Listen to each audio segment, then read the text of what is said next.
like we are live on all platforms but Twitch right now. Sometimes Twitch takes a little bit longer to load up compared to everything else. So we'll go ahead and give it some time, and then I'll get into some proper introductions while we go about. So it looks like we are all live to go. I'm going to go ahead and get my I'm going to go ahead and get my YouTubes and stuff up on my second computer here so that I can make sure I read all of your comic sections.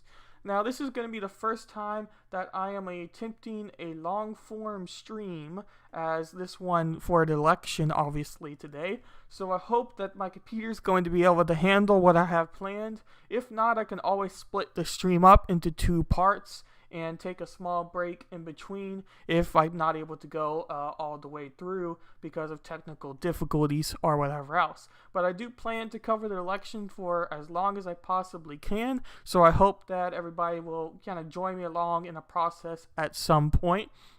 And I also want to quickly mention that I am a part of the Freedom Scoop network, and Freedom Scoop is a website full of independent content creators that talk about the news, have a lot of daily shows, including Stephen Ingramus and J. Edgar, and I believe that both of them, actually I know that J. Edgar is also doing an election live stream. So if you like this sort of content that I'm doing here, I would highly suggest you also checking out his stream, because he is a very good, especially his daily show. He has a daily morning show that I would highly suggest you checking out if you don't necessarily like to read news yourself and rather want to hear a summarized version of what to include as far as news goes.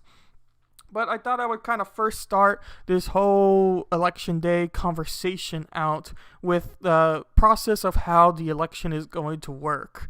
So the election has changed in large part due to mail-in ballots, especially the extension of the deadline for mail-in ballots. In cases like Pennsylvania and others, they have extended their deadline for when mail-in ballots can be counted, and this could potentially delay the election because they are mostly in swing states. Now, if Trump or Biden in that case has enough votes compared to how many mail-in ballots are left, then it's probably not going to actually have that big of an impact, and they could go ahead and call the race before all of the mail-in ballots have necessarily been counted.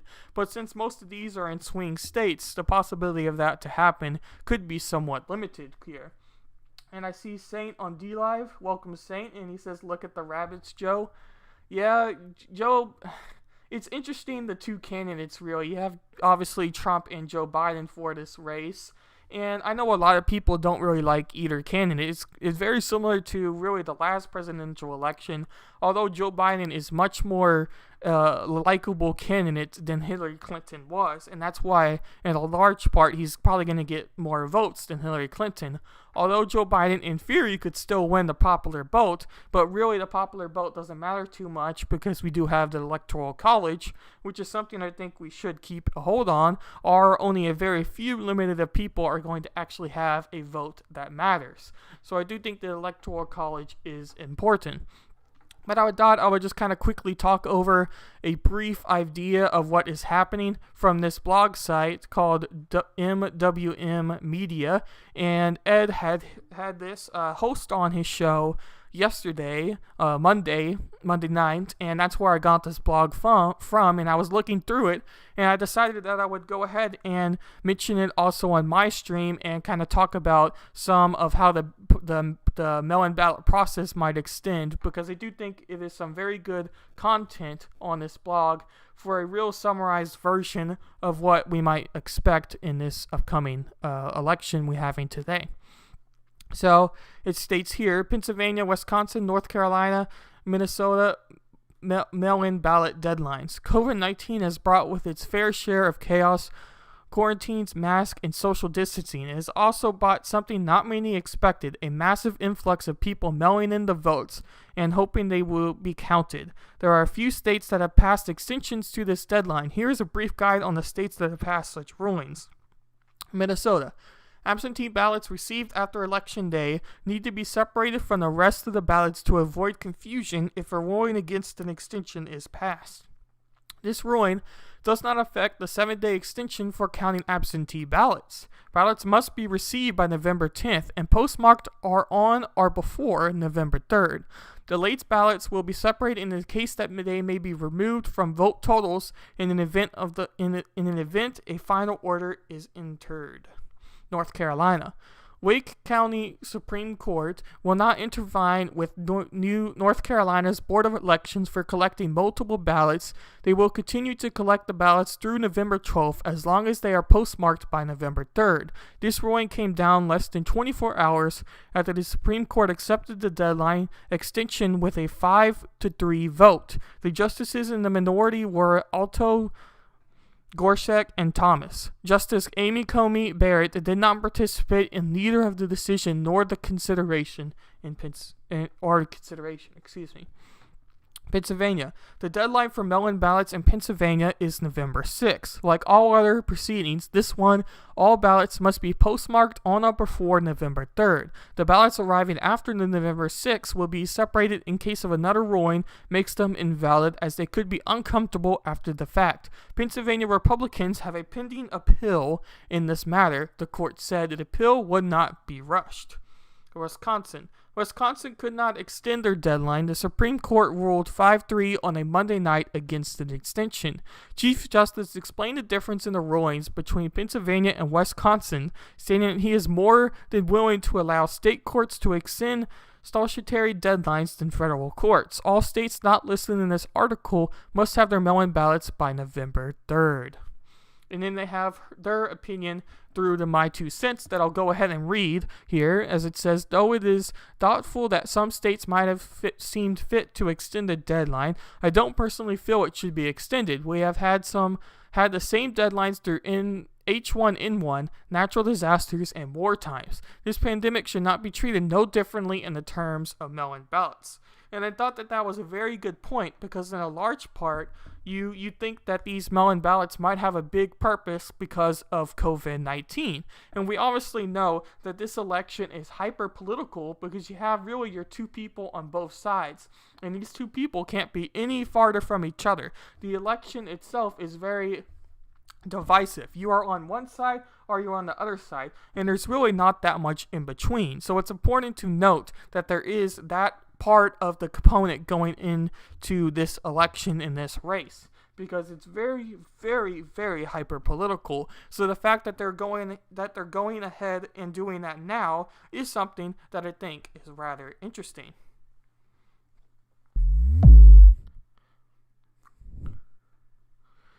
Alrighty, so I'll go ahead and keep that for future reference, but I just wanted to quickly go through everything here and make sure that we are all processed on or up to date on what to expect here. So I'm going to be using a lot of analysis from 538, because 538 does a very good job at analyzing everything and making sure that everything is kept to point. So they were the most historically right when it came time for last election race. So keeping that in mind was the main reason why I decided to go ahead and do that.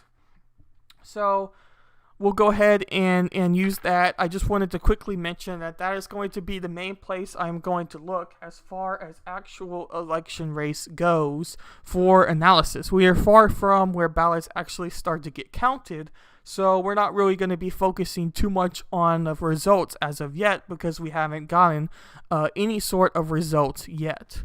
But I wanted to quickly mention that.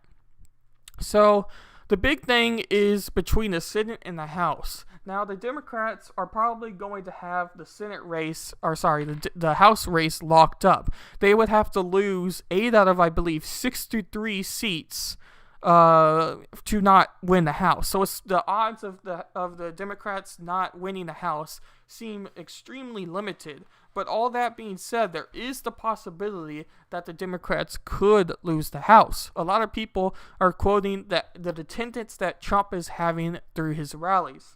A lot of people seem very hyper for Trump's base, and this hyperization of the Trump's base and his people could bring a lot of people interested in voting for these House members for the House seat.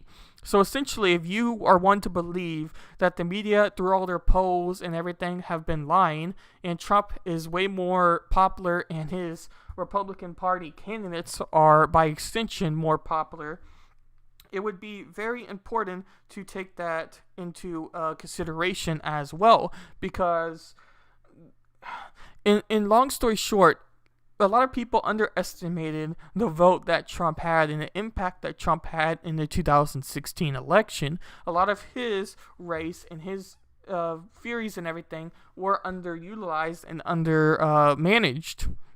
And hello there, Lady Rose for Prez. Welcome to the stream here. But that is something that is very important to take into consideration, really, because I do think it does have an impact. But I'll go ahead and look through 538's analysis for the Senate, because the Senate is one that has potential to be flipped, but depending on who you ask, it may not necessarily be the case for the Senate seat getting flipped to Democratic instead of Republican. That's something that needs to be noted for sure. So I'll go ahead and read their analysis here. Democrats are favored to take control of the Senate in the 2020 elections, according to the final version of 538 Senate forecast. With the forecast set in stone as early Tuesday morning, Democrats have a 75 in 100 chance of flipping the chamber. Republicans, meanwhile, have a 25 in 100 chance of keeping in control, as likely as drawing a spade from a deck of cards. How the Senate forecast has changed. However, a ton of seats are still competitive. In 80% of our model simulations, Democrats wind up with anywhere between 48 to 55 seats. That is a big range. And the exact number of seats here matters, because it's not just the control of the chamber winning 50 seats, but the tie-breaking vice presidential vote is a very important outcome for Democrats from winning 55 seats, as the size of the majority would affect how likely they are to pass their agenda over the objectives of more moderate Democrats like, say, Senator Joe Manchin of West Virginia. And that's a big consideration that you see there. So obviously, if it is a tie vote, you have the vice president be the person that casts the tiebreaker. And we obviously know who the vice president is going to vote for in all those cases. We had an example of that. I can't remember exactly what the example was right now, but I remember the vote went to Mike Pence, and Mike Pence went the Republican route, as he is a Republican and the vice president for Trump, who is in the Republican Party. So that is something to note very much. But if the House were to be won by Democrats, which seems very likely, and if the Democrats were to also win the Senate, which seems somewhat likely, there could be a huge change in the government's handling of laws or passing of laws, especially if the president were to become Joe Biden and Vice President Kamala Harris. They would basically have all three branches of government to their control, and therefore through that control they would be able to, in theory, pass anything they necessarily wanted to get passed within reason, obviously. But you could argue what that reasoning could be, because many people would see that the progressive agenda of the Democratic parties would try to get pushed through more than anything else. So that is something to keep in mind for that as well. And then 538 says here, now for those competitive seats, there are a whopping 17 Senate seats where both parties have at least a 5 in 100 chance of victory. But a big reason why Democrats are favored overall is that Republicans have far more seats at risk, 13 in total, as the table shows. We will touch on those 4 seats Democrats could lose in a moment. Democrats have many opportunities to pick up Senate seats. And I'll go to the more closer race, as you see here in Maine with Susan Collins. The idea of Susan Collins losing is a very big point, because Susan Collins is not very popular within Maine and within really the Republican Party. She did many things to make the conservative voters of that area, or really conservatives in general, not much be a fan of her. So, in a large part, you could see Susan Collins getting removed from her seat because of what she did through her legislations with Amy Coney Barrett and others.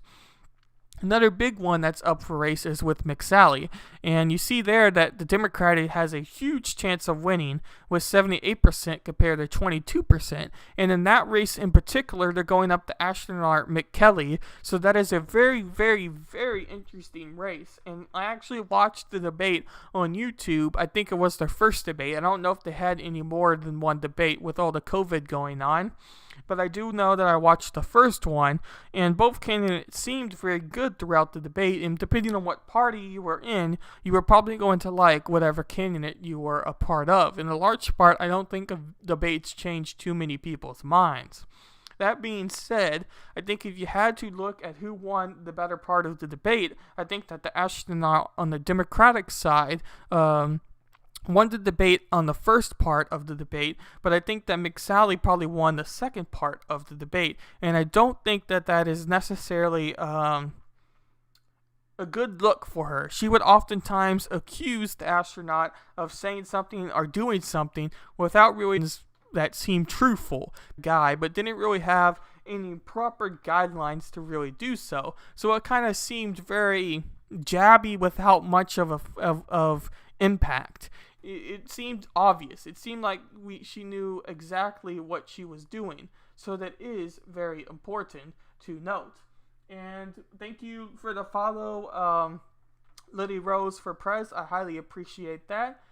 I'm making sure to try to make sure new as far as Twitch streaming goes, and there are several like extensions is what they call them to make sure you catch all the followers and have follower buttons and emotes. I haven't figured out emotes yet, but I'm trying to make sure I get at least the followers for this major live stream in hopes of catching everything, because I don't want you to follow and me not catch it, because it is very important, and I highly appreciate everyone who does follow through Twitch, DLive, or YouTube, or whatever else. It definitely helps, and it encourages me to continue on with this whole effort, because live streaming to me is very fun and I highly enjoy it, so it just kind of gives me more of a reason to turn on my camera when I may not want to sometimes. So I highly appreciate it, like I said. And then 538 goes on to talk a little bit about the Democrats' role in this election so far, as it says here. Remember, Democrats need a net gain of only 3 seats. If they also win the vice president seat of 4, if Vice President Mike Pence wins a second term, in order to take control. But not all of the GOP-held seats are equally vulnerable. So let's take them down into categories based on roughly how likely they are to turn blue. First, there are 2 Republican-held seats most likely to fall on Democrats. Arizona and Colorado. In Colorado, former Governor John Hickenlooper's chances of defeating Republican Senator Cory Gardner look particularly strong in 84 and 100. This is probably due in part to the fact that Joe Biden looks extremely likely to carry Colorado, and it's becoming increasingly rare for voters to split their tickets between the presidential and Senate races.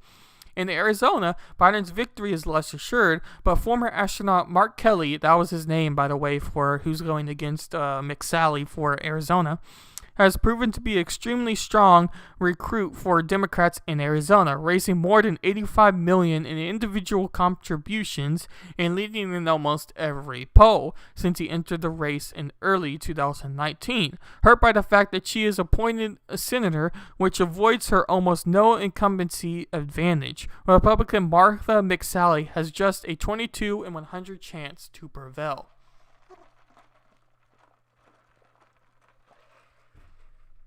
That's a big thing with the whole Arizona race. But I kind of briefly wanted to talk about something they also mentioned in the article about that it's very rare for tickets to be split between who you vote for as president and who you vote for down the ticket through Senate and House members or local members throughout. Most people in America identify themselves as a party member. You're either Republican or you're Democrat. Very few people identify themselves as Libertarian or Green Party or strictly independent, and they don't vote for a party. They vote on the best candidate or the candidate they see as the best are for that particular election.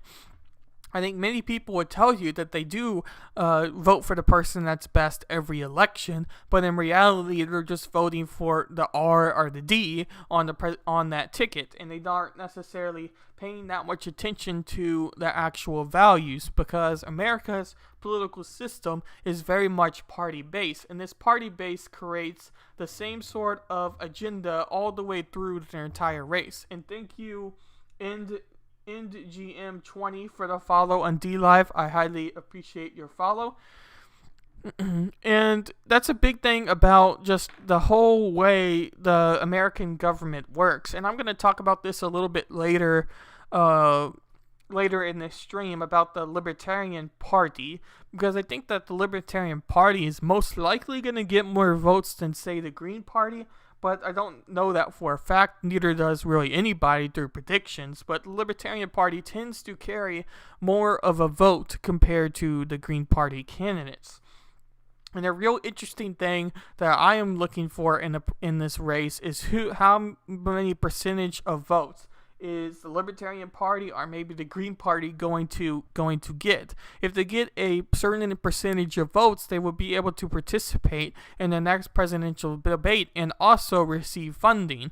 And funding is a huge thing when it comes to political races. We all know, if you follow any sort of YouTube channel or YouTube in general, you have seen ad after ad after ad for Joe Biden and Trump over and over and over. It has been influenced with ads every single day, every single video almost, unless you have ad blocker. But even if you have ad blocker, you've probably seen some of these ads at some point, just because of how the political system works and how ad money is spent in America.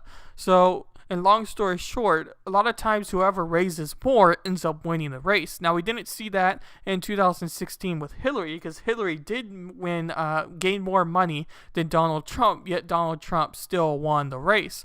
And we also are seeing that in this presidential race, as Joe Biden raised more money than Donald Trump, but arguably Donald Trump is kind of funding his own ads in his own presidential race, but the funding they received has gone more towards Joe Biden than Donald Trump. But I don't know if it makes that much of an impact as we saw in 2016, as Donald Trump is just kind of his own person and kind of not really following what a typical politician would do to raise campaign finances through how much money and through the concept of how he's running his election. He doesn't want to be that typical politician, so he's not doing typical politician things. Now we'll continue on a little bit. 2 additional Republicans held seats lean towards Democrats, although in all likelihood we will only know who won one of them today. North Carolina, their former Senator Carl Cunningham is a 68 and 100 favorite to defeat Republican Senator Tom Tillis, despite revelations that Cunningham's seat sex to a woman who was not his wife. Sent text to his woman who was not a wife. Or sexed. Why can't I read? Anyway, the race has plenty stable and has managed to hold on to a narrow polling lead. We give Democrats similar odds as a 63 and 100 chance of eventually prevailing in a Georgia special election. But this race will almost certainly not be declared until January. That's because the race is a battle royale among 20 candidates of all parties. There was no primary, making it nearly impossible that any one candidate will secure the majority of votes necessary to win. Assuming that doesn't happen, the top 2 finishers will advance to a runoff on January 5th. Democrats currently lead in polls of the runoff, but a lot can happen in the next 2 months, and Georgia remains a Republican-leaning state. Then there are 3 Republican-held seats that are more or less toss-ups in Maine. Democratic seat House Speaker Sarah Ginahan has a 59 and 100 chance to win, while incumbent Republican Senator Susan Collins has a 41 and 100 chance. Polls have generally favored Ginahan, but Collins, with her moderate voting record and history of running well ahead of other Republicans in Maine, is a strong incumbent who may be able to overcome the state's blue tinge. The tables are turned in Georgia's other Senate race, where Republican Senator David Perdue has a 57 in 100 odds, and the Democratic challenger John Ossouf isn't far behind at 43 in 100. There are also a decent chance that this race goes to a runoff, as our average vote share predictions show neither candidate hitting 50%. Last but not least, Iowa is another virtual coin flip of a race. Republican Senator Joni Ernst has a 58 in 100 chance of winning, while Democrat Teresa Greenfield is a 42 in 100. And it goes on to talk a little bit more as far as that goes, but I think you kind of get the point. There is a very realistic chance that the Democrats could potentially take the Senate as well and the House. And if that were to happen, for a lot of conservatives, they would want Donald Trump, obviously, to win the presidential ticket in order to secure that a monopoly won't happen, essentially. Because if all three go to one political party, that makes passing laws a lot easier for that political party and could potentially create a monopoly on certain types of laws getting passed. So that would not want to happen. But if you are to believe historical past or historical precedent where people would vote for a law based on, people will vote for the president and the ticket down the line. So if you're voting for Joe Biden, you're probably going to be voting for all of the Democratic candidates under Joe Biden. That is mostly what happens. So it is something to take into account there. So that is important to note. And we might come back to 538 later just to kind of keep track on whose seat is up for grabs. But we'll probably be exiting out of that one real shortly. But I wanted to quickly talk about this Fox News article about McSally, because I do think that she is one of the more interesting candidates, because I could see the McSally winning the race for Arizona compared to Mark Kelly, the astronaut, although the odds are very limited. And if Mark Kelly were to win, I could also see that happening, because he did gain a lot of money in the presidential, or not presidential race, but in the Senate race. But at the same time, you have to take into consideration exactly everything in what's going on. So I'm not really sure if who exactly is going to win in that spot. I do think that is a toss-up. As we scroll down here for the article, Arizona Republican Senator Martha McSally remains confident Democrat-supporting challenger Mark Kelly won't flip her Senate seat. Speaking with Fox News on Monday, the incumbent said that the only poll that matters in the race is Election Day. Kelly, a former NASA astronaut, has been leading McSally for the past couple of months. Who is Martha McSally? An influx of young voters, Latino voters, and a renewed spirit of white suburban women have both boosted the newcomer and Biden's support for the Democratic presidential nominee Joe Biden in a traditionally red state. The last time Arizona elected a Democrat was in 1948, and a new report in the Associated Press said that the party has a shot at taking control of one of both chambers at the Senate's predominantly GOP legislature for the first time in nearly 3 decades. Republican candidates like McSally, however, have stuck close to both their platform and President Trump, reassuring a claim that she made at the October 6th debate, the race first and only. So they did only have one debate. I didn't think that they were going to have more than one because of COVID, as I said earlier. And COVID has put a lot of political race up for grabs and made a very different type of race for both Senate, for the entire election, really. Whatever position you are running for, even if it's local, COVID has probably had some sort of impact with.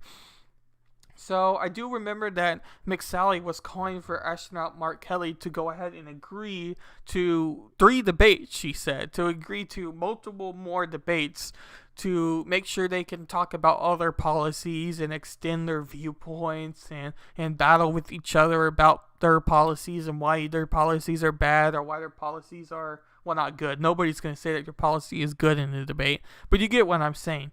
And Mark Kelly didn't really answer that question at the end of the debate, but McSally basically asked that question at the very end.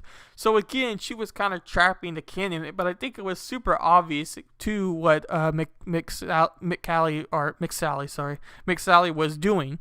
So I don't think that it really had that big of an impact, and rather people just kind of overlooked it or rolled their eyes at what happened. Arizonans are freedom-loving people, she added, and will make the right choice with the future of our freedoms and the values on the line.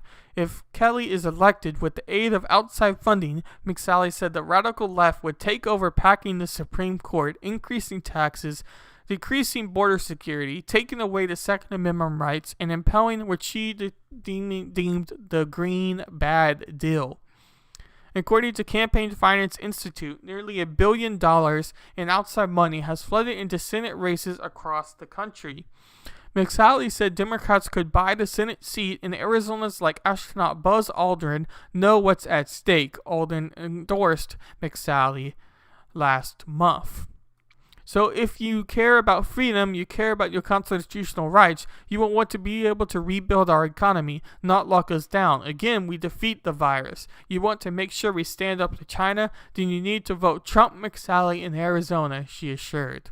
So that was basically the Fox News pro McSally article and why Arizonans or others might want to vote for her. Now, obviously, Fox News is going to want to endorse McSally more than anybody else because of this race and what we're doing for the Senate seat, because McSally is very far behind on polls compared to the astronaut Mark Kelly. And I do think that that seat is up for grabs, but it's not looking very good if you do believe polls.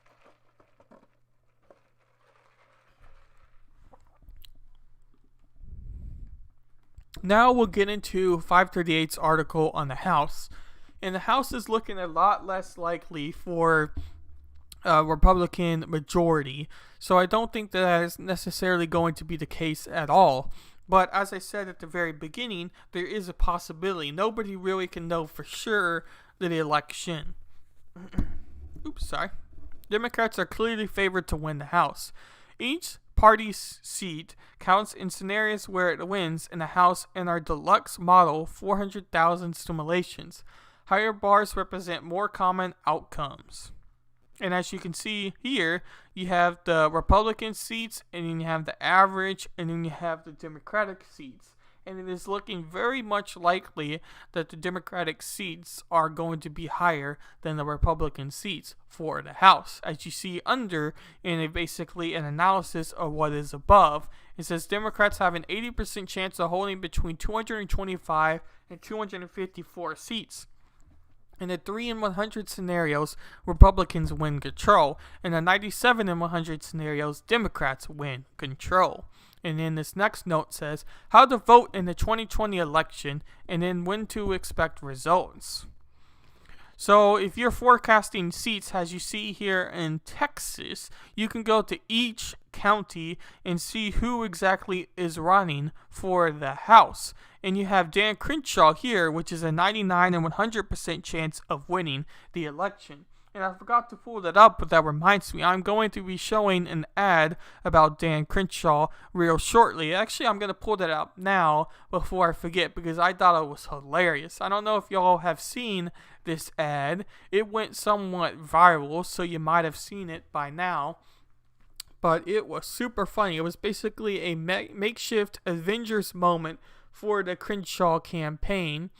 And wow, it was just funny. But I'm going to go ahead and pull that up real quick on videos so we know where we're at here.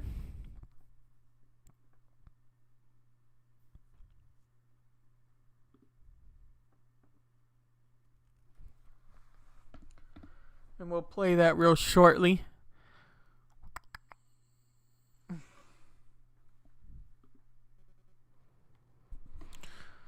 So the House is most likely going Democrat. I've said that many times by now, and I don't really see how the House won't go Democrat if, again, you decide to believe polls.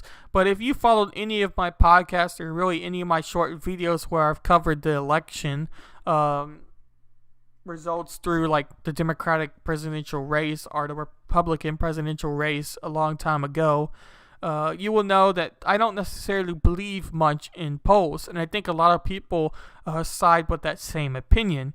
But as you can see, a lot of the red states happen more in the south or east part of Texas rather than the heart of Houston, where it's solid Democrat, and the cities, and you see up here is going to be Dallas, and that is is it the second or first biggest state in Texas? But either way, you have the two biggest cities, not states. You have your two biggest cities in Texas that are going Democratic, and it tends to be that the larger cities do vote Democratic, while everything on the outside, or more you could say country, vote Republican. So it is kind of interesting when it comes to that. As you see here, how the House forecast has changed. Chances of controlling the House, and you saw that at one point it was only like 91 in 100 for the Democrats, but now it's at a 97 in 100 chance. And the average seats they're calculating to be 239 towards Democrat and 196 towards Republican. And then their popular margin is anywhere between Democrats plus 6.3. So it will take a lot of chance for the House seat to go up in air or to go towards Republican. But I'm not counting anything out for this election, so that is something to take into account also. I don't think you can really predict anything when it comes to this election so far. But you can see up at the top, they have the closest ones with 50 and 100 chance for Spartez and Hall, Van Drew and Kennedy for New Jersey and Indiana, and Virginia being good, and Webb in a 53 and 1. And you have Bice and Horn in Oklahoma, Pennsylvania, Texas. There's a Van Doon for Republican at a 52 and 1 chance over the competitor there. But you can kind of see this map so far when it comes to this. And we are going to be coming back to this as the election goes on and as we get some results, because it'll be interesting to compare the data from this site and early predictions before results are actually in, then when we actually get some results and or even early results and not necessarily a full resolved election. But it's interesting here to see this yellow, and yellow is going to be the libertarian color. So there are a few libertarians that are looking to potentially win their race or have the advantage of winning. But that was all of an analysis as far as the House seats go. So I'm not necessarily seeing a Republican victory for the House, but again, anything is possible with the election times.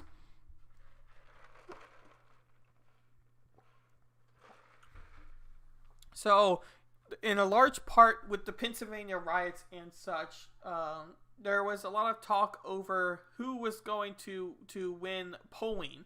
Polling has been a large concern. I don't necessarily believe that polls are everything, or even that realistic or that useful. Polls are good for candidates to kind of figure out what their voters are looking for, what they should campaign for, what they should pardon towards. They may not believe in something, but they sure are going to say it if the majority of their people believe it, and they might not do it once they actually get in power because they truly didn't believe it themselves or have no interest in doing what the majority of people want to do for their actual race. But when it comes to a presidential candidate, that's a little different, because the presidential candidate is representing everyone and not just their state or not just their precinct or not just their district, blah, blah, blah. You get my point. So it's interesting to see how pollings were coming in to the last day of the election, because many people think that some of these swing states are going towards Trump.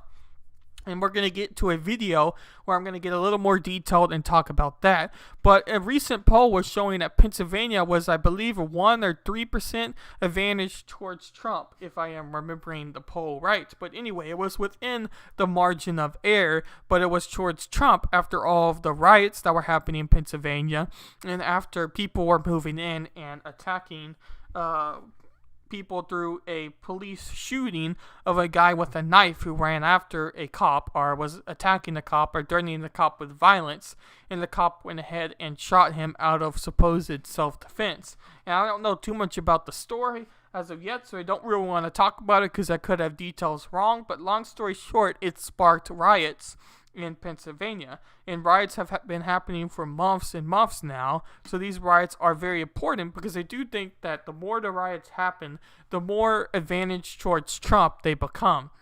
You could say it was because of mismanagement of Trump that these riots exist and these riots continue, but I don't know if I necessarily agree with that claim. So I do think that the more these riots happen, the more Joe Biden stays in his basement and doesn't really talk about it, the more people, the average Joe, the average American, gets frustrated. So with the recent riots in Pennsylvania, and with Joe Biden saying his fracking comments and going back and forth, people hate politicians when they say one thing and then do something else. And Joe Biden has almost been super obvious about that. So I do think that he is going to lose some Pennsylvania voters just off of the fact of that, let alone that Pennsylvania has a huge oil industry. It would be like if Joe Biden's fracking comments in Texas here. Some people say that Texas is up for grabs and becoming more of a purple state.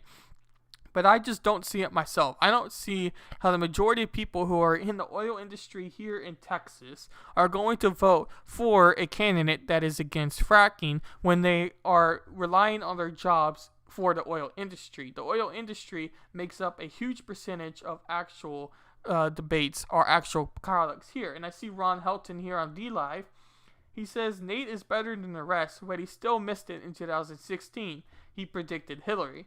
And then he says Nate is better, but oh yeah, same thing. Yeah, that's a good point there, Ron. And I was kind of saying that a little bit earlier as well. But Nate Silver was the most correct through his 538, and that's why I'm using it for once we start to get results, our floor analysis piece through polling and such. Because I do think that his results are the most accurate, but it's kind of in quotations because I don't think that any of these polling numbers are that accurate. So it is something to keep in mind. But he did have a really interesting election in 2012 because I do believe, if I am remembering right, he predicted the majority of states, if not all of the states, right in polling and who they went towards. So that is rather impressive. So in general, I like 538's website. I like their analysis of their polls. I like their content, but I don't think that we should really look at the polls and say these are exactly what's going to happen or even really accurate at all. You could do the most amount of research, you can call the most amount of people, but people are still going to want to bullshit with you when it comes to polling and when it comes to telling you who they're going to vote for. And if enough people do that, your poll is immediately skewed. So the more research you do, the more you're probably not going to get accurate results. But I do appreciate the effort that 538 makes in their polls, and I do think that they are in general the most accurate when it comes to that. But so I was kind of interested to see what polls were showing one day before the election when it comes to this. And this is by the New York Times, the former newspaper. Joseph R. Biden Jr. holds a clear advantage over President Trump across four of the most important presidential swing states. A new poll shows bolstered support of voters who did not participate in the 2016 election and who now appear to be turning out in large numbers to cast their ballots, mainly for the Democrat. Mr. Biden, the former vice president, is ahead of Mr. Trump in the northern battleground of Wisconsin and Pennsylvania, as well as the Sun Belt of Arizona and Florida and Arizona. According to a poll of likely voters conducted by the New York Times and Siena College, his strength is most pronounced in Wisconsin, where he has an outright majority of the vote, leads Mr. Trump by 11 points and 52% to 41%. I have a couple things here. One thing is, I don't know why these articles decide to call the president by Mr. Trump. Yes, it still, I guess, is a respectable title to use Mr. and not just say Trump, but he's President Trump. You should just say President Trump. And if you're not going to say President, then just say Trump. The idea of trying to keep yourself a little more formal and use Mr. and not just go ahead and use President is just aggravating to me. And that's really a personal bias or a personal perspective. I don't know if anyone else even holds that opinion. but it's just something that sticks out when I read a lot of these articles that are automatically going to be against Donald Trump or President Trump.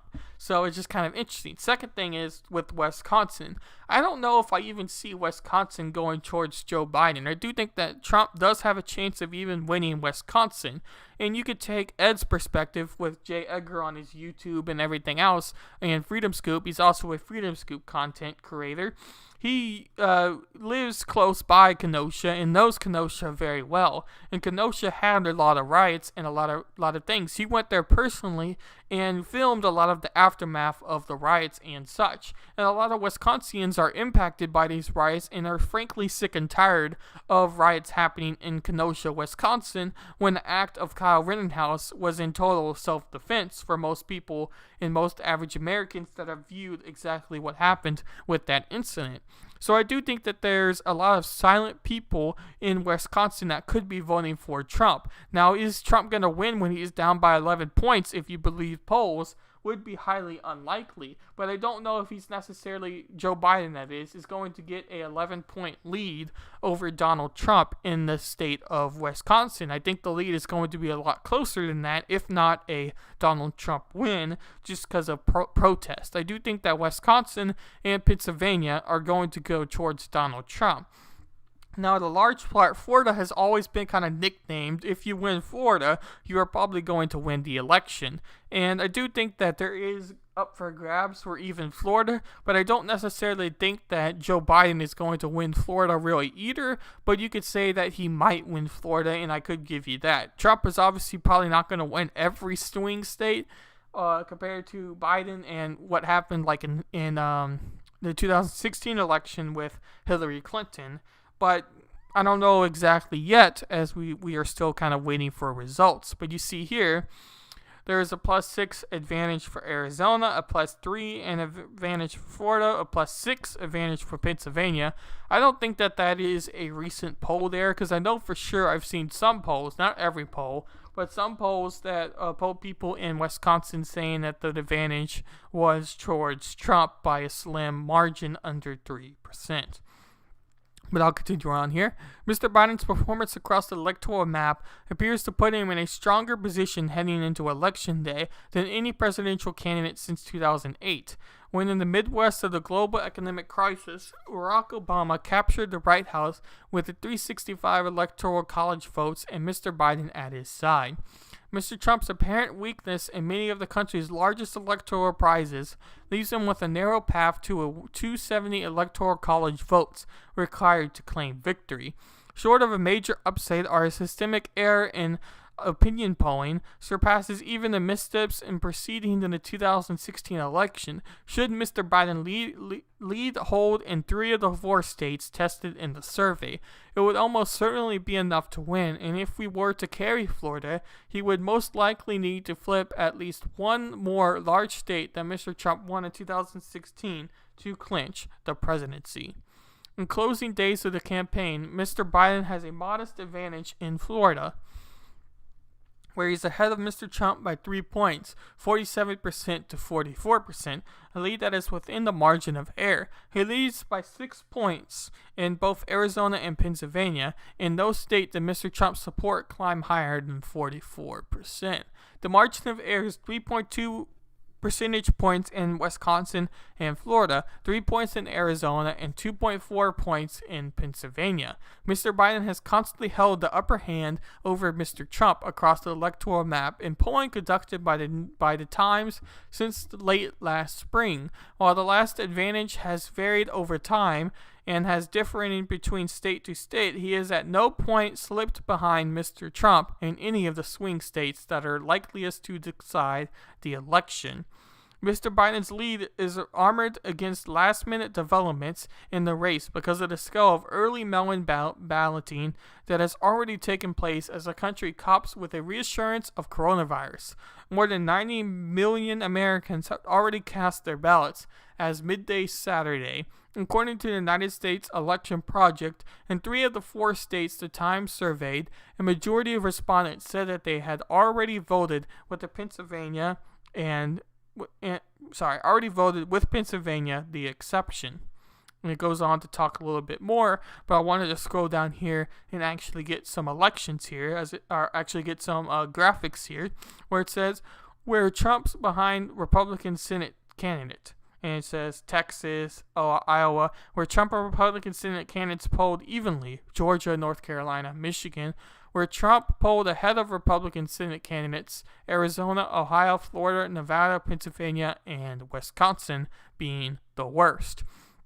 But I thought that was very interesting, and it goes on for a little bit more talking about polling. But again, I don't necessarily believe that much in polling, so I'm not going to spend too much time when it comes to polling results, because I don't necessarily think that they are everything when it comes to this election.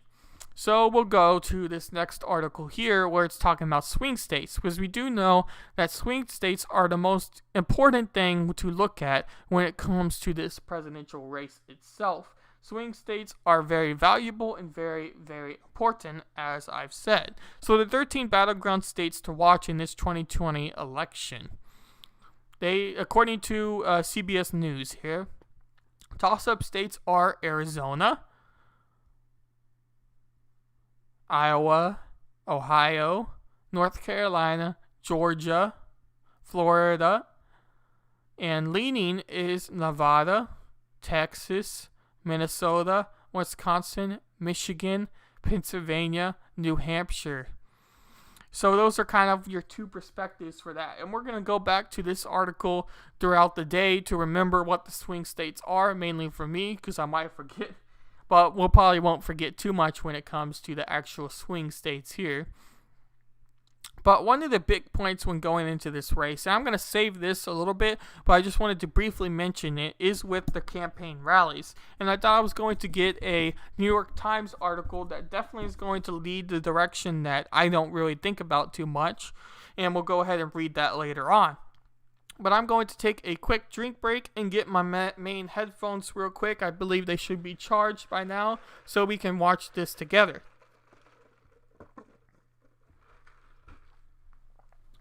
Be right back.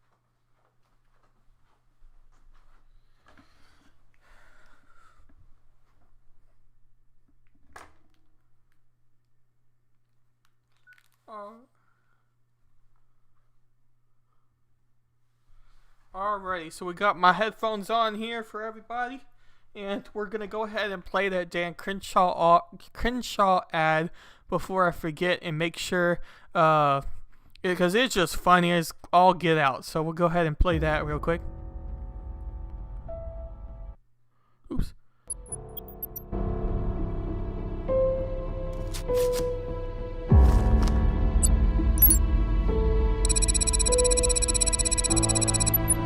Your mission, should you choose to accept it, will be to save Texas. To do so, you must recruit an exceptional team of congressional candidates. They must be courageous, patriotic, and absolutely fearless. Time is of the essence. The nation's future is dependent upon your success.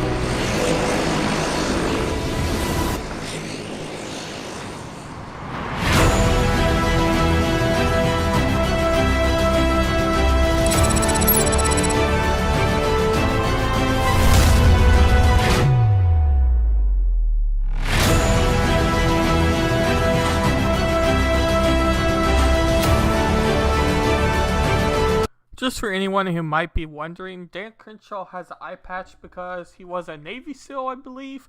I think he was definitely military, and he got that in the process of being in the military. So it's not just like a skit for this actual...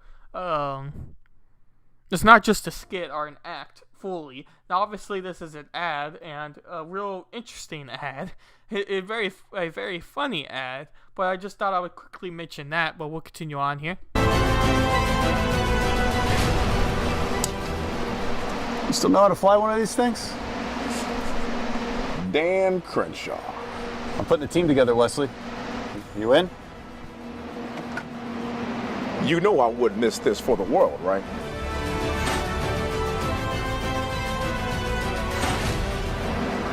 Wait. I think August is going to want to come too. You guys looking for a real pilot? Let me get cleaned up.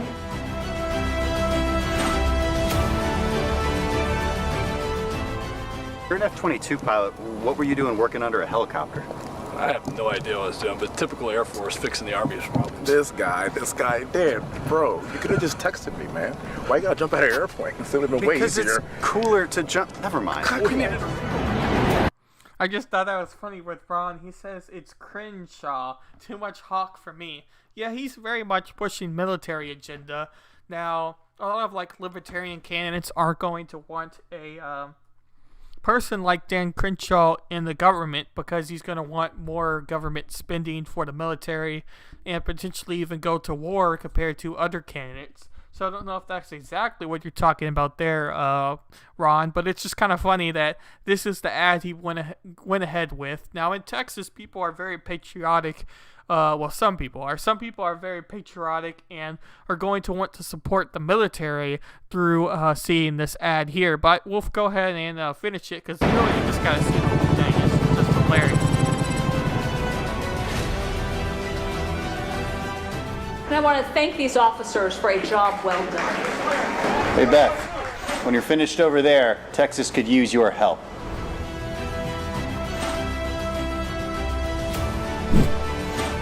The whole thing is just about like Texas can use your help. It's just so cringe. This is just terrible. Oh my god.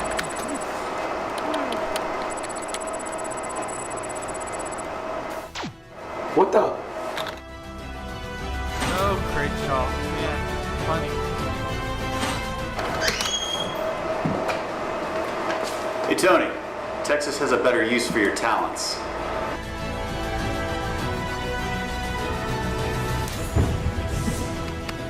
Like, it's the same thing, too. Like, it's not really changing that much. And yet, it's still, like, the basic concept. I mean, this entire ad is 3 minutes and 55 seconds. Like, it's the same thing for 3 hours. Or not 3 hours. Hey, guys. 3 minutes and Who's 55. There's, like, no change. No. I got this.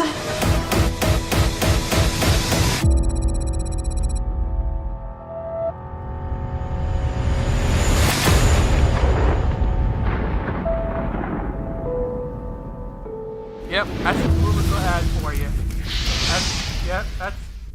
That's it. That's the jackpot.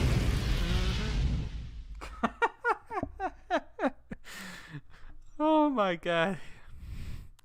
Yeah, that's just hilarious. Alrighty, so as we wait for kind of some more results and we'll get into some more political stuff later, I thought I would just kind of quickly go into some good old cringe stuff and continue on with the cringe level for good old Ron Helton and others that are listening now. Some of you have probably already seen this ad. This is with good old Lady Gaga endorsing Biden for president, and well, I'll just let it play for yourself in case you haven't seen it.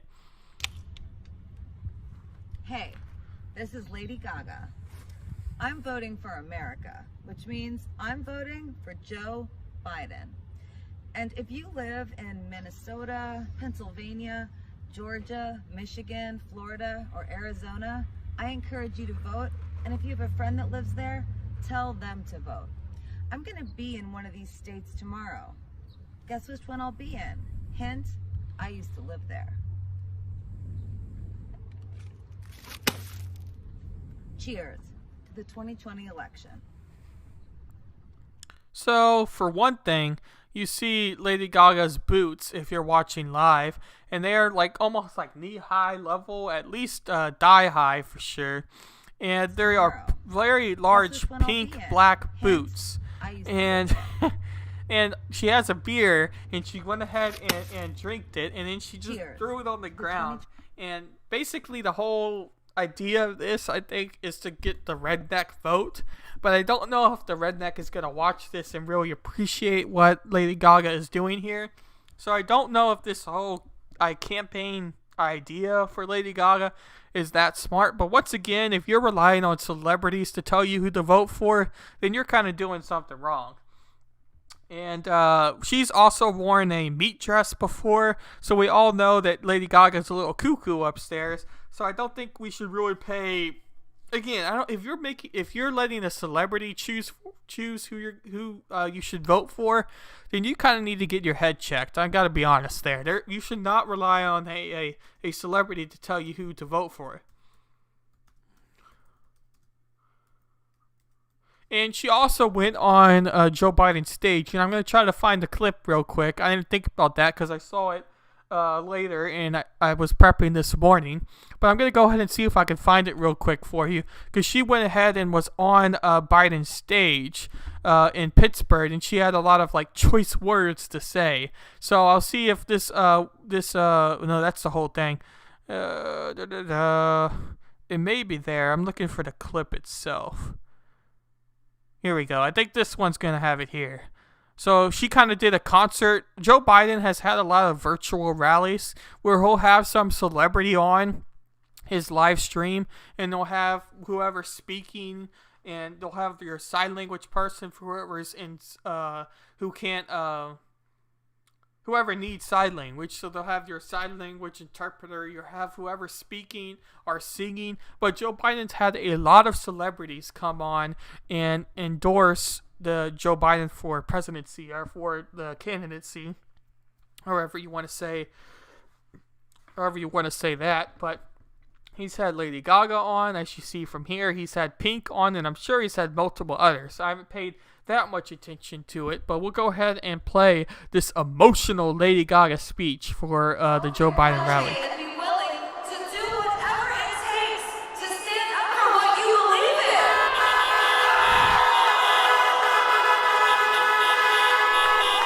in. Right now it's time for action. It's time to muster all of our energy, every ounce of us, every ounce of hope and optimism and enthusiasm, every ounce of fear and frustration and discouragement. Now is the time to show up and vote like this country depends on it, because it does. And I want to remind you, Oh, goodness. listen to me, I want to remind you and all the people who are listening, we all know that this thing may come down to Pennsylvania. We need you. We need you. So Joe Biden has been campaigning the most really in Pennsylvania. Now, a lot of his rallies and a lot of his campaigning in general has been rather limited. He'll come out in the morning and then basically disappear and have a media curfew. And I can't stress this enough. We have seen this from literally no other presidential candidate in history. The idea of just going to rally days before the election or the day before the election and not do a all day or push all your effort for more than 3 hours is absurd. The idea that you're just going to go in the morning, do 1 or 2 rallies for 30 minutes and then leave and not be heard on from the media, not come on any shows or anything, is just absolutely absurd. It's never happened before. So it's rather almost suspicious, the fact that Joe Biden really isn't campaigning that much at all, even the day before the election. Not even the week before, but the day before the election, when historically, as a candidate, you campaign the hardest the week before the election. That is when you're trying to gain people's votes. Now, Joe Biden's whole campaign strategy really is to be the pro-coronavirus candidate. He wants to make sure that coronavirus is at the top of his ticket. He's somebody that is going to make sure that if you think that Trump mishandled this whole coronavirus management or this whole coronavirus process, then you vote for Joe Biden because he is the responsible candidate, because he is Joe Biden. That's why you always see him with his mask. That's why when he went on the debate stage, he had his mask on physically, and he took it off in front of everybody, showing that he is responsible by wearing his mask. And he's done this in several other ways. And that's why all of his rallies have been car rallies compared to Donald Trump's rallies that are in person and have people very close to each other and very close together. So Joe Biden is very much that candidate what is trying to push a rally of safety or a safe campaign. So, but the big thing of why they're still trying to campaign really the most in Pennsylvania is because his comments about fracking. And I'll go ahead and find these later after we finish this clip while I think about it. Because many people are like, oh, well, Joe Biden, he didn't mean when he said that. Well, the whole thing about being a politician is saying one thing and then doing the opposite, or saying one thing here and then saying another thing there. Every politician does that, and I'm sure Donald Trump has done it at some point too. But he hasn't done it so obvious as Joe Biden with his fracking comments. When he visits Pennsylvania, or gets asked a question by a Pennsylvania native or whatever, he is going to say, oh no, we're not going to ban fracking, we still need to make sure that we can have energy, or we're going to try to find an alternative, but we'll go slower, whatever else, we'll still have fracking, don't worry. I know Kamala Harris said that we're gonna ban fracking too, but it's okay, just don't worry about it. Well, you just vote for us. Vote for Joe Biden. You can do it. Come on, vote for us.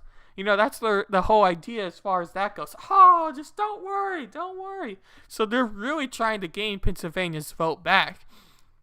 And with those fracking comments and riots, I just do not see how Pennsylvania is going to be won by Joe Biden. Later in this night, if Pennsylvania does end up getting won by Joe Biden, now we still might have to wait a couple of days because it's up to 9 days when they're still going to be counting mail-in ballots. But long story short, if we don't know by today and we know by a week or 2 weeks that Pennsylvania is won by Joe Biden, I will be absolutely shocked. I just do not see how Pennsylvania is going to be won by Joe Biden after his comments here. And I'll go ahead and read Ron's comment here, and then we'll finish out this clip. Ron says, Pennsylvania is a key state this year, and that is why they are cheating their asses off. I saw videos of where they denied entry to poll watchers who had permits. Yeah, I haven't seen any of those videos, but if you can go ahead and link those videos here in the description, Ron, on YouTube or wherever you're watching from, and I'll go ahead and pull those up on the stream here, because it is important to make sure we are aware of everything what's happening. Trump has been very, very, very obvious about that he thinks this campaign is going to have a lot of scandals, and mail-in ballots are just a way to easily influence the election towards one way. I'm going to have a guest a little bit later today. He's going to be probably my first guest appearance for this live stream. I have several lined up, and I'll introduce him when he comes on a little bit later here. But he's said many times on his Twitch channel that he thinks if Joe Biden wins, it was a rigged election from the very start. He does not think that Joe Biden has even a chance to win this election, despite Trump being so divisive, if you believe the media. But we'll go ahead and finish this clip here. Oops. Family, we need your friends. We need your heart. Vote like your life depends on it, or vote like your children's lives depend on it. Because they do.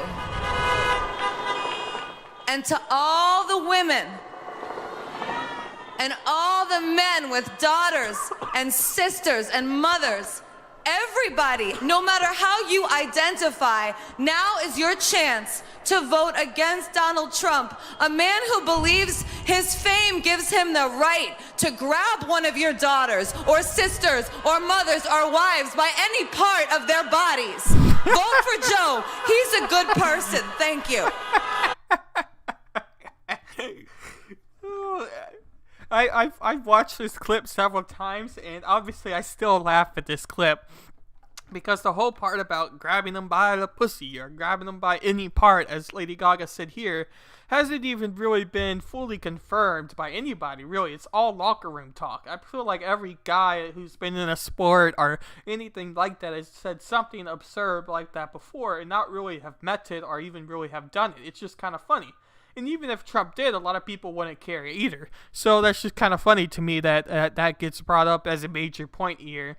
But then again, you're talking to a lot of people that believe in celebrities. And again, I am a huge person and a component of you should not believe in celebrities. But we'll go ahead and find this Biden fracking clip here. And then we'll continue on with this. And then we'll go to something else here as we wait for the guest.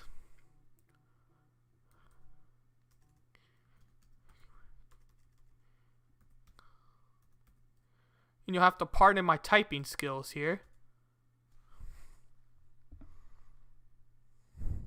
As we'll wait for this to load real quick.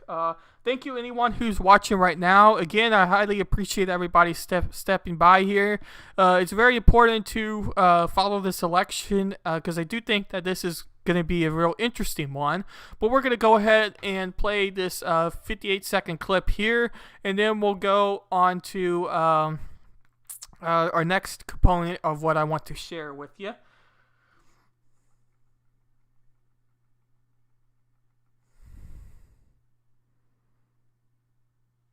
I am not banning fracking. Let me say that again. I am not banning fracking, no matter how many times Donald Trump lies about me. Like, what about, say, stopping fracking and stopping new pipe? I am not banning fracking, no matter how many times Donald Trump lies about me. There's no question I'm in favor of banning fracking. I am not banning fracking, no matter how many times Donald Trump lies about me. No new fracking. No matter how many times Donald Trump lies about me. We are going to get rid of fossil fuels. No matter how many times Donald Trump lies about me. Would there be any place for fossil fuels, including coal and fracking, in a Biden administration? No, we would work it out. We would make sure it's eliminated. So as you can see with that short compilation here, I think this point has been stressed so much that it's not even that like popular really anymore, because everybody knows. Well, I say everybody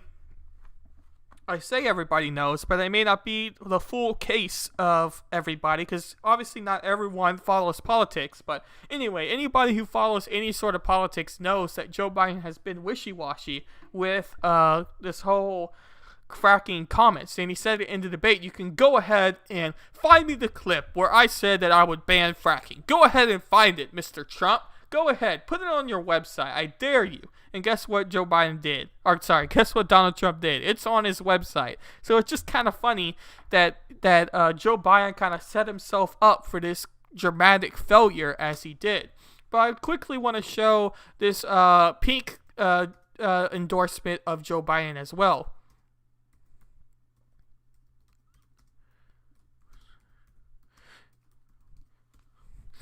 And I see that Ron Helton here says Tara Reid hashtag Tara Reid, she is not going away.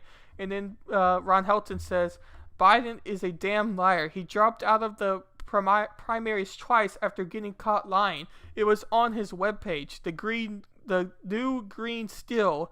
They are going to bankrupt America with their crazy schemes. Yeah, if Joe Biden and Kamala Harris wins, many people think that Joe Biden is just simply going to step down after a while. Again, the guest I'm going to have on first is a big component that he thinks that Nancy Pelosi is going to use the 27th Amendment, if I am remembering right, and remove Joe Biden for presidency due to his endorsement of, or due to his,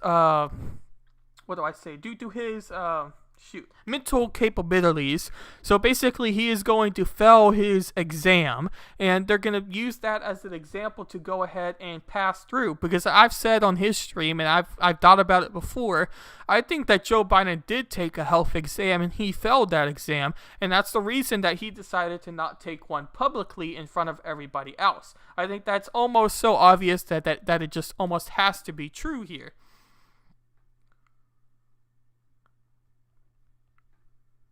Alright, I'm going to have to do something real quick, but I'm going to go ahead and play this ad of Joe Biden and Kamala Harris with The Rock, because The Rock also went ahead and endorsed Joe Biden here. And, well, I'll finish this, and then we'll find the pink endorsement, and then I'll find something else, and we'll go from there real quick. Hey, DJ. Hey. Hi. Guys, I got to tell you, well, it is so.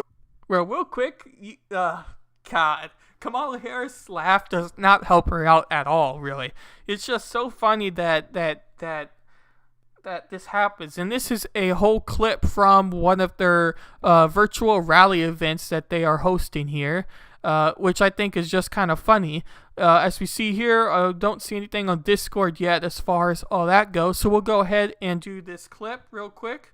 I'm going to go ahead and play this and go ahead and do the small task. I'll be right back, but I'm going to go ahead and let this clip play and finish out. And I'll see you in about 4 minutes or so. Seeing you guys. Thank you. Senator Harris, it's a pleasure to finally see you and finally meet you. Thank you. It is a pleasure to see you. I'm a huge fan of everything from Fast and Furious, all of them, to Jumanji. So thank you for your work.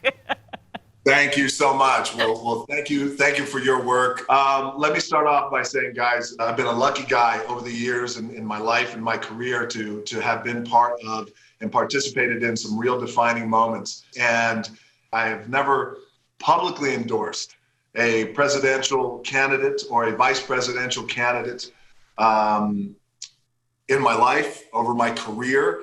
So I figured let's kick this conversation off this way by me officially publicly endorsing you both to become president and vice president of our great country. Thanks, Oh, that's Thank you, fantastic. thank you, thank you. Thank you. That's Means a great incredible. deal to us, for real. Thank you. Really. Thank you. You guys are both obviously experienced to lead. You've done great things. Joe, you've had such an incredible career. You've led, in my opinion, with great compassion and heart and drive, but also soul. And you and I talked about that in the past and how important soul is. And Kamala, I'm going to embarrass you just for a little bit because I'm going to talk a little bit about your amazing experience. And you have been an attorney, a district attorney, a state attorney, a U.S. senator, smart, tough. I've seen you in those hearings. And in my opinion, you are a certified badass. I'm honored, and thank you for that. That's a huge compliment from you. You're welcome. Joe, you and I have talked about the relationship that you had with your father. You know, this idea of respect and earning respect that our parents have taught us. My dad always said, respect is given when it's earned. Question I had is, how will the both of you earn the respect of all the American people once you're in that White House? By doing what we say we're going to do, by keeping our word, by leveling with the American people, by taking responsibility. When we fail, acknowledge it. We're not going to be perfect, but take responsibility. Say, this is what I'm going to do. This is what I believe, and tell the truth. That sounds so basic, but the American people are strong. They're tough. They can take anything if you level with them and tell the truth. And one of the ways we're going to do it is demonstrate we mean what we say. Our administration, DJ, is going to look like America. It's going to be representative of all of America. Absolutely. Kamala, how do you feel? How do we earn it? How do we earn it with our own two hands? Well, you know, to your point, DJ, it's about trust, right? And as we know, the nature of trust is that, like Joe was saying, and you've said, it's a reciprocal relationship. You give and you receive trust. Yes. And one of the foundations of trust is truth. You must speak truth, but here's the reality. Truth can sometimes be really difficult to hear. So you probably had enough of that clip. As I'm still breathing heavy here. I was running out there. Long story short, had to put some steaks on the stove there so we would all be and ready for that to go reason, for dinner. So, still recovering. Alrighty, so that was that clip there of the Rock endorsement. And I'm going to go ahead and find the peak endorsement, as I said.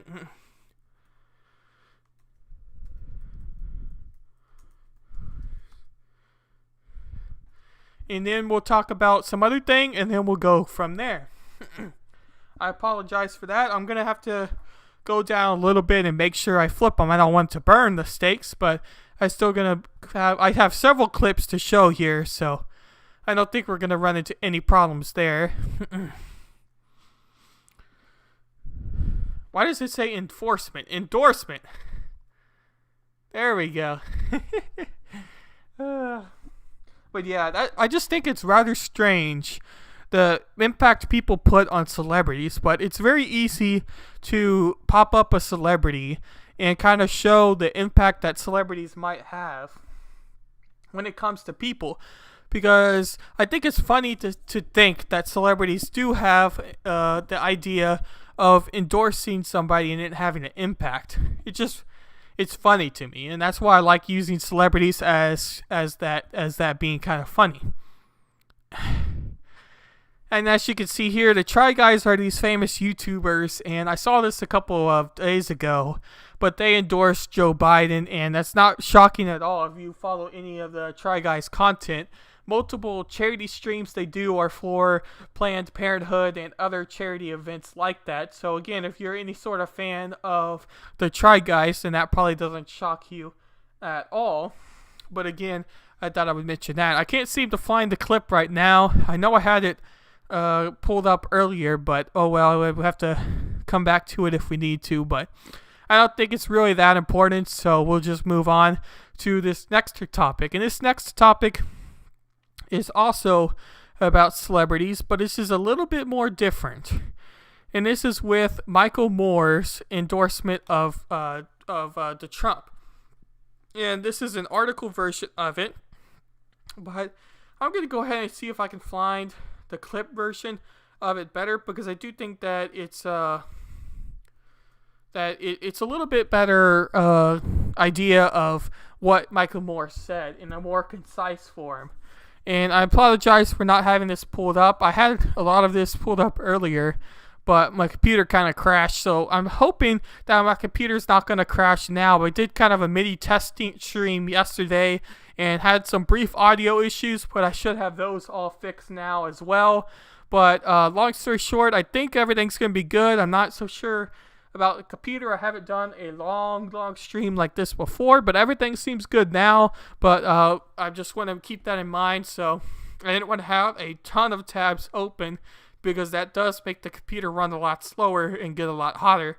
So anyway, I think you get the point there. Let's see, what should I search here to get the clip? Michael Moore, Trump, vote, undercounted.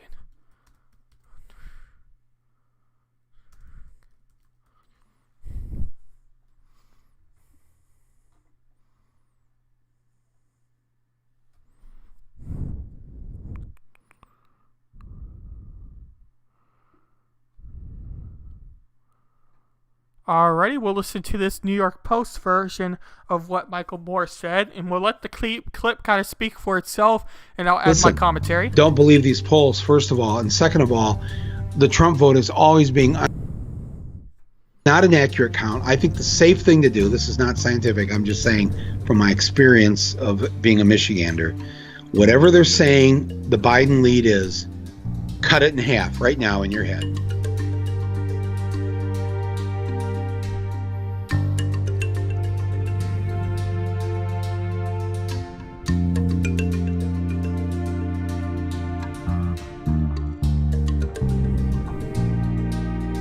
So you kind of saw the brief moment that kind of went viral as far as Michael Moore goes.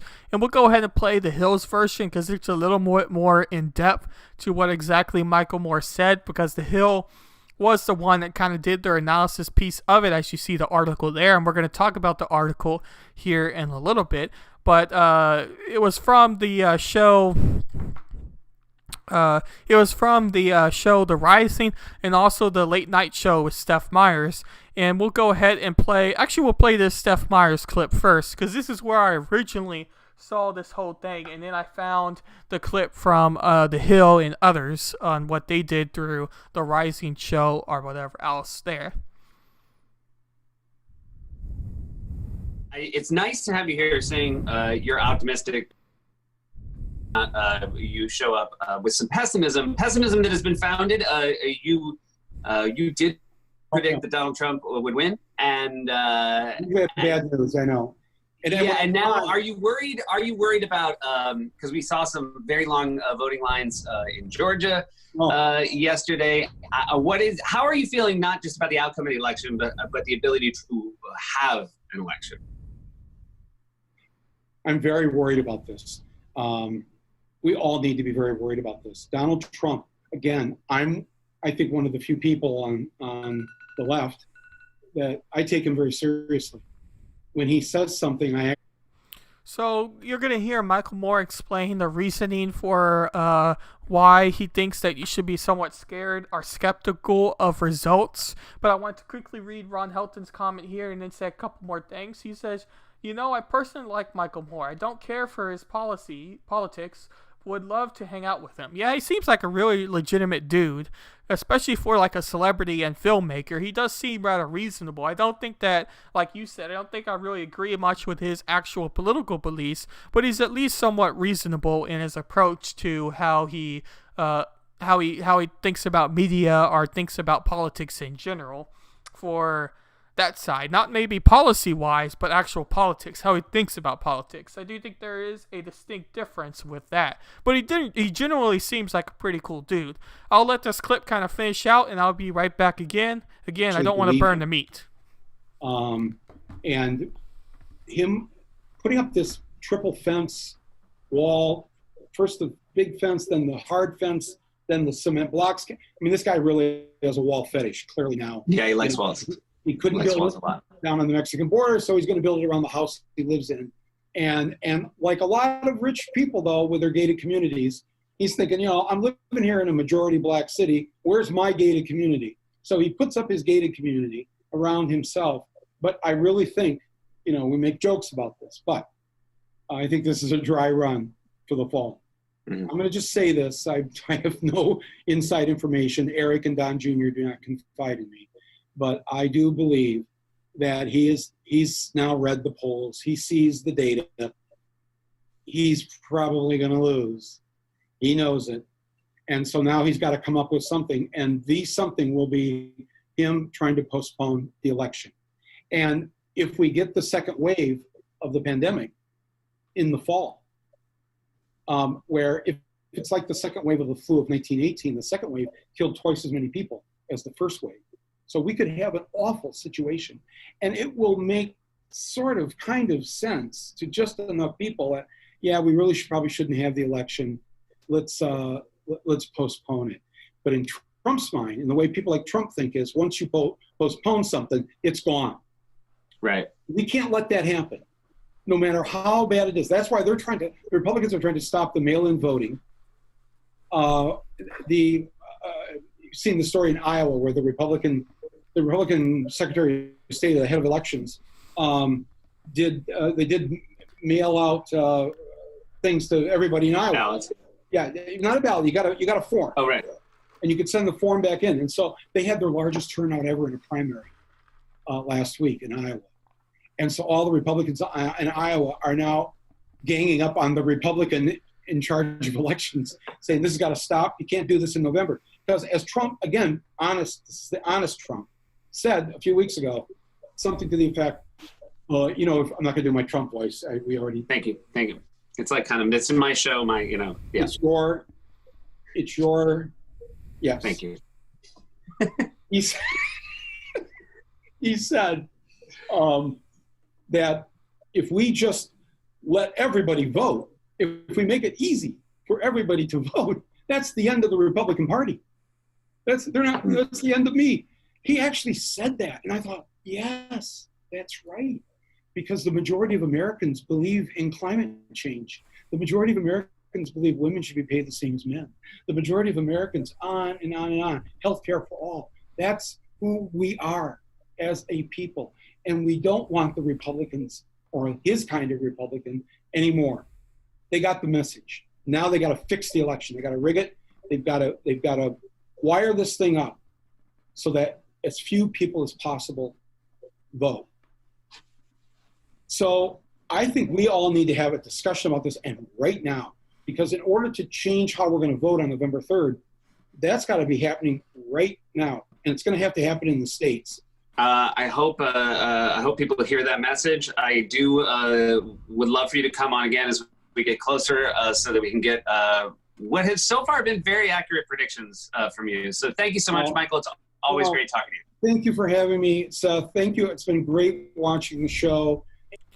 So he's going to obviously go on and talk about the show a little bit more. We don't really need to watch that. But I just thought it was interesting to play kind of the whole clip because, especially myself, I found the first part of what Michael Moore was saying to kind of be correct. And I do think that in general he was kind of talking about some legitimate topics, some legitimate things about politics in general. And then he kind of went to the second part, and that's where he kind of lost me. I don't think I really agreed with any of his second part of the debate and how everything went there. So I don't know if he won me for that side of the presidential race as far as policies or politics goes. In short, I don't think I agree with his statement that, and I don't know what Trump's comment was. It would be interesting to see exactly what Michael Moore was talking about, because a lot of times what Trump says gets taken out of context with the media. So I would have to really see it myself before I were to give any real credence towards Michael Moore and his comments about the entire thing when it relates to that. So I'm not really sure on that component. But as of now, since I don't know exactly the tweet he referred to, I found it hard to believe that Republicans are trying to restrict the amount of votes possible. Because a common thing, especially in my government class, the teacher went on and on and on and on and on, and you get it on and on and on and on, and you get the point about how hard it was for college students to vote in Texas, or for college students to vote in general, because Republicans are trying to hide the the young age vote, because young students or young college kids tend to vote more progressive or more democratic. They're trying to restrict the amount of people. They're trying to have ideas so that the black people can't vote or Hispanics can't vote, so minorities have a harder time voting. Blah, blah, blah. You get the point. That was her whole stick about her idea of how politics worked. But going into the college now, they had early voting at the college itself. Now, obviously, I don't know if every college has early voting, but the particular college that I'm a part of in Texas isn't exactly super big or that large. So the idea that my college I'm at now has early voting compared to, let's say, a bigger college like A&M or UT or whatever else, I'm pretty sure that they're going to have early voting on their campuses as well, because they are significantly larger than the college I am attending now. So the whole idea that voting is so hard for a college student and they're trying to restrict the amount of people to vote through voter ID laws doesn't exactly make too much sense to me. But I would glad to see some studies or some results or some actual feedback from people that say it does, because I haven't seen any myself. I'm not saying that it doesn't exist. I do think that there probably are some cases where Republicans, maybe more than Democrats, but let's just say Republicans, for giving them this example, are trying to restrict the amount of voters because minorities do tend to vote more Democratic. That might be the case, but I just do not see it, and I don't really see that as being the case, especially from a national perspective. Again, I'm not exactly sure the tweet that Michael Moore was referring to. So before I know that tweet or that idea, it would be harder for me to predict an exact idea of what is getting talked about. So I would kind of need to see that before we go on. Now, this next clip I'm going to tell you, because I'm going to have to go downstairs again.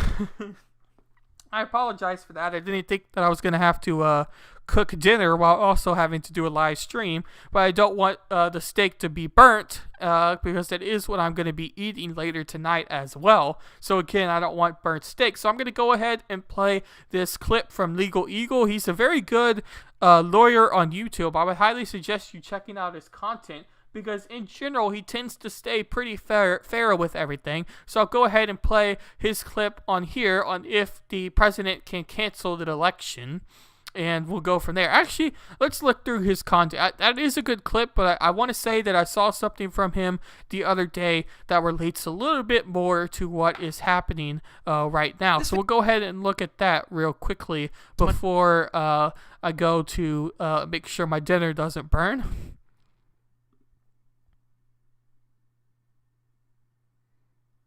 And Ron says, we had early voting here, but that would have required me to go to the next town over and stand in line. No thanks. It took me 5 minutes or less to vote at noon today. Yeah, I voted myself at 8 o'clock in the morning today, and I literally walked in, placed my ballot, placed my vote, and walked out. It was super easy, super fast. There was literally not even a single person in front of me. So the whole reason of voting, or the whole idea of voting, is a rather interesting idea. So it was no problem at all for me for voting the actual day of the whole election or whatever else. So it was rather interesting, because usually I'll vote before I go to school at like 7 or so the first time I voted, but I decided I was going to wait a little bit longer, and well, it worked out pretty good. So, but we'll go ahead and play this shorter clip from Legal Eagle. I think it's pretty good analysis of the rule of law, and I'll go ahead and make sure my dinner doesn't burn while this plays, and see you in a little bit. I used to wonder how it was possible that the Roman Republic could just fall. The Roman Republic and the Roman Empire stood for hundreds of years, and yet it all came crashing down. My history teacher would say the barbarians invaded, but in truth, it collapsed from the inside out. Because when Caesar crossed the Rubicon, it was clear. The rule of law didn't matter anymore. And that was the beginning of the end. Because the rule of law matters. The mission of Legal Eagle is to explain our laws, to explain how the system works when it works. It's not my place to tell you what policies our politicians should adopt, but as a lawyer with an inside view to our judicial system, I think I have an insight into at least this aspect of our government. And over the last 4 years, one thing has become clear. President Trump doesn't care about the law. He's ignorant of the law and actively subverts the law. He uses the law for his own gain, and he breaks the law when it stands in his way. If you care about the rule of law in America, you cannot, in good conscience, vote for Donald Trump. This video is not about politics per se. It's not about liking or disliking the legislation that President Trump has signed. It's not about liking or disliking the way he has handled the COVID-19 epidemic, nor is it about liking or disliking the judges that he has appointed. This video is about the rule of law. It's about legal equity and legal equality, and it's about justice. And I guess when the Scientific American breaks with 175 years of tradition to endorse a presidential candidate, I guess no one, including the lawyers, can stand idly by on the sideline. So for the first and hopefully only time, Legal Eagle endorses a presidential candidate. Legal Eagle endorses Joe Biden for president. He is the only candidate that has any hope of upholding the rule of law in this country. Why? Because President Donald Trump is a criminal. We know this to an almost certainty. There's so much evidence hiding in plain sight that it's actually sometimes hard to remember everything that he's done. But before we vote in November, let's at least try. You might recall that President Trump is actually unindicted co-conspirator individual number 1 to the conspiracy Michael Cohen has already pleaded guilty to regarding the illegal hush money payments to porn stars. Michael Cohen, the president's former attorney, pleaded guilty to 8 criminal charges. 5 counts of tax evasion, 1 count of making false statements to a financial institution, 1 count of willfully causing an unlawful corporate contribution, and 1 count of making... Should it definitely at least be countered against? Have an opponent every single election cycle.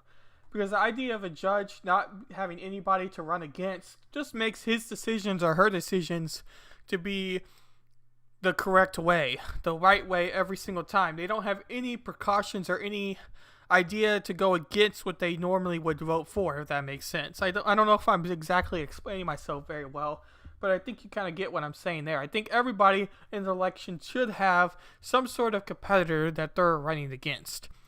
Excessive campaign contribution at the request of President Trump for the principal purpose of influencing the election. Michael Cohen went to jail for those crimes and committed those crimes at the direction of the president. But now President Trump did not go to jail. He stayed in office. But that doesn't make him any less guilty than the people that he directed. And after President Trump stayed in office, he tried to use $400 million in taxpayer funds allocated for the defense of Ukraine to fabricate dirt on his political opponent. Effectively, the president tried to blackmail a strategic partner using taxpayer funds into soliciting a bribe for his own benefit. And not for nothing, to try and create exactly the kind of narrative that he was able to use in 2016 against his former opponent. It was beautiful. It was just a perfect conversation. After the scheme was discovered, the president then punished the whistleblowers who brought it to the public's attention. Apart from the illegality, this is the kind of malfeasance that goes straight to the heart of our democracy. This is about interfering with the voter's choice. This is about creating black propaganda for one's own benefit. And this is about using the funds, the mighty forces of the United States, for one's own personal benefit. And you might recall that the Watergate break-in occurred because President Nixon wanted an election advantage. Do not forget that President Trump was impeached. However, he was not removed. But that doesn't mean that his actions were neither impeachable nor illegal. It means that certain political figures made a political decision to allow him to stay. And if our political leaders don't have the stones to do... So in a large part, I don't really agree with what Legal Eagle is saying here. And obviously I'm not going to agree with everything he has to say. And he's rather passionate about this whole idea. But the entire impeachment process was just such a joke. So I don't really think that you can really use that as your main example at all for politics or anything like that. So I don't necessarily agree with that whole perspective when it comes to the idea there. But I'm going to go ahead and contact the first guest here and see if we can hop on his show. And we'll make sure, and we have several guests lined up. I don't know if I mentioned everybody yet, but we have several people, including the Daily Blend, who's going to be the first one here. Then we have J. Edgar at some point. We're going to have Anavultus as well, and another Twitch streamer called Demon D-Course, even though his channel just recently got shut down. So he's probably going to be doing it from his gaming channel, Hell Knight. So that's going to be interesting from that point as far as that goes. But we'll go ahead and see about our first guest and see if he's ready to go yet or not. It'll be rather interesting covering this election with a guest for sure, but I'll be interested to see what you think of that whole clip idea from Legal Eagle here, Ron, because I don't think I necessarily agree with much about what he was saying there. But as we wait for that, I thought I was going to share something a little bit more funny before we get into the whole politics discussion for today. And I have a lot of tabs up here, so let me find what I was going to talk about here. And I had a lot more, but like I said earlier, I wanted to close down a lot of these tabs because I didn't want the stream to go down. And we are looking very good so far, but I don't know exactly how it's going to work once I decide to fire up Discord, because Discord takes up a lot of energy for the computer. So it'll be interesting to see if my computer will be able to handle it. I sure hope so. But I got this from another Twitch streamer called The Dirtbag, and he is a very leftist streamer. But I'm challenging myself to watch content I don't necessarily agree with, because I want to get all perspectives and really see from the real leftist side of things what they are saying about politics. So I've been watching his stream almost regularly, just kind of seeing what he has to say. But his chat brings up a lot of very absurd things people say, or absurd images that on Twitter that people have tweeted or whatever else, and it's just rather funny to me. So I thought I would kind of share some of what he had on his stream that was rather funny when it comes to that point. As you see here, this website was created by Mike Huckabee, who was the former governor of his state, and it says here, an educational revolution that will go down in history. And I'm reading his whole bio page here. I co-founded Learn Our History in 2011 with a simple mission to make it fun for kids to learn American history today. More than 5,000 families have already tried to learn our history, and millions of video lessons have been enjoyed by smart children across the United States. What's more, we are a 3-time recipient of the prestigious Mom Choice Awards, demonstrating our passionate commitment to quality education. We look forward to you becoming part of our family patrons who love America and who want to share the fascinating stories of our nation's history with our children, and parents who want to give our kids the most entertaining way to learn our history. enjoy our journey. And I'm going to go ahead and play this first clip Dear for Miss you. Addison, do you see that boy over there? He is only 12 years old. And do you see that man over there? He has served with me since the early days of the French and Indian War. Do you know why they do it? Why they are still here on Christmas night, knowing they could go home at any time? They fight because they believe so strongly in our cause, that we should be a free and independent people. I know we fight the best equipped and trained army in the world with nothing more than our wits and a few muskets. And I know our cause looks as dark as this night, but dawn is near, and I have confidence that we will prevail. We fight for something greater than the creature comforts of home. We fight for the idea that we can make something great here.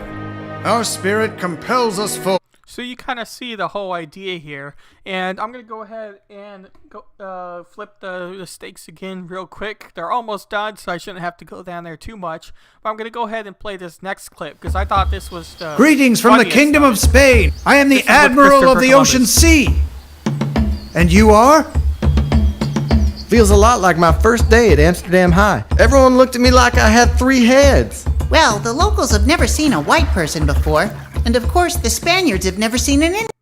Right, Indian. Hey, can you explain why they're called Indians when we aren't in India? I've always wondered about that.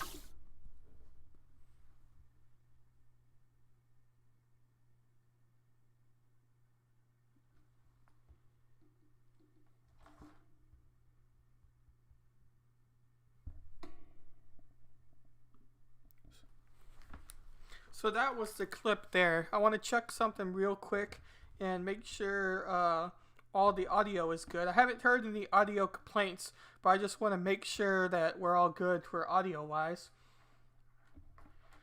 And Ron says on YouTube there that we are still fighting to be free.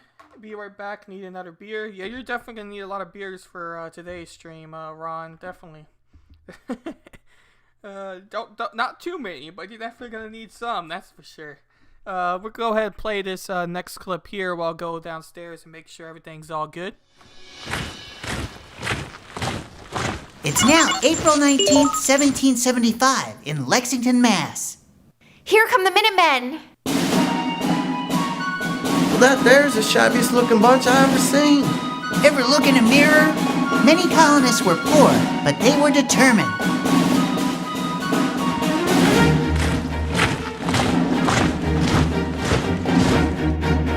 I can't see anything. Get out of my way, Slyman!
Alrighty. We're looking good there. So we're almost ready for our first guest, as I was mentioning. I don't think he's checking his Discord, so I'm going to go ahead and pull up the Twitch real quick and go to his Twitch channel and just let him know that I'm about ready, so we can go ahead and get started as far as being on the guest real quick. But let me pull that up real soon here. Where is it? There it is.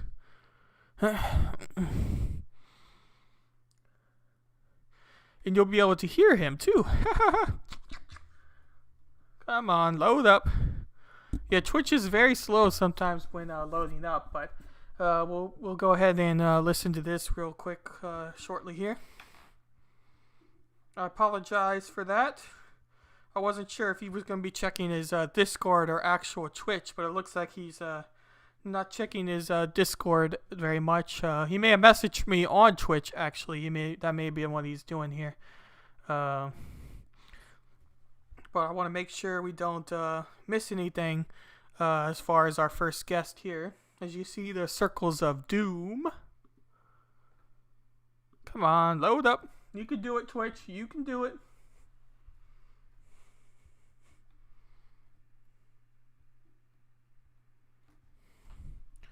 Come on.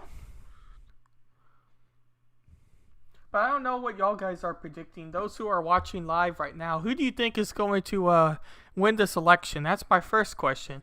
My second question is how long do you think we're going to have to wait before we actually know the results of the election? I don't think it is going to be, I don't think we're going to know the results of the election today. I know my dad's thinking that we are going to know the results of the election today, but I don't necessarily think that's going to be the case. I find it hard to believe with all the extensions of mail-in ballots for particularly swing states, I find it very hard to believe that we are going to know the results of mail-in ballot elections so far. But while we wait for that to load, I'll cover my next story here by the Washington Post, and this is about the doxed Trump donors. So a lot of people are afraid to tell these polling type of companies that they are going to vote for Trump. Oh, I hear him. We'll go to his stream and just let him know.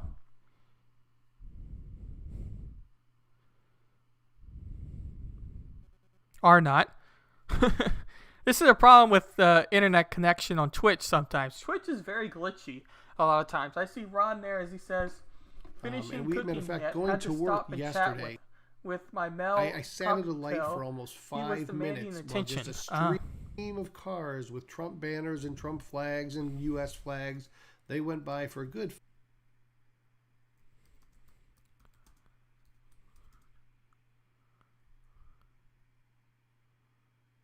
5 minutes at 55 miles an hour while I had to sit there and wait. Didn't bother me at all. I was glad to see them all going by. I can't spell. Have you seen this little crowd at the Pennsylvania? No. I heard.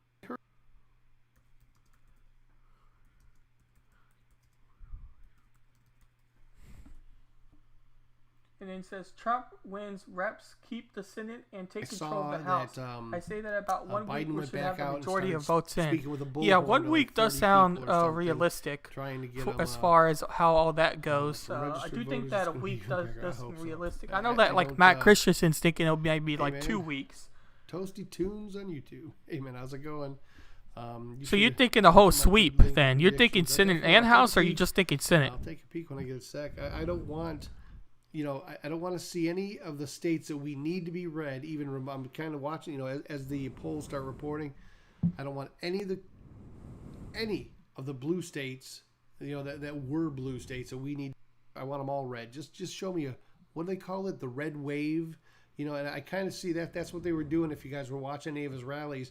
Remember the old wave where people would stand up in the stadiums and they would just ripple around? Republicans keep the Senate and take the House. Same here. My spelling is atrocious tonight. Yeah, mine is terrible for sure. I watched 5 These beers rallies are strong, yesterday. 8.8%. Okay, you may have to slow down there, Ron, a little bit. I don't want you to get back to Washington. Get too drunk. You still have to be cautious enough to not hallucinate the results. You want to see the results, live, where you can actually trust what you're seeing. I don't want some blackout where you're hallucinating some results. I know it's not LSD or cocaine or anything, but hey man, about 10 minutes. Oh yeah, you still need to. Matter of fact, yeah, everybody. I think my Discord is open, so you're always welcome. You still need to make sure that you're cautious with all that. On at a time. It's the mods set it to where we can't have like 20. So I'm going to go ahead and talk about this doxing a little bit. But as I was saying a little bit earlier, in several live streams that I've listened to on several content creators on Twitch or YouTube and whatever else, there's been several people that said that they've been called before by these posters, and essentially all they say to them is that, oh yeah, I'm voting for Joe Biden. Yeah, of course. But in reality, they are definitely not voting for Joe Biden. I think Ron's actually been called. You've been called by a poster, I believe, right? Or am I thinking of somebody else? I know someone has. But that it's not just one person that I've seen this from before. So I think that you have the general Trump supporter that's more of a troll, or the average American that's more of a troll. And then you have the people that are too afraid to even tell these posters that they're going to vote for Trump. So they say they're going to vote for Joe Biden, but they're really doing it out of caution more than just trolling the poster and trying to get them to call back so that they weigh more democratically heavy than any other type of person. I've seen several people doing that. So it's very important about how that goes. But this Washington Post article was talking a little bit about that. Brendan Wu felt so aggravated by President Trump's victory in November that on Inauguration Day, she launched a 2018 congressional campaign in Massachusetts' 8th District. If this were just another Republican president, someone like Mitt Romney or John McCain, I would take the loss in stride. The 39-year-old game developer wrote in a blog announcing her candidacy, but we all know the truth, and you see her up there, but it talks a little bit about there, but I just thought this was kind of funny, and we'll be visiting this a little bit later. But I did want to mention about that whole idea as far as that election and Trump supporters generally feeling scared to say that they're voting for Trump. So I do think that a large part of Trump's supporters are people who may not be necessarily willing to tell their friends or willing to tell posters or willing to tell the media that they are for Donald Trump as president. And it is something to take into account. Ron Helton says, I didn't vote for Trump the first time. I voted for Johnson. And you're talking about Gary Johnson, I assume, for the third party. And good that you're stopping with the dirt beer. That's very good. Thank you. Woohoo. Yeah, he got 8% or 5%. I remember he got some decent amount percentage. I don't think he got 5% in the presidential race, because we're going to visit a little bit later on if how many percentage the libertarians need to be able to get funding from government and be able to get to get funding and be able to be on the debate stage for the for the presidential debates. Woo, I can speak.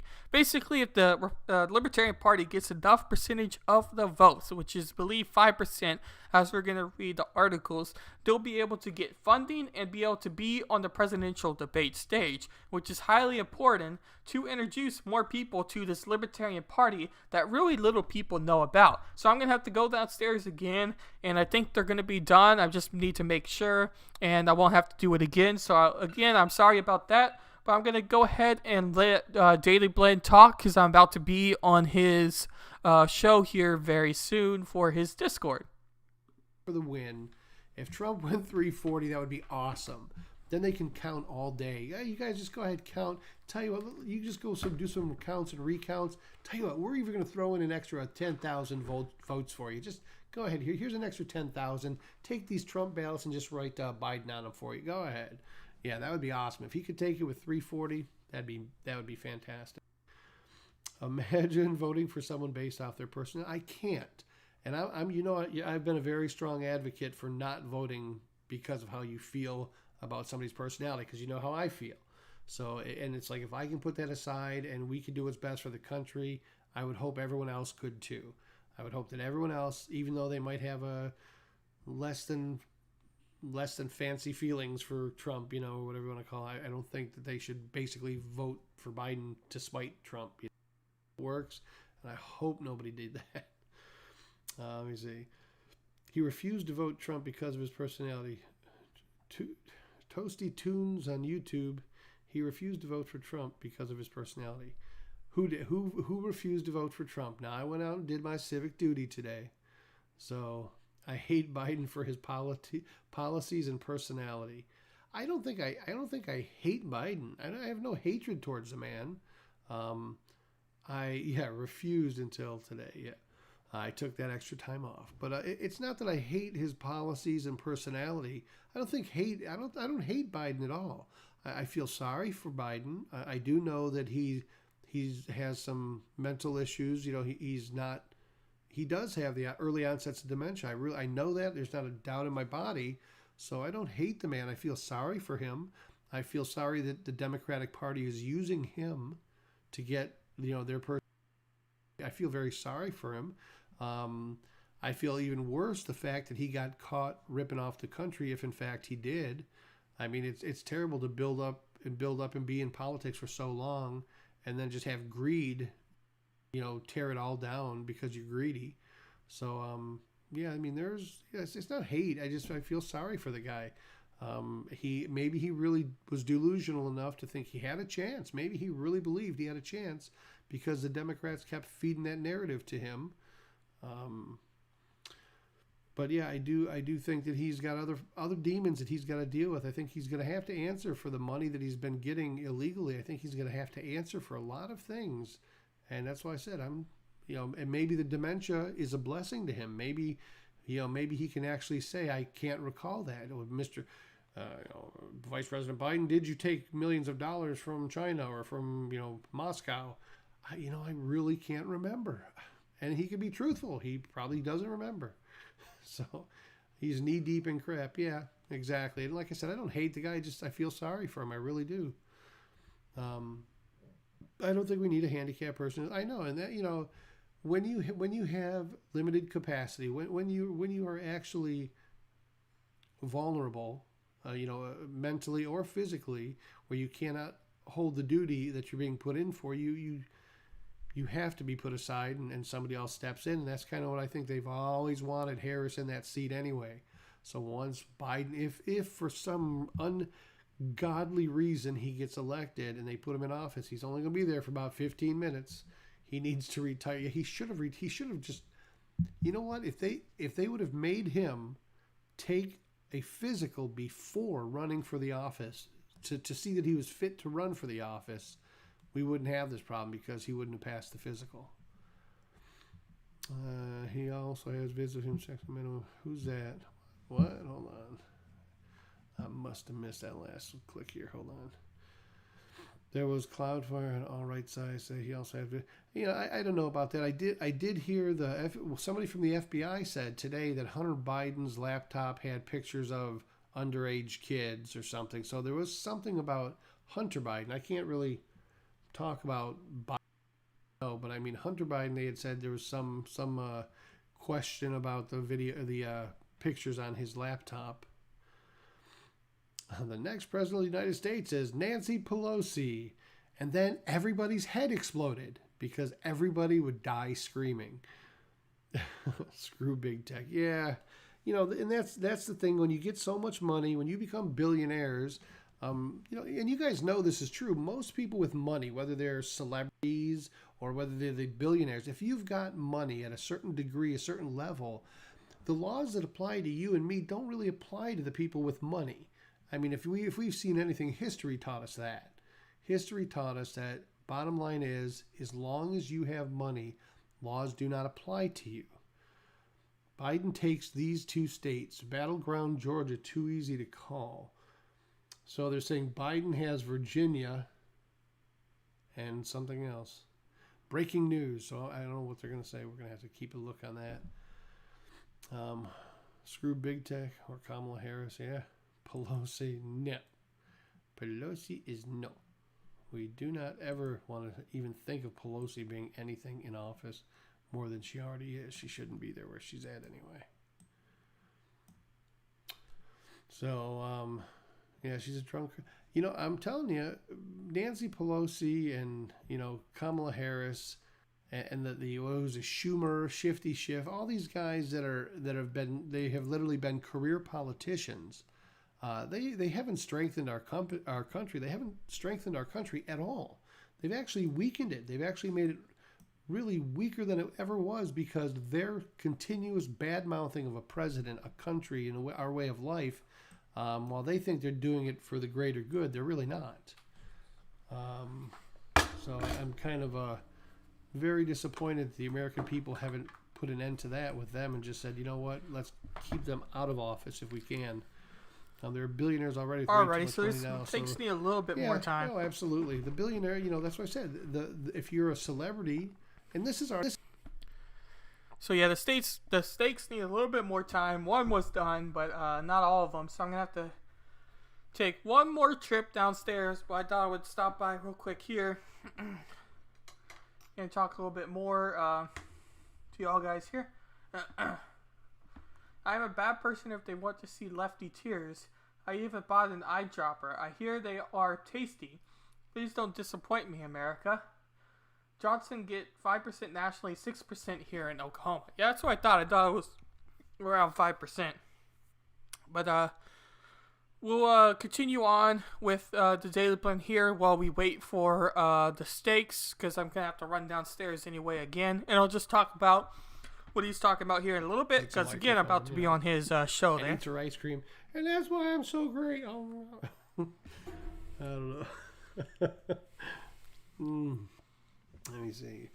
Why does social media censorship right me? Why does social media censorship right media? Well, because they're part of the left. They kind of, with social media and media in general, it's a control issue. They can manipulate you. They can control you because they control the narrative and what you believe. So, Kentucky just went to Trump. So, at least that's what they're saying. Kentucky went to Trump. Virginia and it looks like New Hampshire might, I don't know, might go to Trump. Oh, Vermont. No, Vermont. Vermont went to Biden, and Virginia went to Biden. So Biden's 16, Trump is 8. I don't believe in Virginia being called so early. I know. Well, this is it's a race to 270, and that's they've already called it. So I don't know. Maybe that's where the bulk of the ballots were dumped. They kind of get those ballots over here. Come on, they're counting them. I think there are 3 scenarios tonight: clean Trump win. Yep. Constitutional crisis and election delay with mail-in ballots. Media coup, they declare and ignite prolonged civil war. Yeah, that might be. Hey, Glowacki, good to see you. Yeah, it could be. Maybe they're kind of going a little nutty. But I'm just going to sit here and watch the map. And that's why this thing in real time hopefully is. Let me see if I go to that. I'm going to have to resize that, I think. But this is actually pretty cool to find this to where hopefully this will be a. Let me see if I can enlarge that a little bit.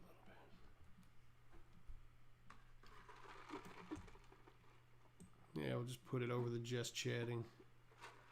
There we go. We'll see. We can at least see it a little bit better that way. So yeah, it's I'm kind of interested to see what's going to happen as they turn red or blue. This is that Fox race to 270s, like their live map. So we'll be able to see it as it comes in. Right now, what did that say? Kentucky, Trump 54, Biden 43.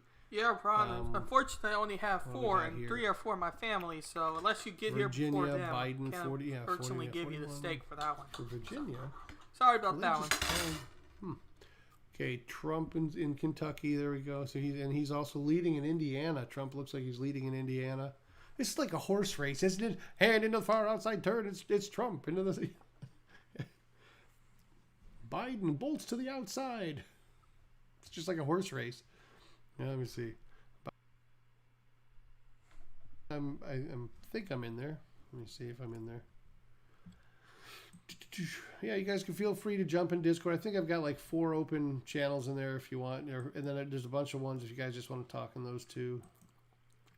Let me see. Where am I at?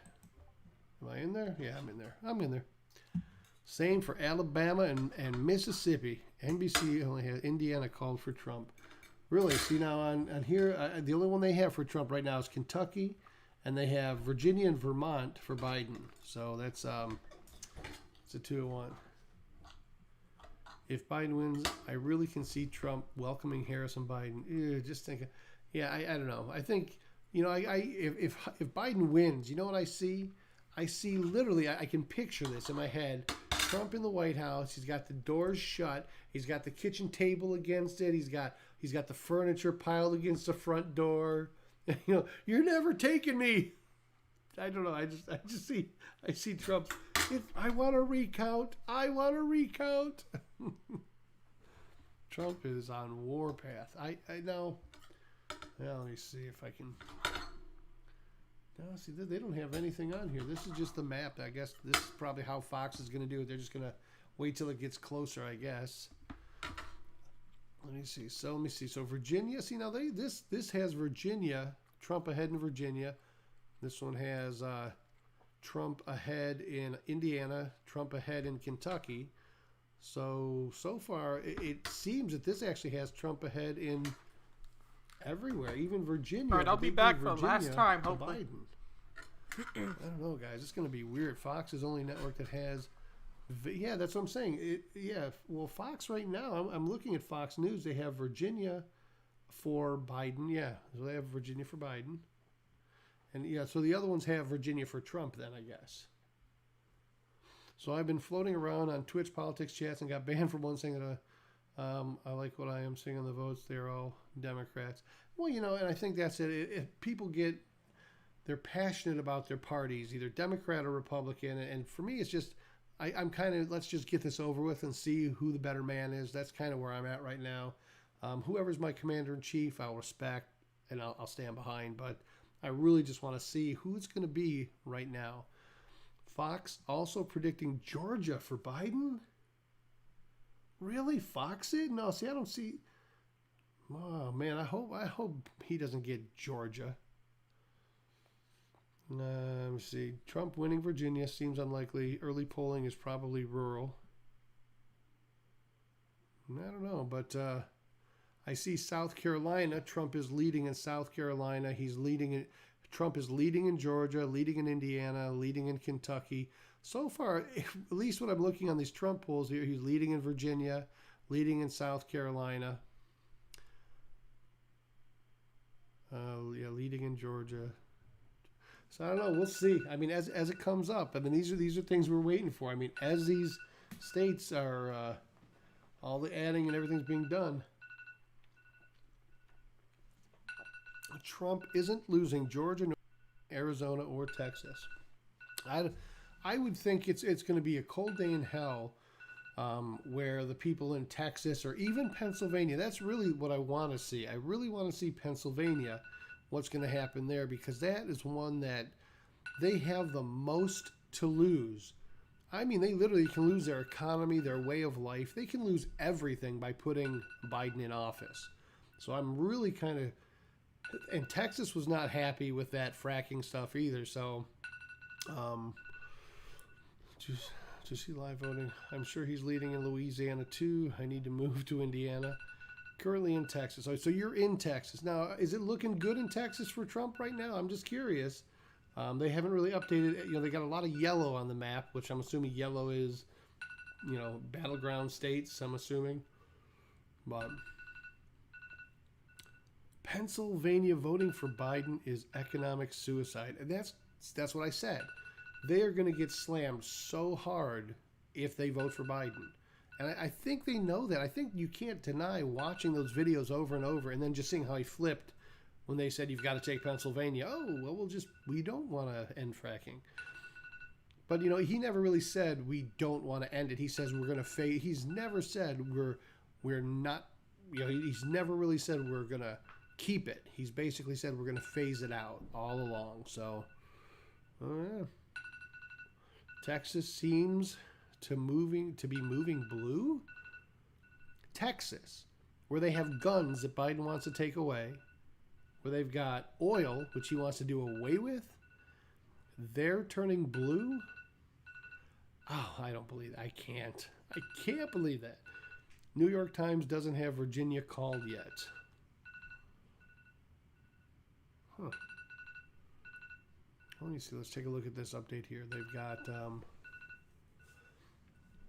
Georgia. Wow, they got Biden at 61% in Georgia. Oh, my God. Really? Wow. Biden at almost 62% in Georgia. I can't believe that. I can't believe. Well, you know what though? What's the percentage in? What's the percentage in? 1% there, 14% in Indiana's already in, 17% of Kentucky's already in. South Carolina, only 1% of South Carolina is in. Alrighty, I'm back. 1% of Virginia is in. 3% of Georgia is in. Oh man. 1% of South Carolina. Yeah, I can see this is going to be a roller coaster all night long. This is how it's going to be. It's going to be up, up, down, up.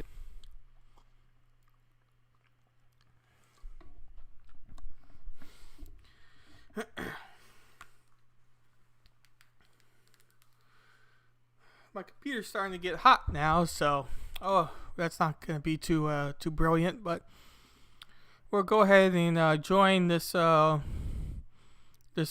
real quick, and then we'll go from there.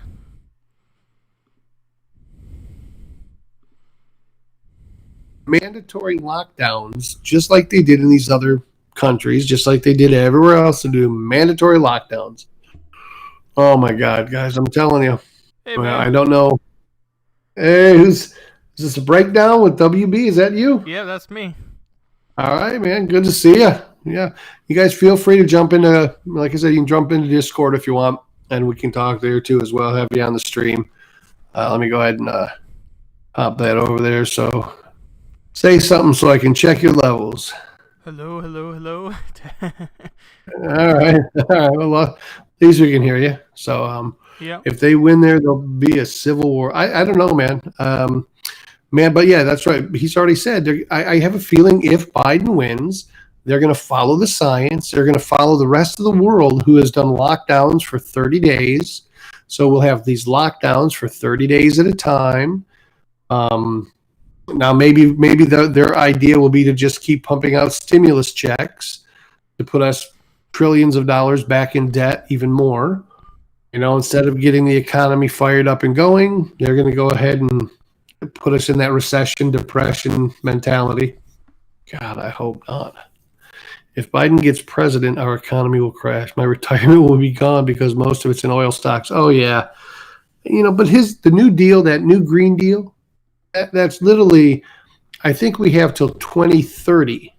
So what was this, 2020 now? So in 10 years, I think he said it says we'll be 70 or 80%, free. We won't have oil. We won't be dependent on oil anymore. And then by 2050, we'll be totally free of any. We'll be really just a green country all the way around. Now the rest of the world will continue to pollute just like they do, and won't really help the world or the global platform. But we'll at least be green. That's all that really matters, I guess. Let's see. Back to the. Do you think? Oh yes. Matter of fact, I think that they will absolutely undo everything that Trump did. Yeah, anything that Trump did, they will undo it.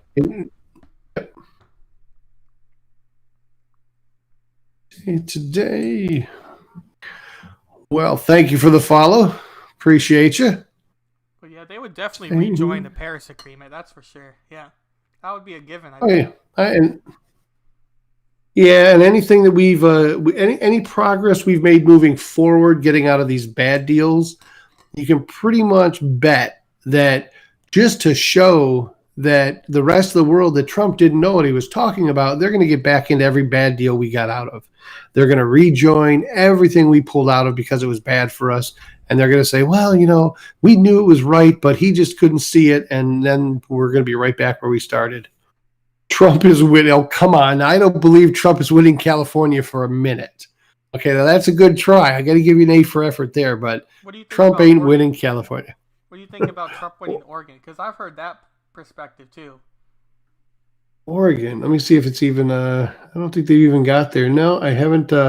Right now, the polls, the first polls, I think, you got to kind of follow the sun and everything. But I think what we're seeing now is just the ones like these. What is it, Georgia, Indiana, Kentucky, and these are actually scary. When I looked at Georgia on here, see now South Carolina, Trump is winning by 72. Oh, see, now it's getting closer in Georgia.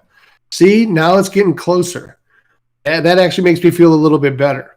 South Carolina, 72 for Trump. Now, I was worried about Georgia because when Trump was down in the teens and Biden was up in the 40s, now they're getting really, okay, and there's only 3% of Georgia is in. Yeah. Man, I'm telling you guys, this is going to be a nail biter right up to the end, right up. I don't even know if I want to stay awake. I might just want to go to bed just so I can wake up and either be depressed or, the balance of power. What do you think? So right now, go ahead. Yeah, what do you think about Wisconsin, though? That's an interesting one to me because I have several friends that are from Wisconsin and one content creator that's like part of this network I'm in called J. Edgar. He does, live streams and all that too. But anyway, he's near Wisconsin, or not Wisconsin, Kenosha, and he changed his vote to Trump just because of that. And he's not a very Trump fan really much at all.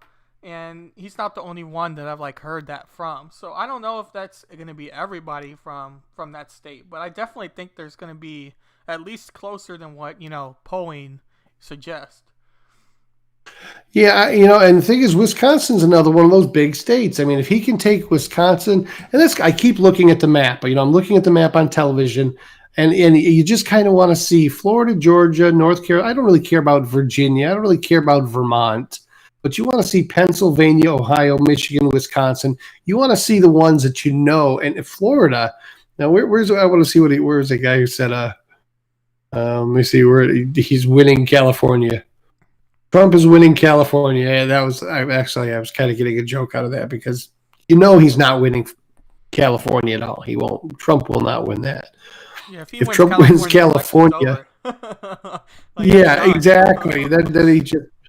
But I will tell you, if you saw one of his, did you guys see when he went to California for one of his little rallies?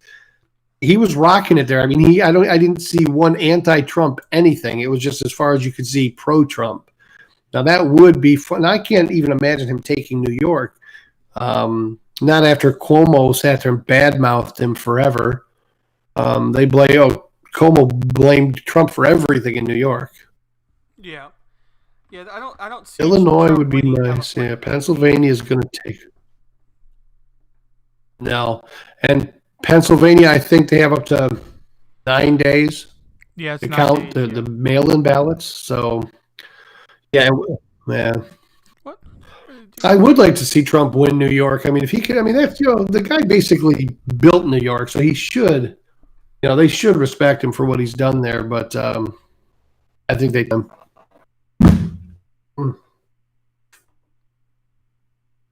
So, but anyway, yeah, I've watched it all day and listened to all the commentary from all the channels, and you know what?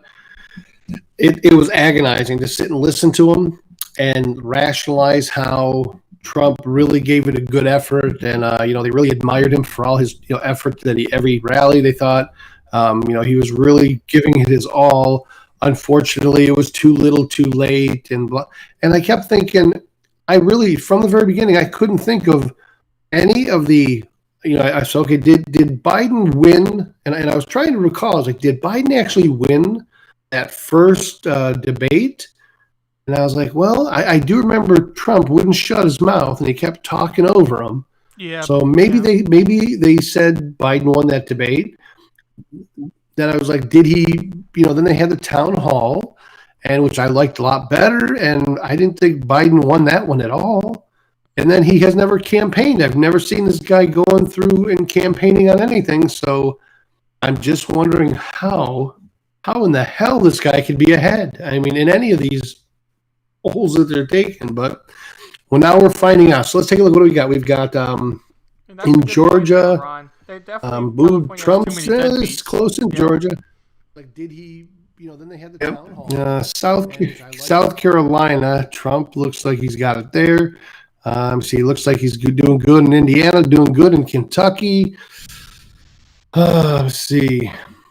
Yeah, it's because of Cuomo that they hate Trump, and they really should hate Cuomo. That's the part that, did you see the little clips of Cuomo that Trump was playing when this all started? And, a couple months into it, he was just praising Trump, how great he was doing. And then when everybody started going after Cuomo because he put all those sick people in the older folks' homes and killed all the old folks that were there. So when they turned on him right away, he started dumping on Trump to get the attention off of what he did that was so stupid. He wrote a book, I would love it, boy, if New York, because I did hear New York, the New York Police Department, the New York NYPD, I guess, endorsed Trump. So that was pretty cool. I mean, it would be really a good shot in the arm if New York came back to Trump and said, yeah, let's go ahead and vote for Trump. That would be awesome.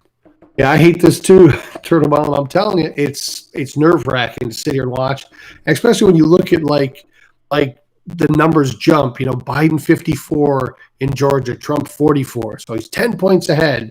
But then you look and there's only like 4% have been reported. So if Trump wins New York, then Biden will concede tonight. That would be hilarious. I would love that if he took New York, but I'm not going to count on that. I don't think that's even. No, I think that's a no-brainer that's going to go to Biden. Not counting on Trump winning though. Yeah, I know. CNN. Who's that? Cuomo? Yeah, Cuomo wrote a book. He wrote a book? Yeah, about how good his coronavirus methods were and so. On what? On the coronavirus management. He was like, oh, really? I did ideal coronavirus management, kind of like look at me type of book. Yeah, good luck. Oh, okay, here's the national popular vote. So right now they've got Trump at 49.4. This is the popular vote. And Biden at 49.7. So Biden is literally leading Trump in the popular vote. And right now, the net gains for the House and Senate are even. The new balance of power. So let me see how it is. So right now, the Republicans still have the majority in the Senate. And so nothing's changed really, all that stuff. Kentucky precedent. The race is called in Kentucky for the Senate. Okay, it went red. Holcomb won, and the governor of Indiana was called. Vermont was Biden. They called Biden the winner of Vermont. Arizona's an interesting one for the Senate. 32.2. Yeah, Kentucky, they called Trump. Race called. Senate in Virginia went to Warner, who was the Democrat. And then Holcomb in Indiana was governor, president of Vermont. Yeah. You know what? This is that part that just drives you nuts. You're sitting there waiting. You're like, oh, what's it going to be? And then by tomorrow, I'll get up and all I care is I just want to see headlines that say the Biden camp are screaming for recounts and they're filing lawsuits or something. I want to hear that the Biden camp is freaking out. That's all I want. So CNN is bracing for an early Florida call for Trump. Man, I hope so. I can't wait. If I see Florida turn red, that hopefully will be the start of that red wave.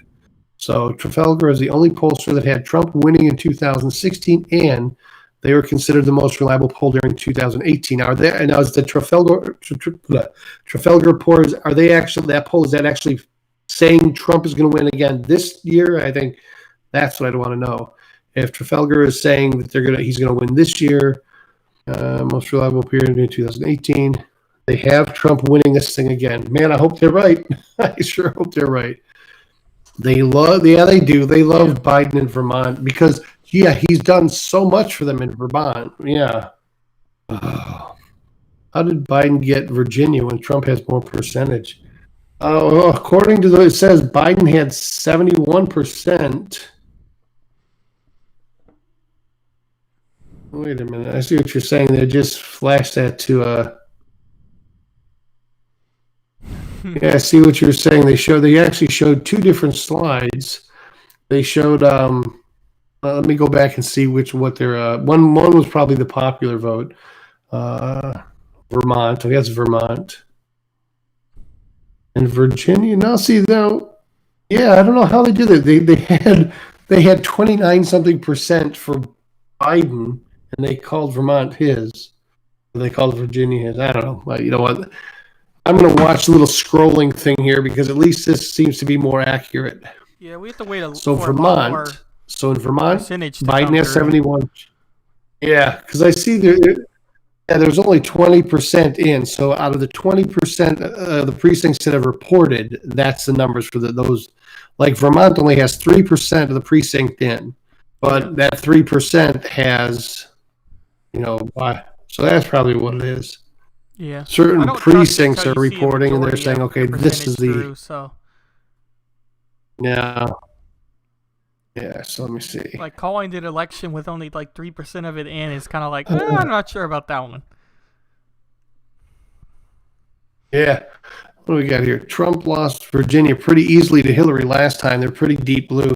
Yeah, and I didn't expect, honestly, I didn't expect Virginia to go with Trump anyway. That's probably why he didn't waste any time going there. I don't know. Illinois and California blue. Yep, and Trafalgar has Trump winning, which is great. I hope they actually are winning, or right. I hope they're right. They predict Trump Vermont is Bernie country 294 for sure. Yeah, you know what? I'd even take 294. Yep, Vermont. See, that's the whole thing about the Bernie thing. All right. Because like the DNC, for a lot of like the liberal voters, Bernie's their guy, their man. And the idea that the DNC has basically destroyed his campaign twice, I don't see how you could ever vote Democrat after that. Like, they destroyed his entire campaign 2 times in a row. Yeah. Let me see here. Vermont gave Trump 29% of the vote last time. I don't know. This is kind of interesting that they have these different because so Kentucky, and here again though they're showing the counts at the bottom here. But like West Virginia, they just called West Virginia. Wait a minute. I guess they did. I'm wait till they bring the map up again. Florida's very close right now, from what I'm seeing here. It's like 58%, and it's got 50.2 for Joe Biden and 49% for for Trump. So that's very close. Florida? In Florida, yeah. In Florida? Mm-hmm. Yeah, I would say that's probably that's got to be a Democratic poll of like CNN or something. I don't know. I just can't. But it's funny. They're not even showing Florida on the one that I have scrolling up. I see North Carolina, Ohio. I have South Carolina. I didn't see Florida on there. Let me see. I just Vermont, Virginia, West Virginia. I just surfed live election results, and this is just the first thing that you see on Google. So I don't know how accurate it is, but okay, that's just where I'm getting it from. So it says here Trump got West Virginia. Okay, so Trump got West Virginia. We'll go. All right, well that's good. 538. 538 is pretty good with this coverage. Yeah, I'm not a big fan of 538. I think he's kind of it's not. He's perfect. leaning left. No, he definitely leans left. Yeah, that's. No, but I mean, yeah. I just like. Yeah, that's what I said. I kind of like the more independent. No, I definitely understand that for sure. The left leaning style? No, the part that you're independent. Let me see what we got here. Which is good. I don't like how divisive parties have become. Like, I really think there needs to be a stronger third party, or at least a third party that's not like a joke. Because even like the people I know who are libertarians, they don't really like the what they call the LP, the big LP. They'll like the small LP that's like their state. So like in Florida, they have a really good libertarian party that a lot of people support. But if you go to the National Libertarian Party, a lot of people don't like it. They don't like how they're kind of leading the style. So yeah, they just posted a thing here. It says Trump. We see they have a historic GOP turnout in Florida right now, and they're they seem to think they're going to have it. So I'm kind of curious to see if you're really good that they're going to have Florida. And I tell you guys, I sure the heck hope they do. They don't close for half an hour. That's why no results yet. Yeah, I'm in Florida right now. They close at 7, I think. Yeah, what time? It's 6:30. Yeah. So they're got another half hour almost before Florida starts hitting here. But man, after everything this guy's done these last last several months, and Biden's done nothing. You guys know this. Biden has done nothing. He's done no campaigning, and it's just constant hiding away. And basement Biden, and I just can't see. Now Trump, he's got West Virginia and Kentucky, so it's a 13-16 right now. Yeah. So we'll see, and hopefully we can see if he can get Florida, Georgia, South Carolina, North Carolina. That'd be nice. See that red wave start rippling through. But you think and I really don't know. I figure tomorrow morning when I wake up. Pennsylvania, I hope they go, because they're the ones that literally are going to get hurt the most if Biden gets in office. That is their way of life. That's a livelihood in Pennsylvania, the fracking. Yep. And he didn't just say it once or twice. He repeatedly said there's no room for it. He's getting rid of it. And the only reason he switched and flip-flopped was because they told him, hey, Joe, you might need Pennsylvania. You might need this. And all of a sudden, it's going to be phased out. But see, phased out is still getting rid of it. So it doesn't matter if you're going to phase it out. It's still, you're going to take somebody's livelihood from them. So I don't know if he's going to get Pennsylvania. It's a hard sell. Hey guys, it's a hard sell, and I'm really hoping that Trump just starts turning a lot of these states red. And I understand that I don't, but I'm waiting because I keep looking at and I keep watching these numbers here, and only 5, like Indiana's got 21% of Indiana has already reported, and Trump's in the lead there so far, but that's still a lot left to come. So that's kind of where I'm. In North Carolina, I wonder how late they're open till. I thought they were kind of closed already as well. I thought their polls closed. I honestly don't. Yeah, Georgia, 5%. 5% of Georgia is in already. 5%. What? But I honestly don't South see Carolina Pennsylvania was obvious. going towards Biden. It just doesn't really make sense to me. Because of the oil industry and all the riots. And that's kind of what I'm hoping is. Yeah. Yeah, and that's, I'll be honest with you, a lot of these Democrat cities, that had all these problems, even like Washington, Seattle, and I would think if the people that live in those states anyway, I think the people in those states would drive towards the red. I think they would be just so tired of the riots and everything. That's it. And having a Democratic-run city and state that's not, that's not flourishing and thriving while the rest of the Republican states are thriving and doing well. I think they would want to make a change. I think they would want to do something better for their state. But for whatever reason, and there's they just a still big see oil that industry too. Their answer to everything is supposed to be yeah, it's huge. All right, let me see. What do we got here? Take a look. Next poll closings in battleground Florida and Pennsylvania. Okay, so that means in about 20 minutes, 20-some minutes, we'll start seeing Pennsylvania and Florida. So about 20 minutes, we'll start seeing Pennsylvania and Florida pop in here. Those are big ones. So I'm gonna try not to look. Yeah, I'm going to try not to look, because right now all the precincts that are reporting, you only got 5%. You got, what is this, 1% in South Carolina, and it looks like Trump is just pounding South Carolina.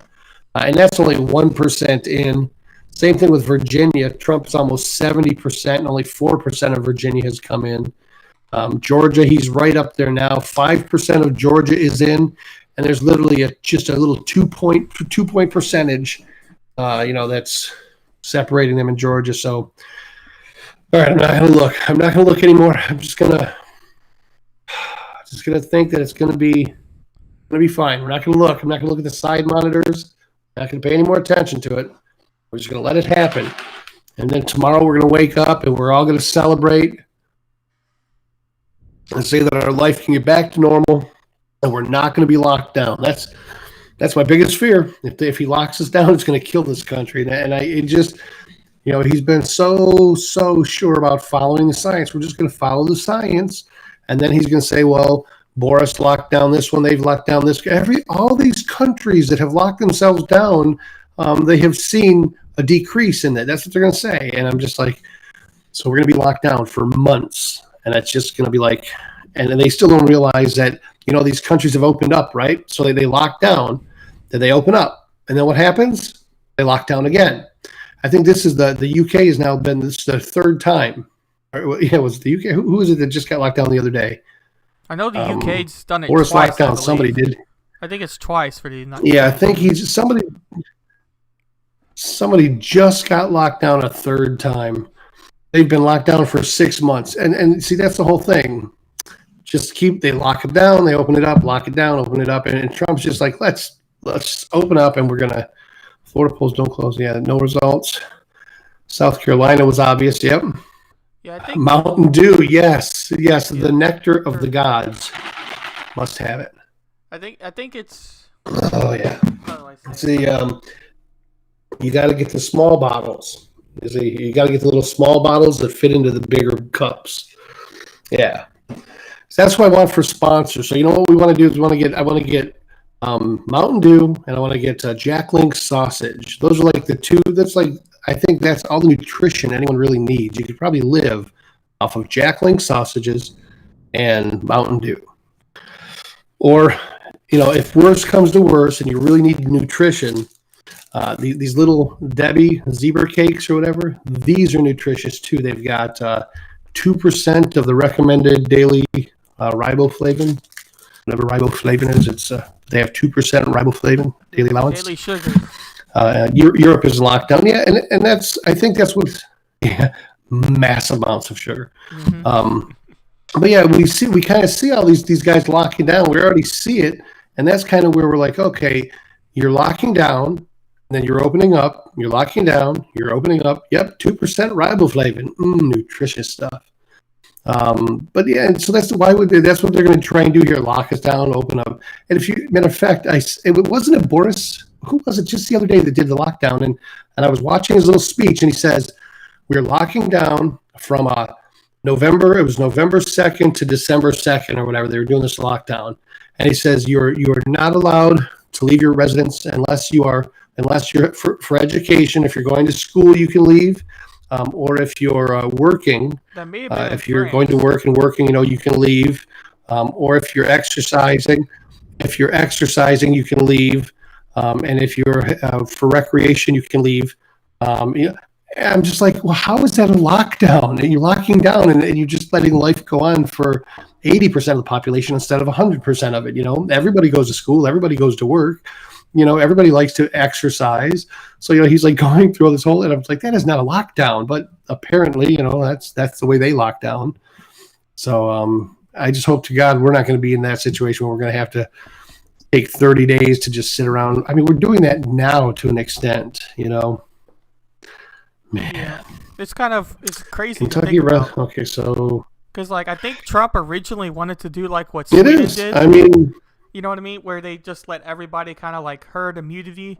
But I think Trump, he wanted to up to individual governors, a very federalist approach.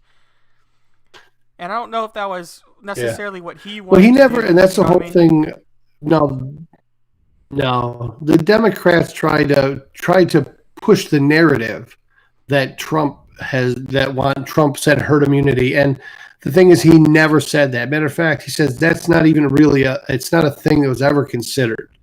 Herd immunity is basically just like everybody will get it, and then they won't be able to get it again because of the antibodies and everything. So it'll eventually burn itself out. Yeah, that's that maybe that truly might be in what happens in the end. I mean, when you look at how many people we have, that 9 million already, and it just keeps growing. And the thing is, just a 1% spread of 9 million, everybody ends up with it. So it's not even, I just don't think we're ever going to escape it. It'll just be like the flu, Let me see. All right, well, I'll be right back for the voice channel. I just got to finish something real quick, and then we'll get back in. Yeah, go for it. We'll see you back. We'll see you. All righty. Have a good one. All right, I'm getting ready to call Anavultus. He's also a YouTuber. He's very much a philosophical YouTuber. I'll let him introduce himself, but many of you probably already know who Anavultus is if you follow any sort of like Freedom Scoop content creators as far as that goes. I've had him on my show before, but there are several audio issues and things like that, so I want to make sure that the audio works good for this stream, and I'm looking to interview Anavultus again. As far as a like physical Anavultus stream, like just himself and not necessarily political as it is right now. But it'll be interesting to have him on where we can actually hear him this time compared to what it was like last time. So I'll go ahead and call him real quick here. Nope, wrong one. There's Anavultus.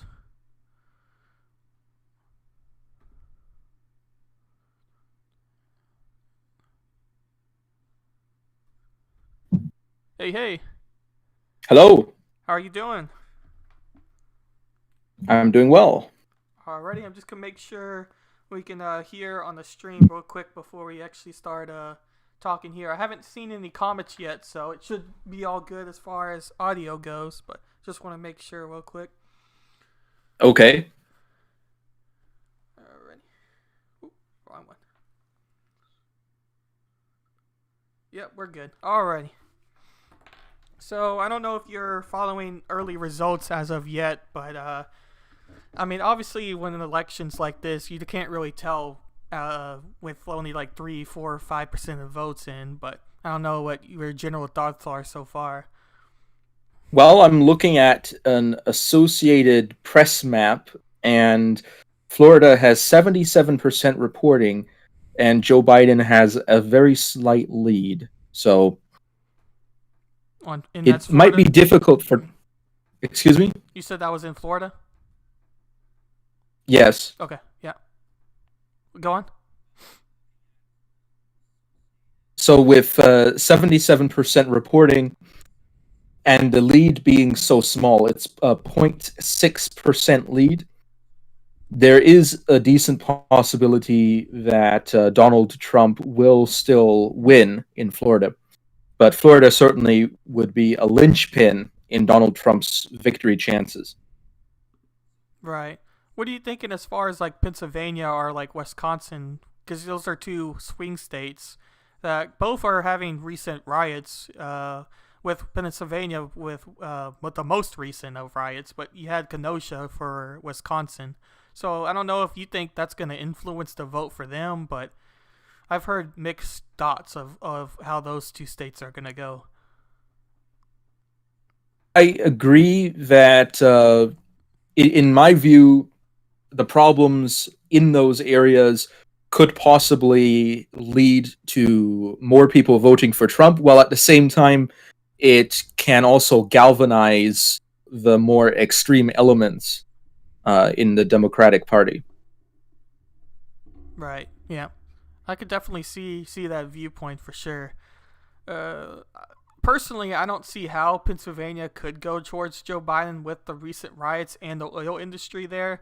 But then again, that may just be me overthinking components are giving into one side of the debate more than the other. So basically being biased. But I just don't see how Pennsylvania could go towards Joe Biden myself. But well, I'm not in Pennsylvania, so I'm not really sure on what people in Pennsylvania are thinking. So I can't really say directly. Now, of course, it is worth noting that some of the larger cities in Pennsylvania will obviously be Joe Biden strongholds. So a lot of it will have to depend on population throughout the countryside. Right, yeah. That's what all these elections really, like all major cities, especially in Texas where I live, it goes Democratic, Houston and Dallas being the big two. And, I don't think it's ever flipped for that direction. I know like Dan Crenshaw is pretty popular and he's in Houston technically for his district, but I think that's a little different than when you're talking about a like presidential candidate. So I don't know exactly what is going to happen. Now, obviously, the polls, or at least the ones that are available, a lot of them are pointing towards Joe Biden. But of course, in the last election, I'm not sure exactly how reliable the polls are.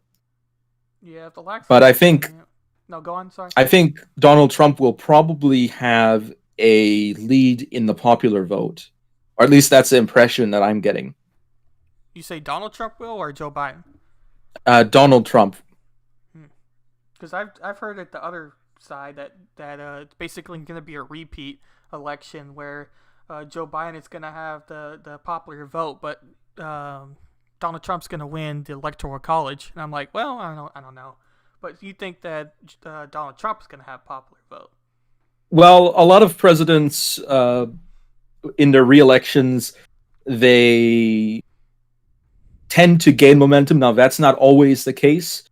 Now, in the context of a Republican Party, Donald Trump has been built up quite a lot by the Republicans, and the Republicans view his presidency, or at least the major party figures view his presidency as a success so far.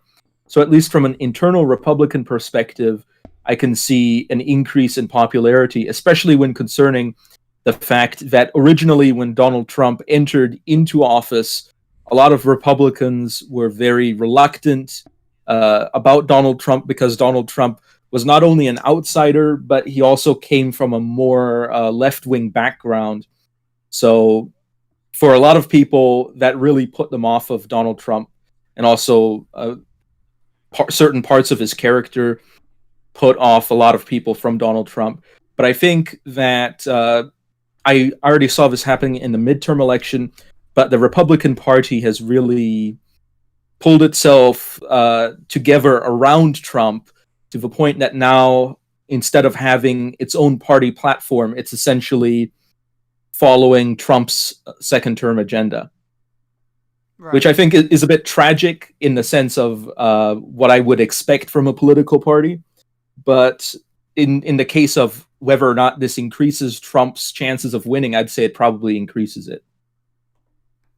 Yeah, because I know, well, I don't know for certain because I didn't really look at it, but I've heard from people that the Republican Party didn't even release like their agenda for their campaign or whatever you want to call it, their political agenda. I think there's a better word for it, but they didn't release like their guidelines like the DNC did or whatever. But yeah, the platform as people call it. Yeah.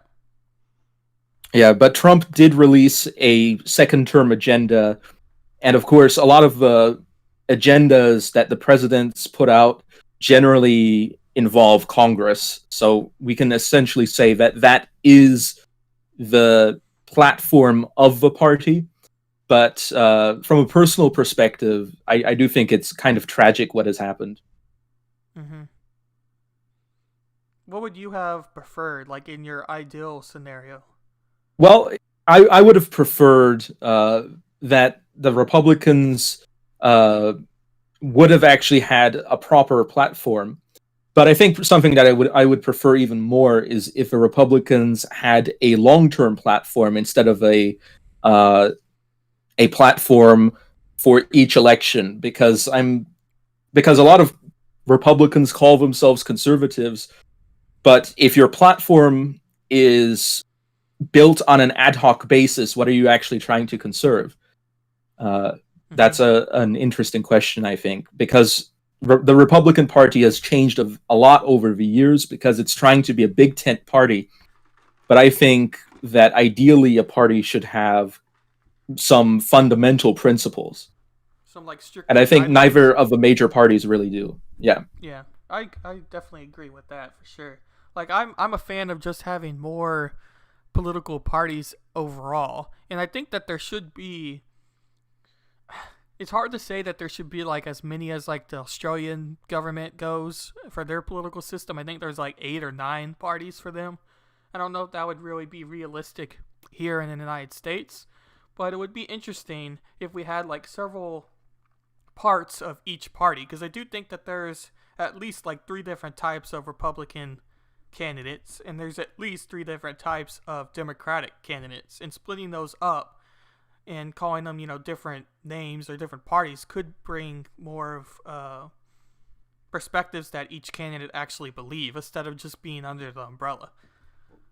Well, I think one of the reasons why we don't have that is because of the way that elections are structured, in the sense that we do have an election that has an electoral college, but the members of the electoral college essentially vote based on the general votes of the people in their electoral district. So in that sense, we have a sort of indirect popular vote, as in we don't have an actual popular vote, but the way that the electoral college is set up in the states essentially funnels it through a sort of popular lens in that way. So in that sense, because it's an election that is localized to the point that individuals vote for particular candidates for the presidency, we end up in a situation where it's a winner-take-all system, where there's only one winner, and this winner essentially gains the power over the executive branch, and that leads to the necessity for big tent systems in order to gain that 50% plus one vote in order to win the electoral college.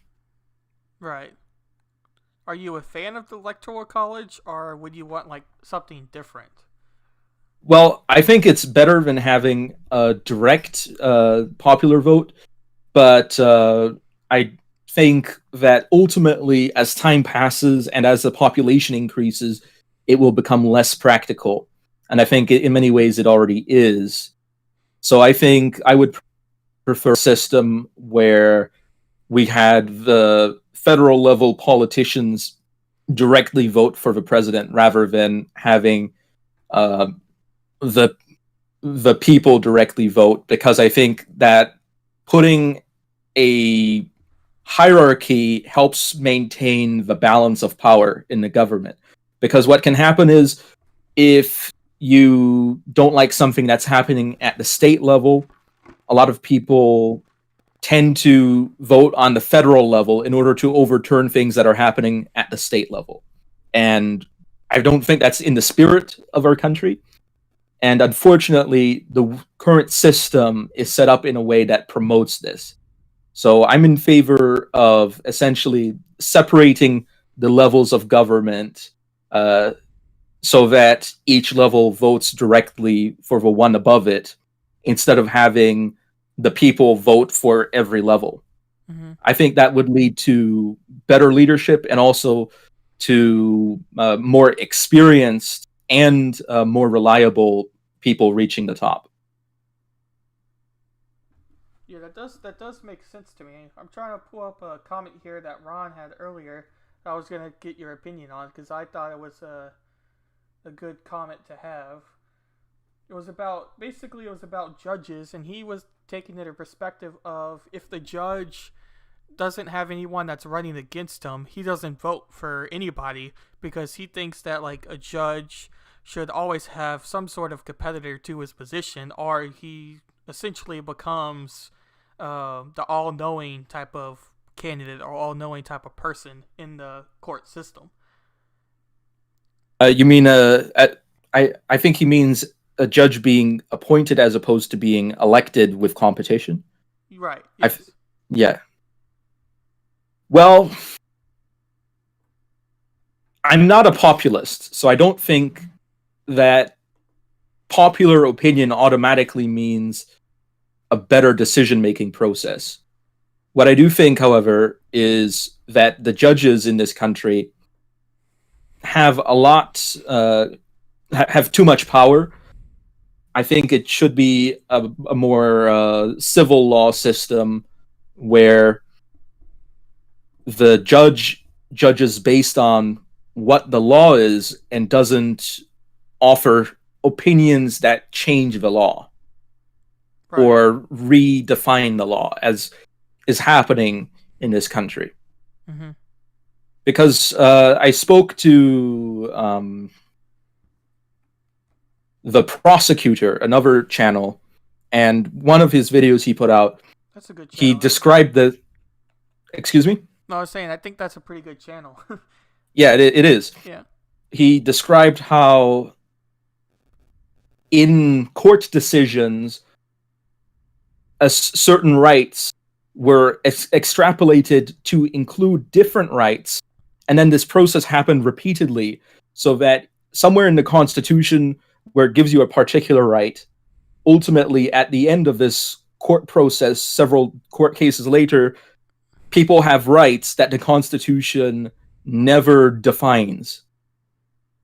And that's where you get a lot of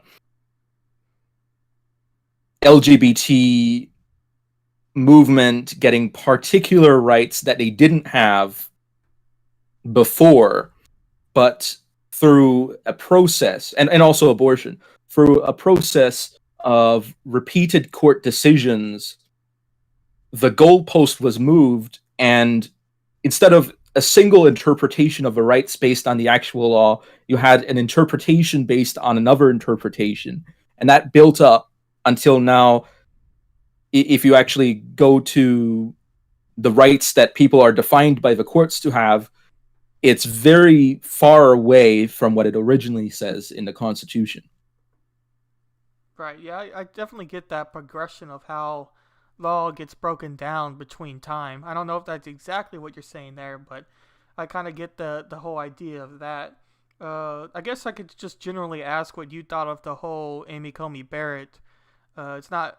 Because she defines herself as a constitutionalist for as far as reading like constitutional law and wanting to make sure that it's what's actually written and not like interpreting it what she thinks. That's at least what she said. I agree with that position. I think that is the proper position that should be expected from judges. And I know that she had an association with Scalia, which is encouraging because he had that type of position as well. Mm-hmm. Because I don't think it's the duty of judges to essentially take the law into their own hands, just like I also disagree with the idea of an executioner, hypothetically, taking the law into his own hands, i.e. failing in his duty because of his own personal opinions. And that's why I also oppose jury nullification, because I think that the law should be something that should be treated seriously and should be fully implemented. I think I remember you talking about your jury idea. I don't want to like take what I remember for what you actually mean. So I guess you could go ahead and describe that, because if I'm sort of remembering right, you would basically have experts decide. If I don't know if that's exactly what you mean, but what I think the term I used was legal experts, and by that I mean a panel of judges, i.e. multiple judges that are legally required to have particular standards of evidence and can be held accountable directly if they have a miscarriage of justice. Because I think that in a world where information is increasing constantly, there increasingly becomes a need for a division of labor. And that means that not every person can have all the skills necessary to operate all functions in the society. And as such, we shouldn't expect random people to be able to make accurate judgments based on evidence in regards to a criminal case. I think it makes more sense to look at people that have a specific training and accountability in order to do that. And this isn't a novel idea. A lot of countries have this. It's just different from the English tradition of trial by jury. Right.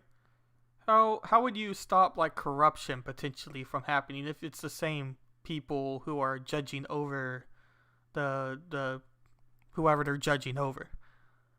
Well, because I think that it's necessary to have multiple courts. And if there's a question of corruption, the courts should be able to prosecute one another.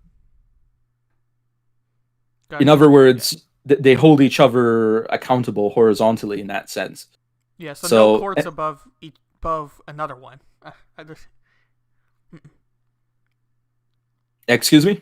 I was basically I was trying to say like no court is like above the other one. They're all at an even level. Well, they're all held to the same standards.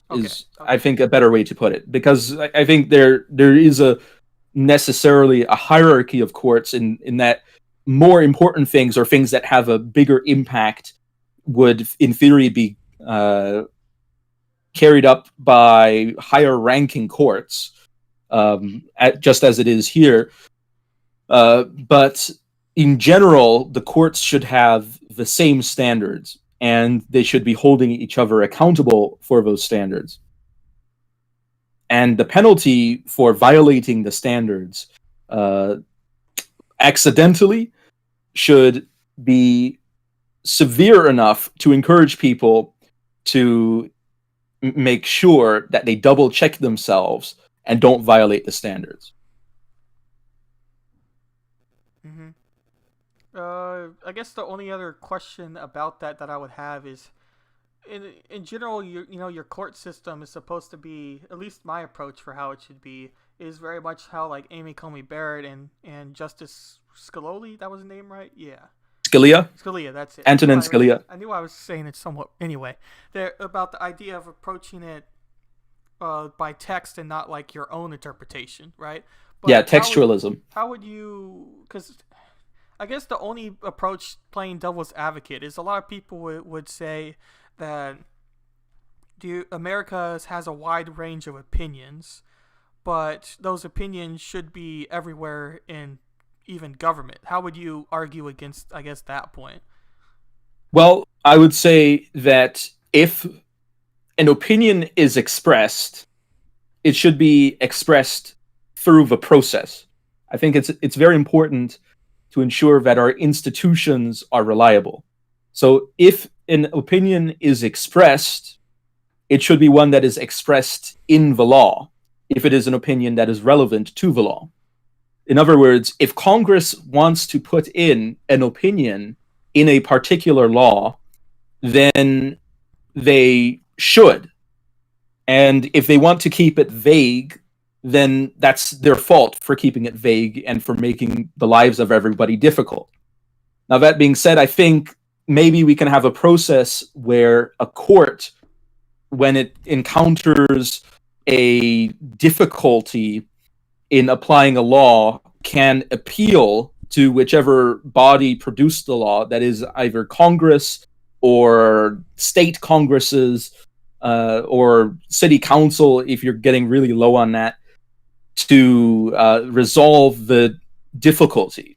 So I think that there might be a process where instead of the court producing its own opinion, the court can instead appeal to the proper legislative authority to give a once and for all solution on what this problem is. Mm-hmm. And I think that would be much better in keeping to institutional accountability than having judges decide for themselves. Yeah, I don't like the whole decide for yourself when it comes to passing laws, especially when you're talking about like Supreme Court laws, but even local laws for that matter, because I don't think that opinion should really be a factor when it comes to law. I think politics opinion's fine. That's the whole point of politics. But when it comes to passing an actual law, I don't think it should be backed by opinion. And if people say, well, what about the people's opinion? Well, we elect people specifically to make these choices, and these are our legislators. And the reason why we elect people to make these choices, rather than simply all of us participating in making these choices, is because we don't all have time to examine all these issues deeply, and we don't all have time to become deeply acquainted with matters of legalese or to examine a particular issue. And because of that, it makes sense in the spirit of civilization to have a division of labor where we have particular people that are specifically accountable for expressing the proper opinion, or at least an opinion that rises above the lowest common denominator of the masses. Mm-hmm. Yeah, and that's why we have a government. Right. Yeah, I mean, the whole idea about the government, and I guess the best way to express this is the incumbent advantage is extremely high, because people generally like to vote for the person they feel the most comfortable with, even if they don't necessarily agree with everything he or she has done. Basically, it's by voting for the same person you feel more comfortable than a person you don't know as much as, or for, even if you may agree with them more, because the incumbent advantage is like extremely high, and I don't think it is. That's a but good I think I know the reason why it's high, and the reason why it's high is it has to do with the voters themselves, because as you said, this is you could say a psychological process within the voter, and I might even say it is a lack of reasoning within the voter. And the way to fix this, in my opinion, is to ensure that the voters and the people they're voting for are a lot closer together in the hierarchy, and to then produce a hierarchy, as I said before, where each level votes for the level above it directly. Because I think having the ability to talk to your politicians makes this incumbent advantage significantly less, because it allows you to personally call out someone and hold that person accountable, which is a problem that happens in areas, in electoral bodies where the population becomes too large. It's harder to hold people accountable, so it's easier to fall into this idea of playing it safe, because you can't actually personally talk to all the candidates and examine your choices. Right. I was just read Ron's comment here. He says, "Oh yeah, but some opinions should not be allowed to rob from some to give to others," which I think is kind of what we were talking about there too. So yeah, because imagine your mayor starts talking about taking money from some people in the town and giving it to other people in the town. That's a lot easier to deal with. You can go to him directly and confront him, and you can talk to your neighbors and actually deal with this in a very personal manner. Whereas if it's happening far away, it's a lot harder to deal with. Mm-hmm. So that's why I'm in favor of decentralization in a lot of respects.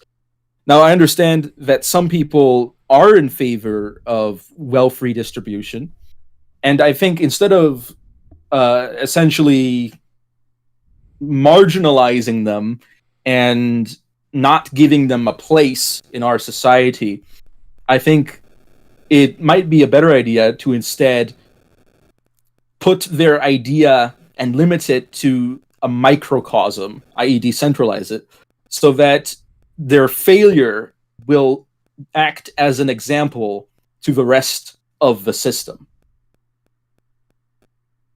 In other words, they can have their own community, and if it works, it works. If it doesn't work, then everybody will know that it's not an effective idea. Yeah. It's definitely a better idea than what we have now, as far as because that goes. The way we have it now, it's a winner-take-all system, and that's why we have two parties. It's because it's winner-take-all. Yeah, Trump's got the lead in Florida right now with 85% reporting. He's got a 50.4 compared to Biden's 48.8%. Yeah. So as I said, the margin was small enough that the lead could change. Now it's still small enough that Biden could swing in again, but I think that in light of Trump having won Florida in the last election, he's likely to win it again. Now, I live in an area that is probably more pro-Trump, so I don't know exactly how accurate that is to areas like Miami, where Joe Biden is probably the more popular candidate. Now, that being said, the increased association of the Democrats with socialism is probably spooking a lot of Florida's Cuban population. Cuban, yep. Mm-hmm.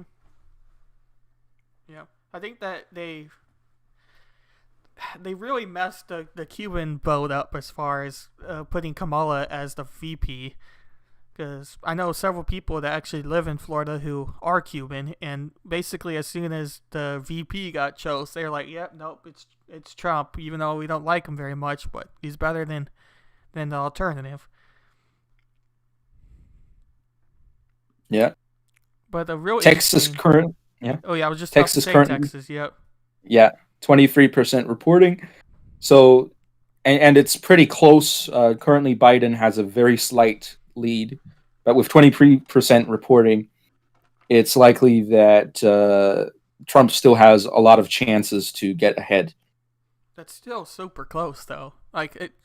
To think that Texas is more purple than I guess I assume it to be is very interesting to my thought process. Well, if you think about it, a lot of the more blue states have had immigration from certain areas, such as California, because of bad policies that are implemented by the progressives. Now, that being said, a lot of the immigrants themselves, while not being hardcore socialists, are probably more in the blue dog camp. And in that sense, they might still vote for Democratic candidates, even outside of their home state, in areas where Democrats are more moderate. Yeah. Because, I mean, Joe Biden, for a large part, does get a lot of the general Democratic voters, because he's just kind of the general Democratic guy. Like, he's not very progressive. He's more moderate than progressive. Even though he has a progressive vice president, people still look at the president and see what he represents more than they look at the VP. Even though this election just so different because of Joe's health conditions, for lack of better words. I think people are looking more at the VP than usual, but that may just be the people who are hyper political. The average person may not even look at the VP and when they go to vote at all, even though it is Joe Biden. But I think another major element here is that Joe Biden, or it could have been anyone really, is the opposition candidate in a re-election campaign. So for anyone that doesn't want Trump to win, who is voting strategically, they are likely to vote for Joe Biden, even if they don't think that he will be capable. Yeah, I do think there is a lot of that vote going on for sure. People who are anti-Trumpers, and I think that's probably the largest amount of Joe Biden's vote is anti-Trumpers and people who think that Joe Biden's a return to normalcy. Yeah. But of course, the story with Joe Biden, as it keeps unfolding, it may have been an October surprise in other electoral cycles, but in this case, things have gotten so wild and that it has been ignored by certain media to the point where there are serious questions in regards to how much exposure the average person has to the more controversial areas of the candidates. In that a lot of this stuff, people talk about the memes about Joe Biden sniffing people. a lot of these things are not really mainstream in the sense that the average person isn't looking at memes of Joe Biden being weird. It's more something that is a bit more niche in certain political circles. Right, yeah. The people who are kind of, I call hyper political, people who kind of listen to news or listen to their own community of content creators or whatever else, they're aware of the memes, but not the average Joe. Yeah. Yeah, because what happens is people tend to form certain bubbles, and in those bubbles, they assume that the bubble is representative of perhaps the wider population, maybe not the whole population, but the wider population in some sense, when it really is its own self-contained microcosm where most people involved are involved with each other. For example, you see this on certain YouTube channels where in certain political circles, you have these YouTube channels that have hundreds of thousands of subscribers, and they all interact with each other. But in theory, the vast majority of the subscribers for these YouTube channels, instead of being subscribed to one channel each, they're probably subscribed to multiple channels. And therefore, the impression that adding up the numbers of the total subscriptions would give of the size of the community is actually stunted, because this community itself is, some people would use the term incestuous. I think that's maybe not a very tactful term to use, but it is self-contained, is a way to use it. There's a lot of overlap within the community in regards to activity. Right. Yeah, Ron says here that North Carolina swung hard red. I'm a little surprised. I thought they were leaning blue, and then he put good job, Cousins. And yeah. Last I looked... Oh, no, go on. I'm currently looking at the Associated Press map, and Texas is just red again, but of course the lead is very slight, and the reporting votes are not too high. Yeah, Donald Trump's leading South Carolina, but only 7% of the votes are in, and that's close too. But that's a swing state as well. Pennsylvania, I think got very high Joe Biden, but only 3% so far. I think something that's very important to think about is the next election. Where does it go from here? Because a lot of people are very focused on winning this one particular election. But with Trump going out of office in the next election cycle, unless something changes, but even in that case, Trump is old enough, so old that he will probably go out of office coming the next election cycle. Who will be the new person in? Because if Trump is successful in a second term, and that's assuming he wins, of course, this is a hypothetical.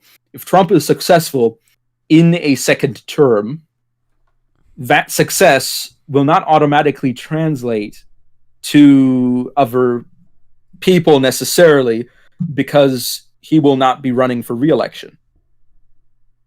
Right. I think, honestly, I could see Ted Cruz coming back. Although I live in Texas, but Ted Cruz is just such a viral candidate for sometimes on the Republican side.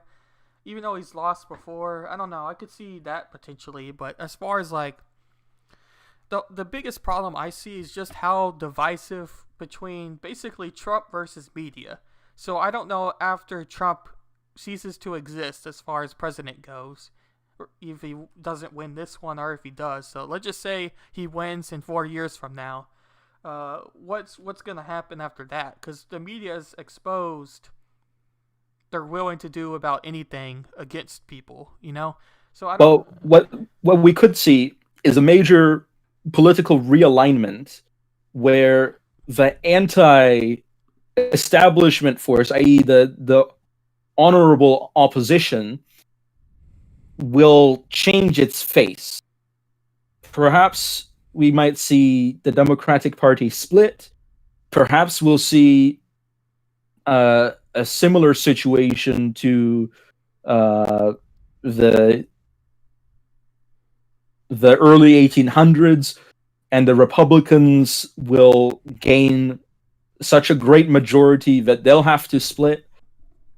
It opens up a lot of options for what could happen. Now, I think I'm very partial to the idea of Ted Cruz running. I like Ted Cruz very much, but I think another thing that's worth noting about this election cycle in particular is that this is probably the last hurrah of the silent generation, i.e., the people that were born after the greatest generation that fought in World War II and before the boomers. So Trump, Biden, and Bernie Sanders are all born in that time period that is called the silent generation.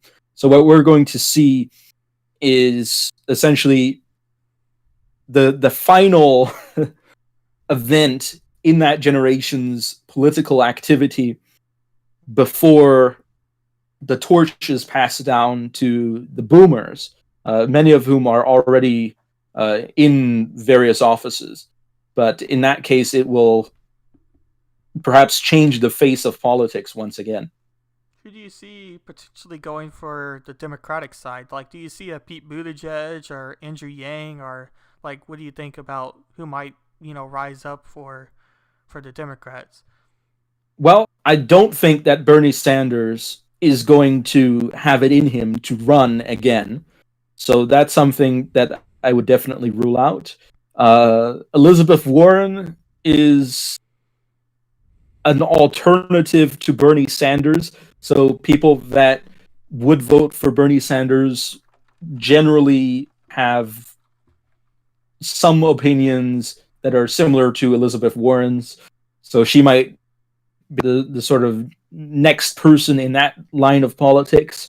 Buttigieg, it's somewhat suspicious the way he dropped out of the election. But I think... Well, he wasn't in a bad place in the election when he dropped out. Yeah. He had a very good showing early on, and he dropped out for... There's conspiracy theories, is what I'm saying. No, I definitely believe the conspiracy theory there. I think that...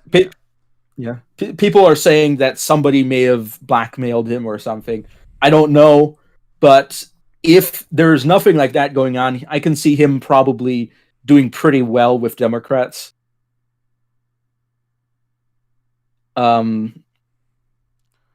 Another person, perhaps, on the less extreme side of the Democrats is Tulsi Gabbard. Now, I think a lot of the popularity of Tulsi Gabbard came from people that weren't in the party. So... I can't really say exactly how that is going to turn out. Kamala Harris, depending on how much her reputation is affected in this electoral cycle, we might see her again, although people are saying some very nasty stuff about her, so I don't know. Yeah, I don't know if she's popular enough to win it. I think she might run, but I don't know if she would win it. She's definitely getting set up for it, though, as far as being the VP this time around. Especially if Biden ends up winning and then has a relatively good performance. Because there's a big conspiracy going on that if Biden wins, he's going to either I think it's the 24th Amendment or 25th Amendment. Basically, they'll remove Joe Biden and put Kamala as head as president, or Biden's going to fail a health exam and Kamala's going to step in. But you get the premise. Basically, Kamala's going to become the president. Yeah, that is a likely position. Now, someone's saying in your comments, Rand, I'm assuming they're talking about Rand Paul. I think that Rand Paul and Ted Cruz are very complementary to each other. So that might be an interesting ticket to see. However, for the purpose of big tent partisanship, I don't think that we would be likely to see them on the same ticket. So it would be an either or situation in that sense. Yeah, I don't think you would see both, but that would be a very interesting ticket for sure, because they're kind of both have the same sort of philosophies. I think Rand Paul's a little bit more less government than, say, Ted Cruz, but they both kind of have their same like fiscal strategies, I would say. Yeah, I think they were very they had good chemistry in the 2016 debate. Mm-hmm. I think that's something that I certainly remember anyway. Might not be remembering all the debates, but I certainly think that in the 2016 primary, they had that. Now, Ted Cruz is remaining in the spotlight in his role in the Senate. So he has a lot of name recognition, a lot of more Tea Party type people that are more in favor of small government, like Ted Cruz. So I think he certainly has a good chance. Mike Pence is younger, I think, than Trump. So he certainly has an opportunity to maybe springboard from vice president to president. And I think he has a very positive image among the Republicans, and he's probably less controversial, at least in his character, than Donald Trump. He's definitely for well the spoken opposition. compared to Donald Trump. I think that goes almost without saying. He's basically the perfect politician as far as what you would look up in a textbook definition. Yeah. The libertarians, because unless the government gets restructured in a major way, I don't think that it's possible for the libertarians to make a major inroad unless one of the other two parties collapses. Or if they instead try to co-opt a party. But that would be a very long and slow process. But it is viable because they're big tent parties, so they can't really kick them out if they try to do it. Yeah, because I know Robert and John from the Generational Gap, they both voted for Joe Jorgensen, who's the Libertarian candidate. They both did? They both did, yes. Yeah.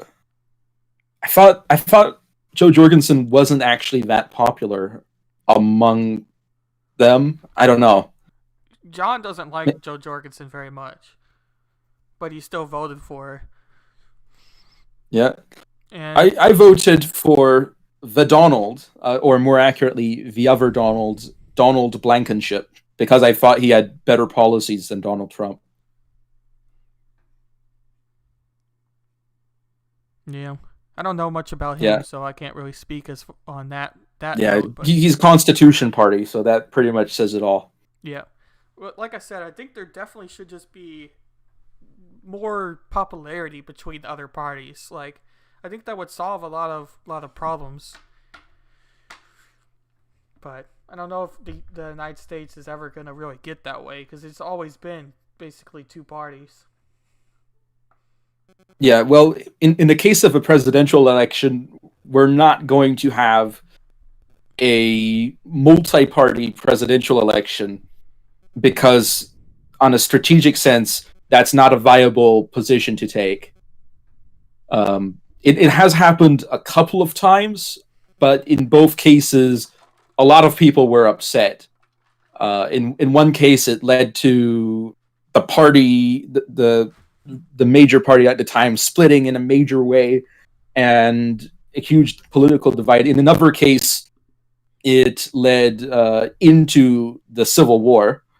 So I think in the United States, having a multi-party presidential election is a sign of political instability, because it means that none of the parties are able to put together a successful strategy for gaining the strategic advantage that is needed to win, which is the majority. Now, that being said, if the way we did our elections were to be changed in some way, then multi-party positions would be viable. For example, the way it goes in a lot of parliamentary systems, the executive is not directly elected by the people, but instead there are representatives who elect the executive, which means that the compatibility between the executive and the direct voters is not a major issue in regards to the representatives. In other words, because of the way that our presidential election is structured, it necessitates strong party structures that then affect the rest of our federal elections. So while in theory, having a multi-party system in the House of Representatives is viable, and there are a couple of instances where you had, for example, know-nothings and such, it is less viable because of the large party structures that are needed to win presidential elections, which then lead to these party structures also being involved on all other levels of politics. Were you talking about one of the races with Ross Perot, or is that one of the examples, or? No, I was talking about the Know Nothing Party, which was popular in the 1840s, and during that time. They're also called the Native American Party. They were a nativist party. They didn't like immigrants. But they ultimately weren't a major player beyond winning a few elections in some areas. They did get to Congress, but they never managed to materialize into a serious presidential campaign. Right. And Ron, I thought that you were only drinking 3 beers there. Did you have more than 3? He was telling me that the alcohol content for the beers he was drinking was relatively high. Yeah. So, what's your opinion on drinking? Just to push this topic into something a bit lighter. I mean, I don't mind drinking. Like, I've drank before. Obviously, I'm a minor, but in Texas, you can have it with, parents' consent or whatever. But my overall thoughts of it was, like, I don't really see it necessarily as a bad thing, but I'm never really going to drink that much personally, just because it's like, it doesn't really interest me personally. But I don't really see it as a bad thing, if that makes sense. Yeah, I'm a bit of a connoisseur, so I don't drink to get drunk or to get buzzed or anything. I genuinely like the flavor. So later on today, I'll probably be having some chocolate liquor, which is a type of wine or spirits that has chocolate in it, which is interesting. But anyway, back onto the election. I see you're looking at the election map. It looks like, as expected, Trump is winning large parts of the South, but that's expected. But Michigan is leaning red. I think. Missouri, yeah. No, go on. Was Michigan one of the swing states for this election? Yes, Michigan is one of the swing states, yes. Yeah, so that's good for Trump, but they're only 8% reporting, according to what I'm seeing anyway. Yeah, it's 8% there too. Pennsylvania's got way high on Joe Biden still with 5%. Yeah, but it could be that it's one of the inner cities got their report for their electoral district done, and maybe a lot of the rural counties aren't there yet, because it's only 5% reporting. See, this is So that's interesting one probably here. what's happened. How does Joe Biden have the check mark in Virginia when he's got less percentage than Donald Trump? That doesn't make much sense to me. What? You see, it says Joe Yeah, Biden. I see. AP. That's kind of funny. They put Virginia as blue when the totals are 59% Donald Trump, with a 300,000 vote lead. Yeah, that's a little strange. Maybe they messed up. Joe That Biden's happens. got a slight lead in North Carolina, which is a swing state, with 68% vote, 68% reporting. Of course, there's still the issue of the mail ballots and counting all of them.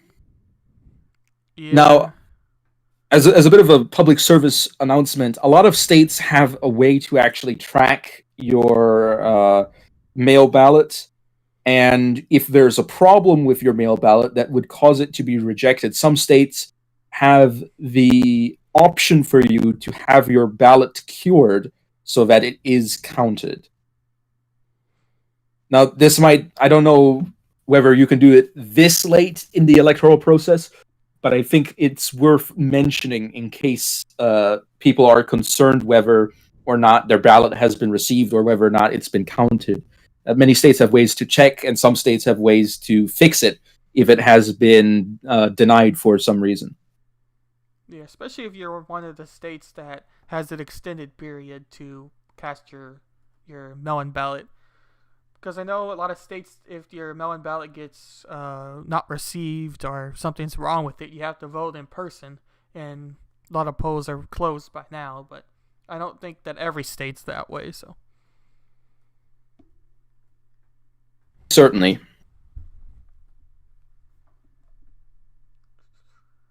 Yeah, Texas But of is course, still blue, so that's interesting still. Yeah. Well, it was blue, then it was red, now it's blue again. And we're 47% reporting, so it could go either way.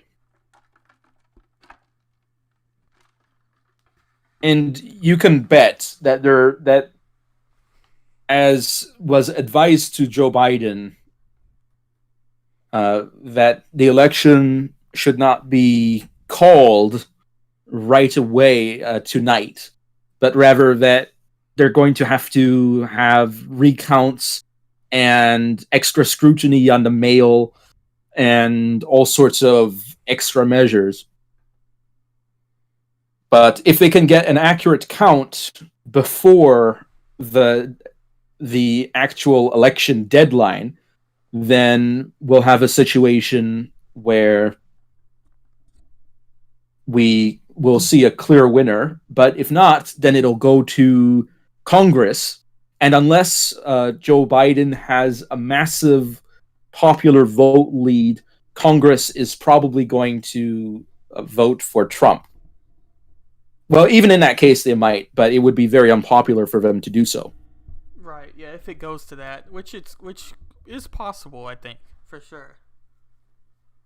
Just with how a lot of people are, especially more left commentators that I listen to, are saying that if if Trump loses, that he's gonna want to contest the results and get it through like the Supreme Court, and then the Supreme Court's gonna say, "Oh, you're right," and basically have Trump win. And I'm like, I don't know if I believe that, but I do think there could be some effort to try to get what the Supreme Court would do if the election is not conclusive. What the Supreme Court does is the Supreme Court tells Congress to vote. And then they get into their state delegations, and each state has a vote.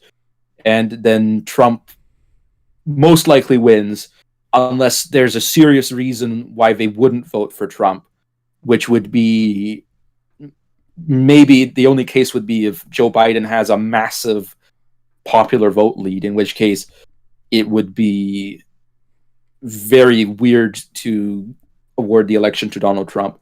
But currently what we're seeing is that it is very close in a lot of areas, so I don't think that's likely to be the outcome. Yeah, and I know Matt Christensen on his channel was talking about how it would go to the states, and then in the case that the states draw, which is very unlikely, but just in the case that they would, that he didn't know what would happen after that. So I don't think that they would draw, but it's just interesting hypothetical to think about. Well, I suppose they would have to. Well, actually, if they draw, I would think that the Speaker of the House is the tiebreaker. Is that one of the Speaker of the House's duties, to be the tiebreaker? I am not sure on how that would go.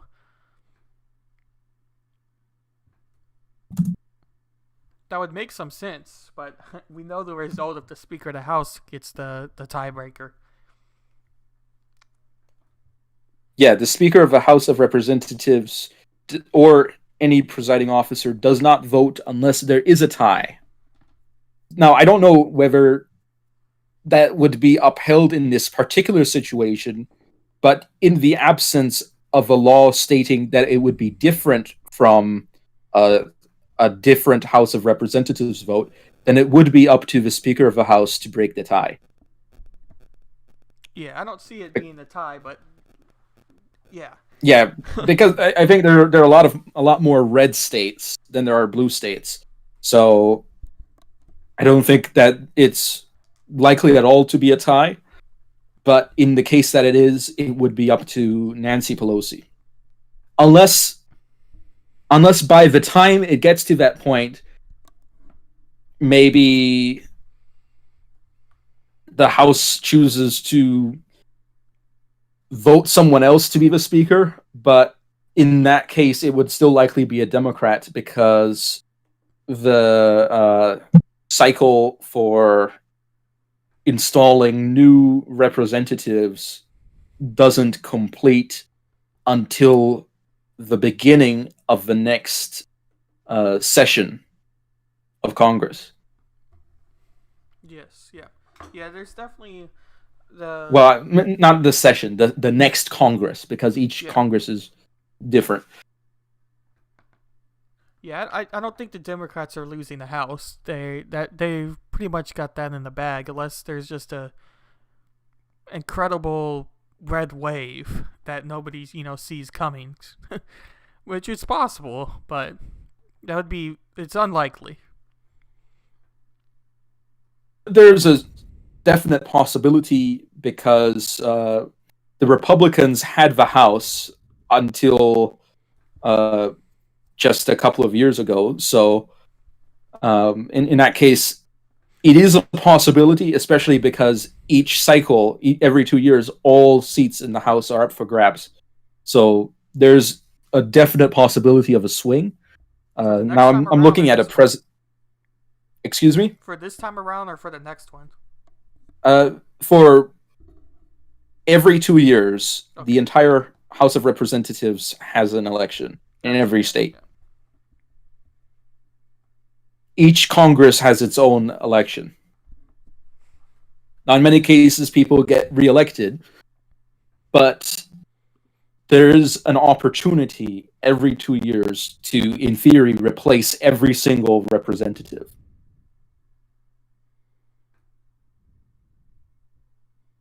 Okay, we don't know anything for that yet. I was looking at the Arizona Senate race because that's the one that most interests me for the Senate, obviously, because you have that. I don't know if you know about the Arizona one, but you have like the former astronaut with Mark Kelly against Martha McSally in the Republican Party, and Mark Kelly got a whole bunch of donations and money, and basically he's looked really good in polls for the state. Now you can't trust polls always, but I think that could be a flip towards the Democrat there. I think there is a fair chance that a lot of Democrats are not feeling confident in Joe Biden and that they're instead focusing a lot of their efforts on winning more local elections. Well, it's still a federal election, but not the presidency, but elections of lower rank, which would be the Congress in particular, in order to oppose a Trump presidency. If they don't hold the presidency, they would have to hold Congress. Right. Yeah, I definitely think there is that, because a lot of like Democratic people who are voting for Joe Biden and trying to push the Joe Biden vote don't particularly seem confident for Joe Biden. So they're trying to just push the local votes as well. So I definitely see that perspective. Indeed.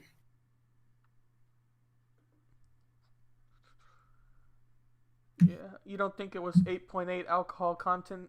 Well, maybe if it was local beer, you probably may have got something with a little extra juice. I don't know exactly how they would tell the percentage of alcohol. Like, I know my dad's done like homemade brews, that's the word, before, but I don't think he really was paying much attention to alcohol content. But I don't know too much about that process, so.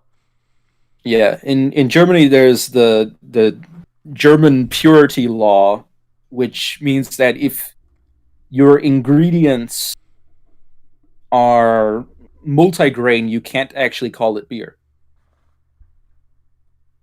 What does it have to be? It's I'd have to look up what the specifics are, but in Germany, beer is defined as having very specific ingredients. And the reason they did this originally was in order to prevent people from buying up all the grains in order to make booze, and then nobody would have bread. That's the reason why they did it. But it eventually stuck, and it became an industry standard.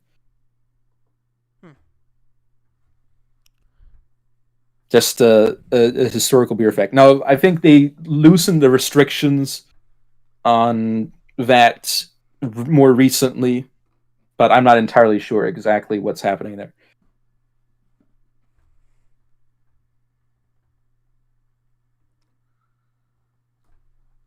Of course, Joe Biden is doing well in Illinois, as is expected. Yeah, I didn't really see that flipping. A lot of people were wondering potentially about New York, because I believe Donald Trump got endorsed by the police department, but I don't know if that's really going to change much. And he's from New York. The New York City Police Department, although it is a very large police department, it certainly isn't election winning large. Now, that being said, Donald Trump being a New Yorker can give him some edges, but I don't think it really gives him enough of an edge to win there. Just like in the last election, he didn't win there. Right. Was it close last election? I thought I remember it being kind of close for New York, but maybe I'm thinking of something else.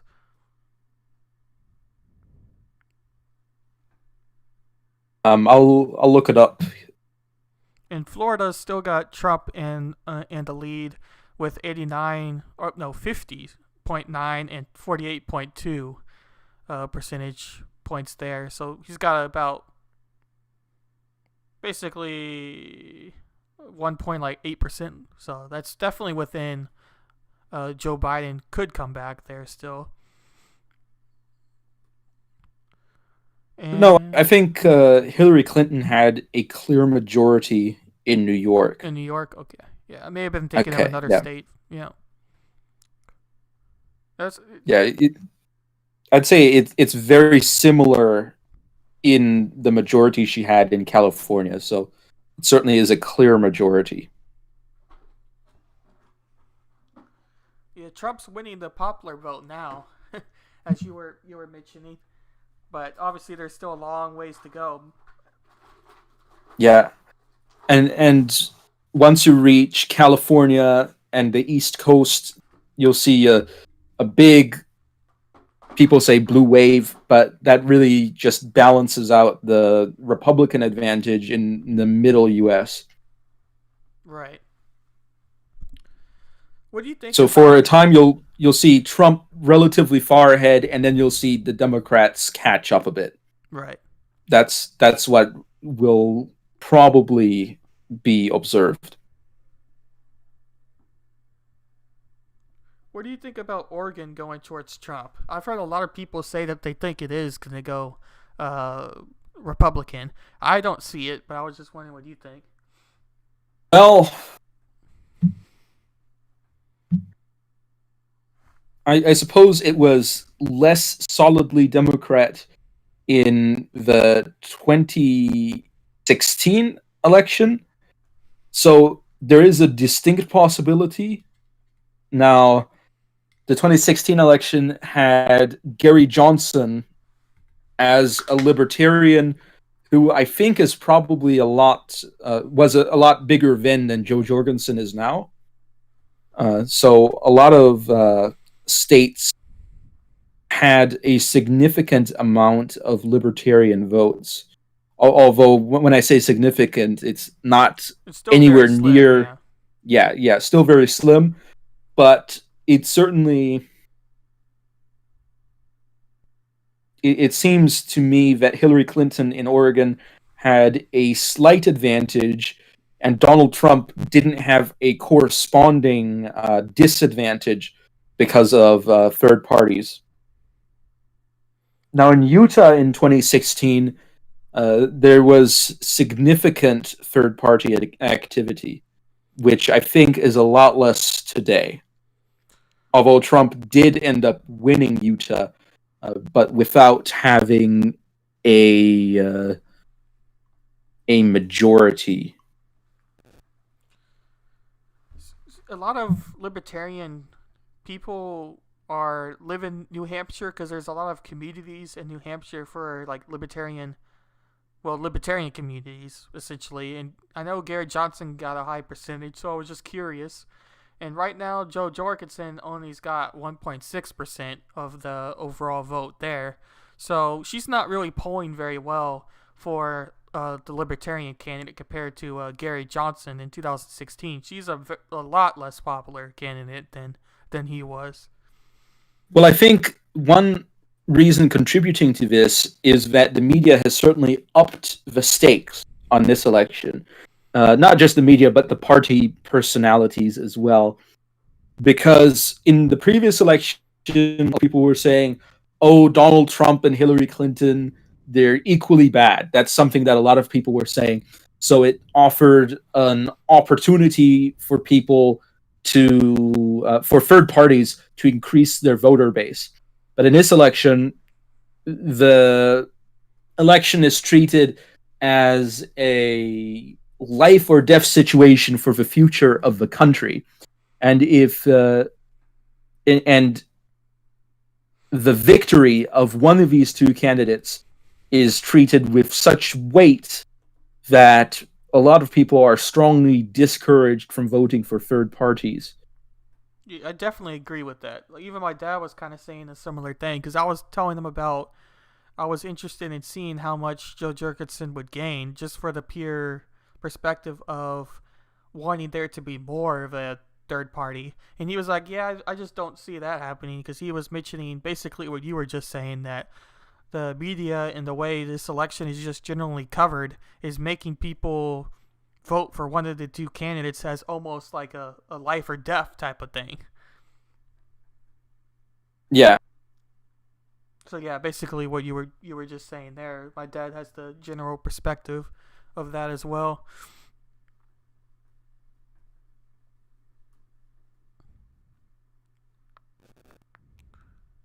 Yeah, and so a lot of the never Trumper Republicans have died down in that sense, on both sides of the political aisle, because there were some never Trumpers that were very left leaning, and then there were some that were more in favor of the small government, low taxation type people that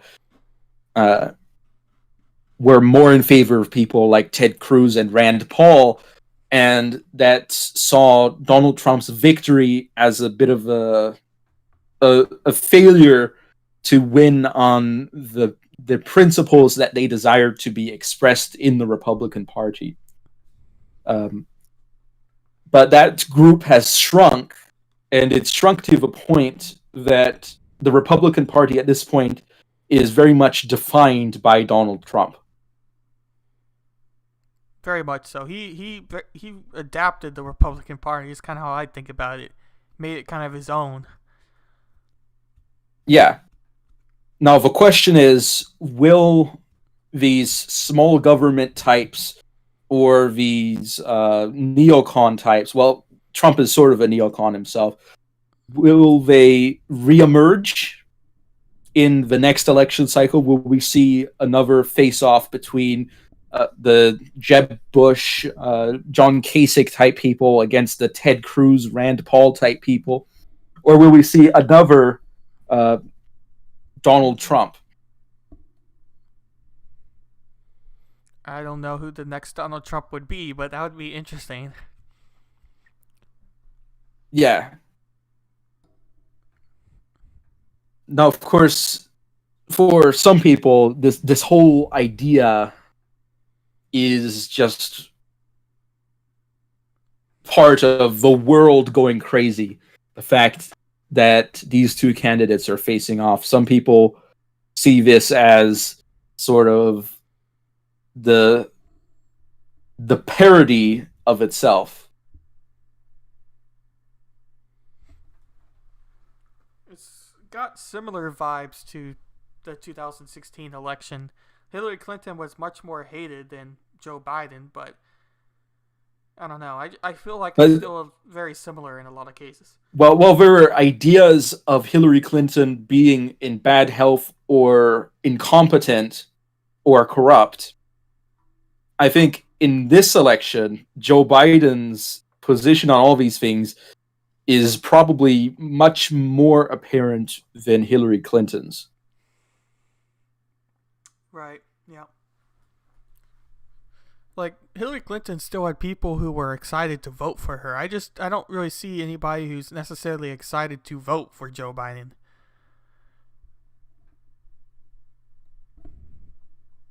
Yes, and if Biden wins, he's certainly not going to be a two-term president. And if he indeed may have dementia, on the hypothesis that he does, I don't want to say that, oh yeah, he's definitely confused and such things. I don't think that that's a fair thing to say. But on the hypothesis that he does, he would not make it through the whole term, because people that are in such stages of dementia do end up deteriorating at an increasing rate. Yeah, I definitely agree with that. He said so himself, really. He said that he's not really going to do 2 terms. He's more of a transitional candidate. I think that's the word he used. Transitional. Yeah. So if he wins, there is a very good chance, of course, that Harris becomes the president sometime in the middle of Joe Biden's term. That's a scary thought. Yeah. Some people are saying that this will be the end of our votes ever mattering, that if Joe Biden wins, that essentially the political system will become co-opted and that our votes won't matter anymore. I don't think that that's an immediately imminent proposition. Now, in the same way, however, some people think the same thing about Trump. For example, I saw I don't know if it was a political ad or something, but it was essentially the idea that Trump had ran for a 3rd term and he was going to be president for a 3rd time. And of course, at Trump's age, that's not very viable. Of course, he is very energetic, as he is keen to point out, but he is certainly aging, and that is very apparent. And while I can see hypothetically a much younger politician being able to pull that off, I don't think that Trump would be able to pull something like that off. Right, I gotta go restroom real quick, but I'll go ahead and leave this up, and I'll be right back. But I just gotta go restroom real fast. Okay.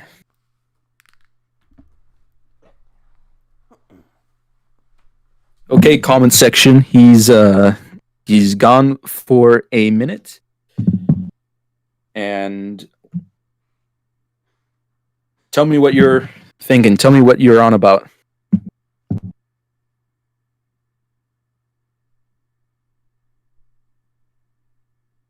I'm going to give some commentary on the election. It looks like Wyoming, North Dakota, South Dakota, and Nebraska are pulling in. And as expected, Donald Trump is in the lead in those areas. Donald Trump is currently in the lead in Michigan with 15% reporting. Joe Biden has parity in Texas. So it's 57% reporting. Neither candidate has a majority. They're very close. Donald Trump is in a lead in Florida, 90% reporting. It's not big enough that I would, well, the lead is not big enough that I would say that it is impossible for Biden to gain the advantage again. However, with 90% reporting, you'd need some pretty blue areas to not have reported so far in order for Joe Biden to gain the advantage, because Donald Trump has almost 400,000 votes in an advantage in Florida.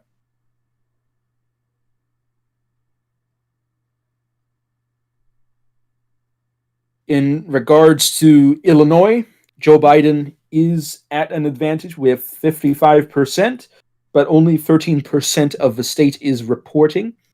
Pennsylvania, 9% reporting. Joe Biden at a huge advantage. However, we're not seeing voting counts in the millions yet, so Donald Trump certainly still has a chance to get ahead. Ohio, Joe Biden in the lead, 57% reporting, but his lead is less than 500,000. We may very well see Donald Trump pull in the lead. North Carolina, 77% reporting. Joe Biden with a very slight lead, a difference of less than 200,000 votes. So we can definitely see Donald Trump pull ahead. Oklahoma, 44% reporting, 411,000. Joe Biden is down by quite a bit. I don't think he has too much of a chance to gain the advantage. Now, of course, if there are some heavily blue areas in Oklahoma, Joe Biden may regain the lead. And the election in Texas is very tight. I see you're back. Yes, sir. Yeah, I was like, I do remember the election being close during the Beto race as well. So I don't know if that's kind of the same sort of direction it's going this time around, where Trump got the lead later. But during which race? The Beto and Cruz. Oh, yeah. Yeah. It wasn't the presidential race, but it was 2 years ago, was it? Or is it 4 now? 2, I think. Yeah, 2 years ago. 2. Yeah. Okay. So if Trump wins his second term, then Ted Cruz, if he were to run for president again, would be in a out of midterm position, which I suppose is good in that he is fulfilling his responsibility to his home state. Trump had changed his residence to Florida. So that is something that I think is worth noting. So now Trump is a Floridian. He is a Florida man. That's why the First Lady voted in Florida this morning. I saw a headline on that. Yeah. So I'm assuming that's probably the reason for that. And also it's more of a swing state, so more political. Because they can vote anywhere, right? Or is there some rules? No, they vote in their home state. Home state? Okay. I wasn't sure exactly how that one worked. And despite being the president, he chose to have his official residence in Florida. But I guess Florida's a nice place. I live there. Can't blame them. Yeah, I'm seeing When you've got Michigan the company is of so many great significantly- Florida men. Yeah, you got the Florida man headlines down there. Yeah. Donald Trump is pretty well ahead in Michigan, but it's only 16%. Yeah, still a lot of time. They're just getting in Wisconsin. First few hundred votes, Donald Trump has a slight advantage, but that could change very quickly. Yeah, I just see Wisconsin now. Yep. Yeah, they just started, so yeah. Virginia, they're still calling it Joe Biden on the AP, even though Donald Trump is the one with over 1 million votes. So I don't know what's happening with the Associated Press there. Maybe it has to do with Virginia's electoral college. I don't know. Potentially. I see that Joe Biden's got more electoral votes now. Earlier, I saw that Donald Trump had more but less overall votes. But now it's kind of... Well, they're counting the ones from Virginia. Gotcha, yeah. So, in theory, it's more even if you assume that Virginia bases their election on the general vote, then extrapolated to the electors. Of course, the electors themselves don't vote until sometime after this. So, the current election really only serves as the guideline to selecting the electors. Right. Do you know what time California starts their polling? Because that's going to start like the east side, the Democratic wave, I guess, or the blue wave, as you called it earlier. It'll be Pacific time, so it's after Mountain time, which is after Central time. I don't know exactly what time in the day they're starting, but we can expect to see that proceed relatively late. However, if all of the other swing states get their votes completed, then we'll likely be able to determine who is a winner before we get to the West Coast. Right. Because even though Oregon could vote for Trump, are they considered to be a swing state? I never heard Oregon being called a swing state. I just know some people think, because of all the riots and such, that they could go Republican. But I don't think it's in the 13 states that they're considered to be swing states.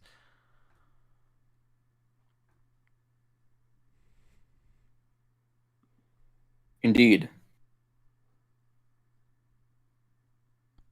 But that's going to be interesting to watch once they start their polling numbers. But I don't think that I see Oregon going red, but it is possible.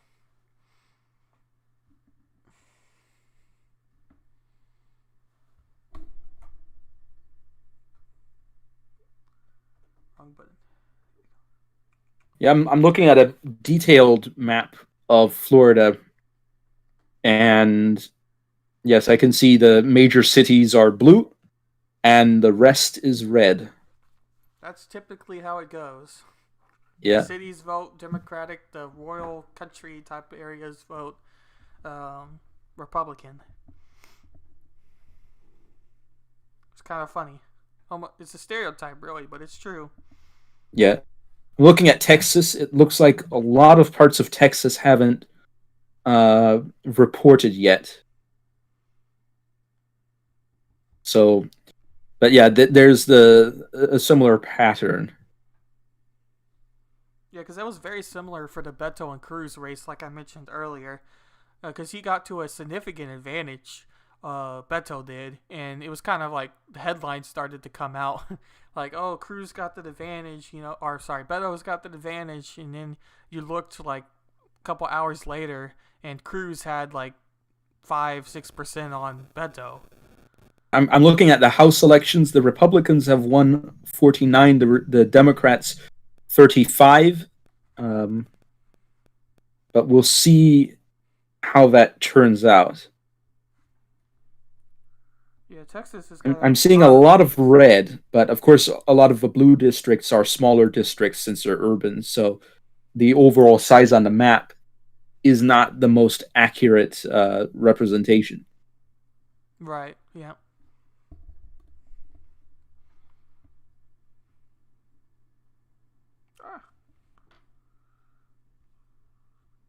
I have the Texas map up on my phone here. That's what I'm looking at right now, as you're looking at. And yeah, there's a lot of dots that aren't in and haven't voted or haven't put their data through yet, or however you want to say that.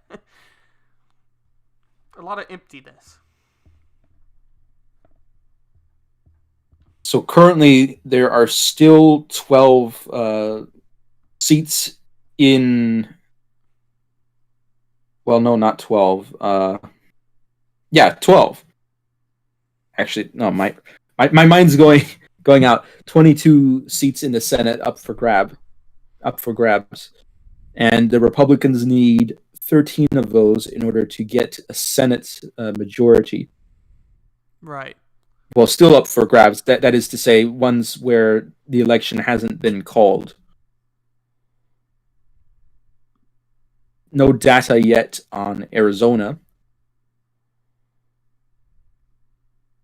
Yeah, Arizona hasn't reported yet. Yeah. Georgia is having a double senatorial election with on the one hand, there is a Republican lead. On the other hand, it's very even. The voting numbers just updated. A double Republican lead in Georgia for the Senate. That's Virginia, Associated Press has called the election, even though now with more votes reporting, the Republicans have an advantage in the Senate race in Virginia. I don't know what's with the AP in Virginia. Yeah, you're getting this all from Associated Press? Yeah. Okay. Yeah, I haven't pulled up any Senate stuff yet. I was going to look at that in a little bit. But you can keep going for sure, yeah. Certainly. Yeah, that's the one you're looking at. That's the Associated Press. Yeah. That's for the presidential race. I can Yeah. get one up for the Senate now that there's actual stuff. Because I know that Arizona hasn't reported anything, and that's the race I'm most interested for the Senate-wise. Yeah, it might take another hour before you see anything significant on that. Yeah, because there's also Maine. I think it was what. But anyway, Susan Collins, if I'm remembering right, as far as Maine, I know her seat. A lot of people were saying was up for potentially going Democrat because she wasn't very good with the hearings and such. Is there anything more in particular that you'd like to ask me? Because we could be here all night looking at this. I didn't really have any other questions. We kind of covered through the main part I was wanting to talk about. So I didn't have any other questions unless you had some questions for me or anything. No, I actually don't have any questions right now. But I'm certainly thankful that you've had me on. It's always good to hear different perspectives. So there you have it. Alrighty, well, thank you for joining. I definitely appreciate it. It makes it a lot more fun for sure.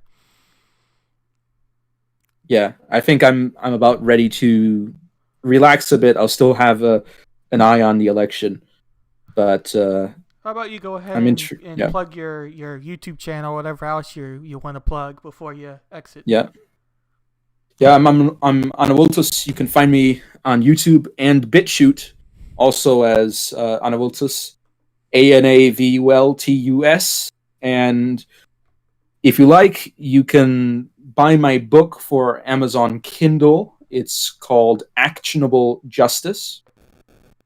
And it's a book about justice and the raw concept of justice what justice is, how it's applied, the relationship of justice to nature, such things.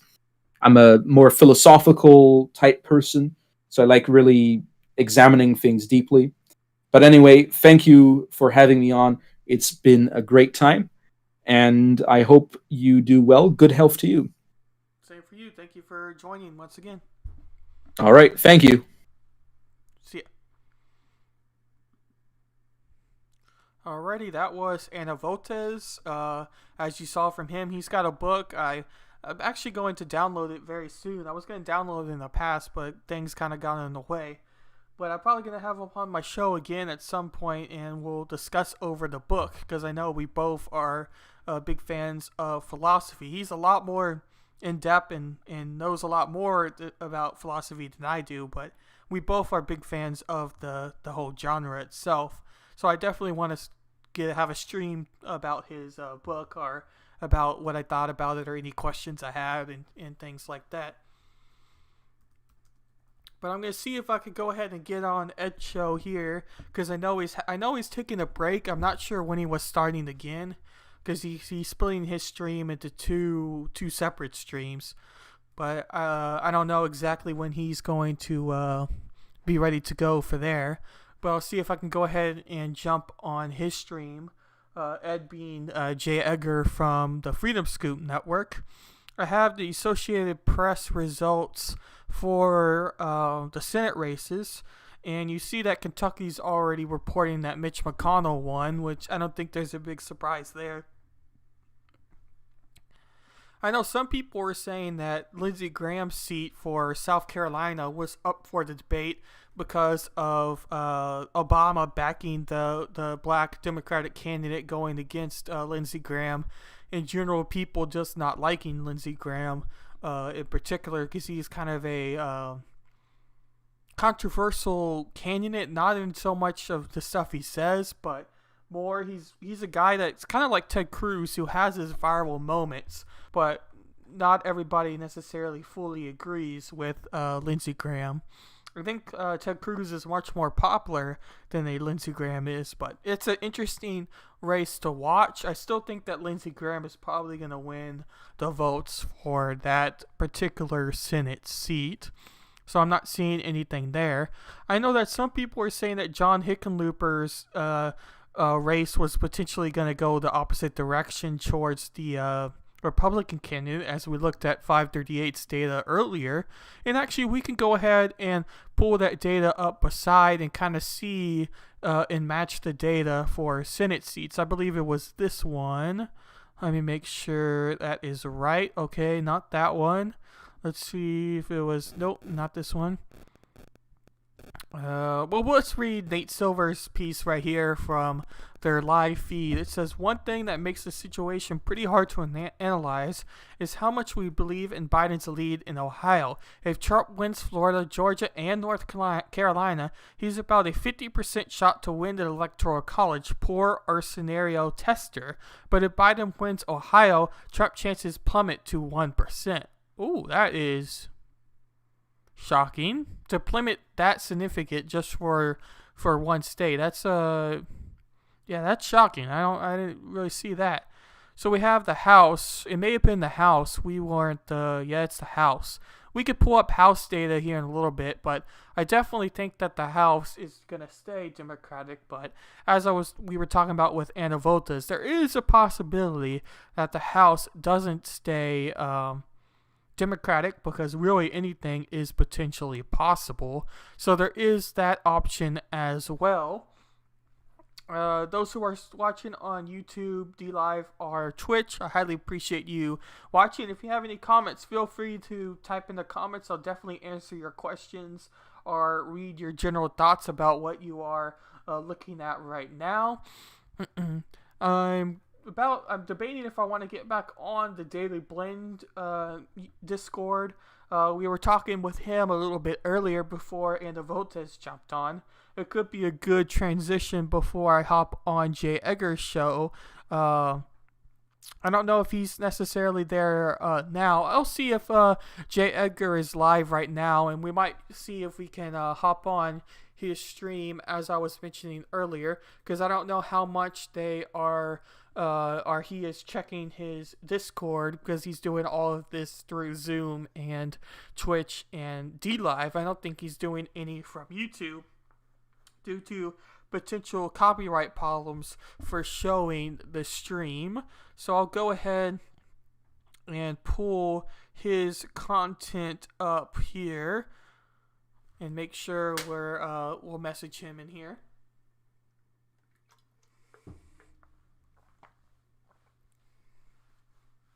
We got the loading bars of death, as I call it. I don't know why it always does that, but Twitch is very slow sometimes, especially if I have all these tabs up like I do right now. But we'll figure this out a little bit, but we'll go up to here. Right now, the Republican Party is at 38 seats for the Republican House, and the Democratic Party is at 40 seats for the House. So right now, there is a Republican advantage for the Senate. Oh, I hear Ed. So we'll go ahead and type something here. Oh, he's got a lot of people on. Yeah, I don't know if we want to hop in here or not. I'll just text them I'm free, and we'll see from there. Did you see what color Texas is, Seawall? Still. It's still blue, but the thing...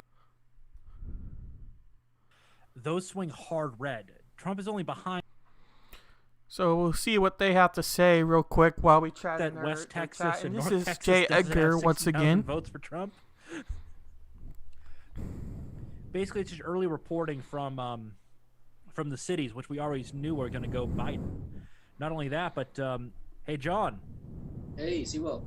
I bet you would never think you'd hear this. The Panhandle saved Florida. Yeah, I know. I was watching it. It's crazy. Trump is up by 362,000 votes. He's 3.3% ahead at 91%. There's almost nothing that can happen that'll swing it to Biden at this point. I didn't realize it was that much. At closing fast in Ohio too. Woodchuck just pointed that out here. Yeah. Not only that, but Trump is almost 300,000 votes ahead in Georgia, and the areas they're counting that they still need to count are mainly Republican strongholds. The one place I'm worried about is North Cal. Trump is still behind by 90,000 votes, but he has surmounted that before. So North Carolina might be a nail biter, and Virginia might flip for Trump. Nice.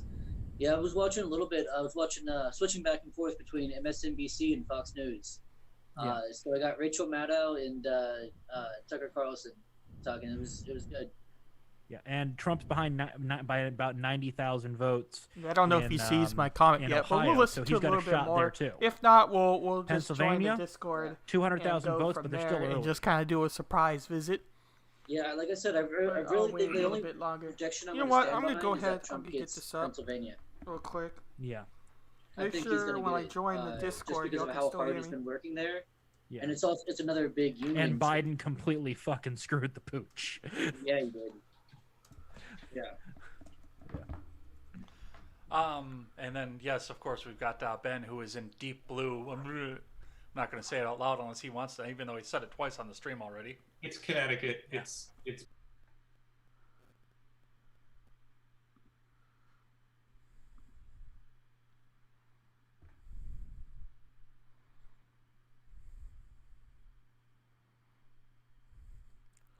I don't know if they're going to want me to do this, but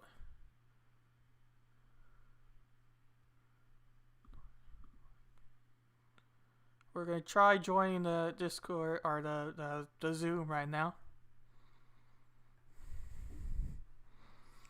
Hopefully y'all can still hear the magic. What the hell? Oh. Hello.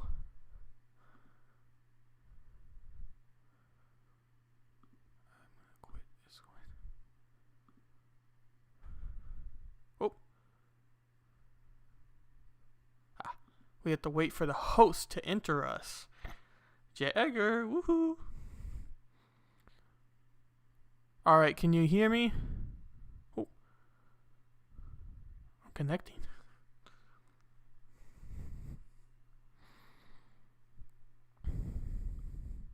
Is very slow.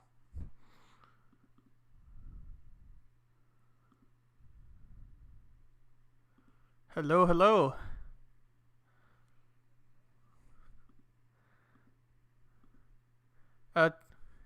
Nah, we saw the same thing with Beto, so you can't fool us twice.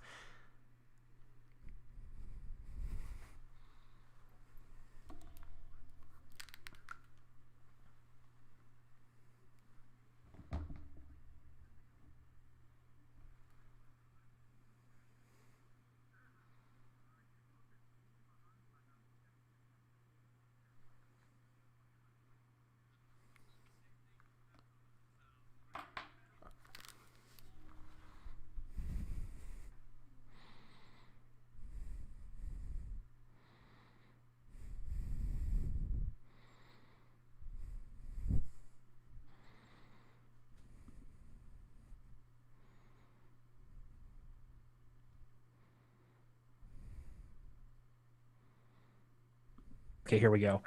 So, okay, yeah, North Carolina broke for Trump pretty tight. He got 55.5% of the vote.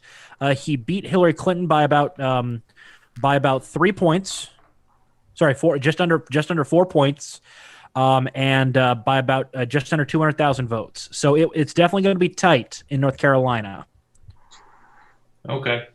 Yeah. But still, if he gets Florida, though, I mean, I don't know. If he gets Florida, man, it's at 91%. Trump's ahead by over 300,000 votes. Yeah. And at 3.5 points. Has anyone called it yet? No one's called it, but hey, Rob. Howdy. Oh, I bet you thought you'd never hear this. Boomer alert. Florida got saved by the Panhandle. Yeah. Oh, hold on. Everybody was talking. What'd you say? Florida got saved by the Panhandle. Bet you never thought you'd hear that in your lifetime. Yeah. Saved how? I mean, come on. Washington D.C. broke for Biden. Yep, Texas just flipped red. Expect a red Texas the rest of the night. Yeah, what a surprise! Woo! Yeah, not surprising at all. Yeah. Yep. Yeah. There's something. I named Texas. Yeah. North Carolina, though, is a question mark. Virginia, I think, is still a question mark. Virginia, here's the problem. Trump is way ahead, and the areas they're still counting, the areas they've completed counting are mostly they're still counting the population centers, but Trump is still holding his lead in the population centers. So that is really, really bad for Virginia. They called it. They prematurely called it for Biden, so it's probably swinging Trump. So we might see Virginia swap for North Carolina on the map. Now watch California turn blue. What was that? California's going to turn red. Just watch. Out of nowhere, California goes red. I don't believe it either. Yeah. What's Virginia worth for electoral votes? 13. North Carolina's 15. So Trump would be down by 2 electoral votes if we swap Virginia for North Cal. Right. Sorry. But it's not a huge deal. It's two votes, and for it to be a tie, 269, mathematically, I think it requires very specific states to flip. Yeah. Well, Ben, you're a lot closer to a lot of this that we're watching right now and talking about than a lot of us are. What do you think the chances are that even though that they've been called, and you've been doing media too for a long time as well, what do you think the chances are that they flip after the call? I really hate to do any sort of predictions because every time I do it, I get caught in sort of a mess of my own thoughts. I think the bottom line is, if you're going to see any significant shifting along the lines, if you're going to see any significant flipping, I think that will be in favor of Trump. I think mostly you're looking at Biden taking the places he's supposed to take without him being able to flip the states he maybe would want to take. And in the battleground areas, a couple weeks ago, I was leaning towards Biden, but I don't know. I don't think that's true anymore. I think there's a lot of people that are standing up and saying, we're not doing it. We're not blue this time. So I think the flip factor is in favor of Trump in those. With the exception of North Carolina. With the exception of North Carolina. Yeah, that's the one outlier. And Ohio, I was worried about it, but they're kind of entering the same state that Florida was in when I was worried earlier. Jake, remember we were worried a bit earlier about Florida? And then right after we got to 80%, it started burning hard for Trump. Yeah. Yeah, we might see something similar in Ohio because I think it's the population centers that get most of the love early on. And it's the outliers that take longer to fully report. Guys, I just saw a graphic thrown my way from somebody I know who I work with, and they're talking Trump plus 1.6 in North Carolina, 92% likely that Trump's going to take it. Biden plus 0.2 to Trump plus 3. I don't know how accurate that is. That just came in, but that's all I can say. Yeah. Did you see Nate Silver's comment on the 538, the website or whatever? He's basically was saying that if Biden wins Ohio, that Trump's chances to win the Electoral College drop to 1%. What? That's interesting math. Yeah, in what world? I don't know. That's what I thought. That's why I wanted to ask everyone. How many here. electoral votes does Ohio even have? Gentlemen, I have a very important question for you. Do we have a chat room in here? No, we do. Yes, we do. Gentlemen, do you really trust this man to tell us what the election's result is? Let me pull it up real quick. I don't know if I should pull it Absolutely looks like a genius. That is a genius. Oh yeah. Oh yeah. I'm not gonna say. I am not about to say if Ed shaved. What I'm gonna say is.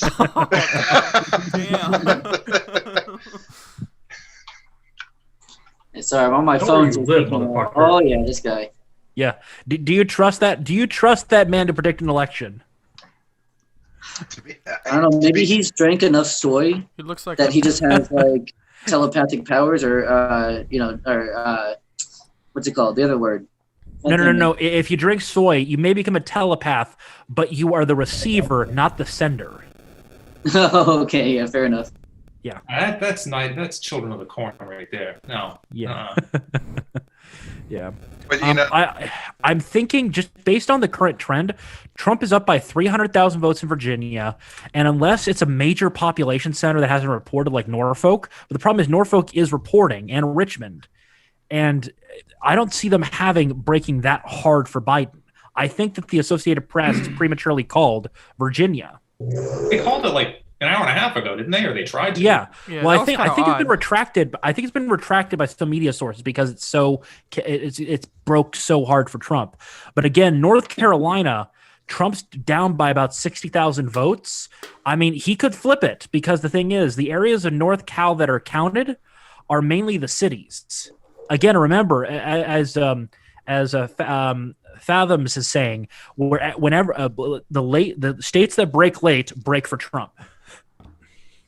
Generally. Yeah. It looks and like the thing is, Pennsylvania, Trump's tightening it. J. Edgar, we were worried about Pennsylvania early on. Trump has got it down to 150,000 votes. Yeah. And I mean, I'm looking at the other races right now. I'm looking at the Senate and the House and just kind of seeing how that's starting to break, because we're seeing a lot more break in that. First off, something I never thought I'd say, that with 20% reporting at this point, John James is winning in Michigan. Yeah, basically, I think it's the Colorado Republican senator is getting booted. They called him as lost in that one. Mm-hmm. So basically, we're basically trading Colorado for Michigan. So we're probably gonna see mainly flips, trades for the Senate race. So it might actually end up with the same numbers we currently have, plus or minus one in either direction. Mm-hmm. Kansas is on a razor wire.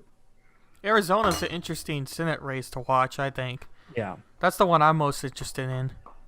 Yeah. Well, the problem is I don't know how popular Kelly is, because he definitely is big pro-gun control, and he made that a platform. And Arizona is a pro-gun state.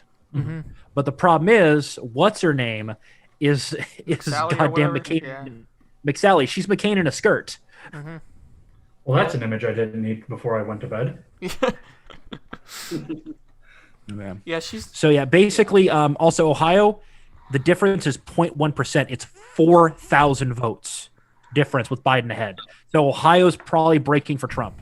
And Pennsylvania's got a lot closer. The first couple Yeah. percentage votes were way high on Joe Biden, but Oh, yeah, they were coming from the cities. Yeah. They were coming from the cities.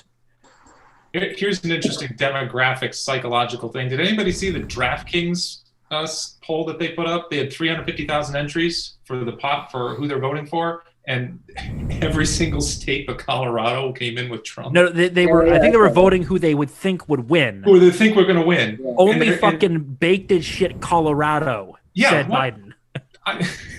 that's obviously not- Maybe that's proof that weed was a mistake. I was going to say baked as shit might be a mistake to say in this particular let's calm group down of now. people. Let's not be mean to the poor little plant. Trump is widening in Georgia. Trump is widening in Georgia and Florida. So basically, Panhandle is breaking hard for Trump, similar to what will happen with West Texas once it wakes up. Panhandle. Go Panhandle, man. Yep. Even the Texas Panhandle's breaking for Trump. Basically, Trump is the pro Panhandle president. Yeehaw. For real. Yeah. Badass. But yeah, North Carolina's now down to 0.6%, only 30,000 votes. So Trump is probably getting North Carolina. Virginia, I think, is a bit of a wild card, but Trump is way ahead by over 10 points at 50% reporting. So that's a wide margin for Biden to try to break down. So, do you think Pennsylvania's going Trump or? Oh, gentlemen, I'm getting you a report from Chank. I see him hanging a rope. Oh, I'm so glad I didn't put this part on YouTube. I was going to say, we're not on YouTube anymore. In actuality, he looks sweaty, pissed, and frustrated. I'm not listening to him, but he looks sweaty, pissed, and frustrated. Well, that's just typical Cenk, though.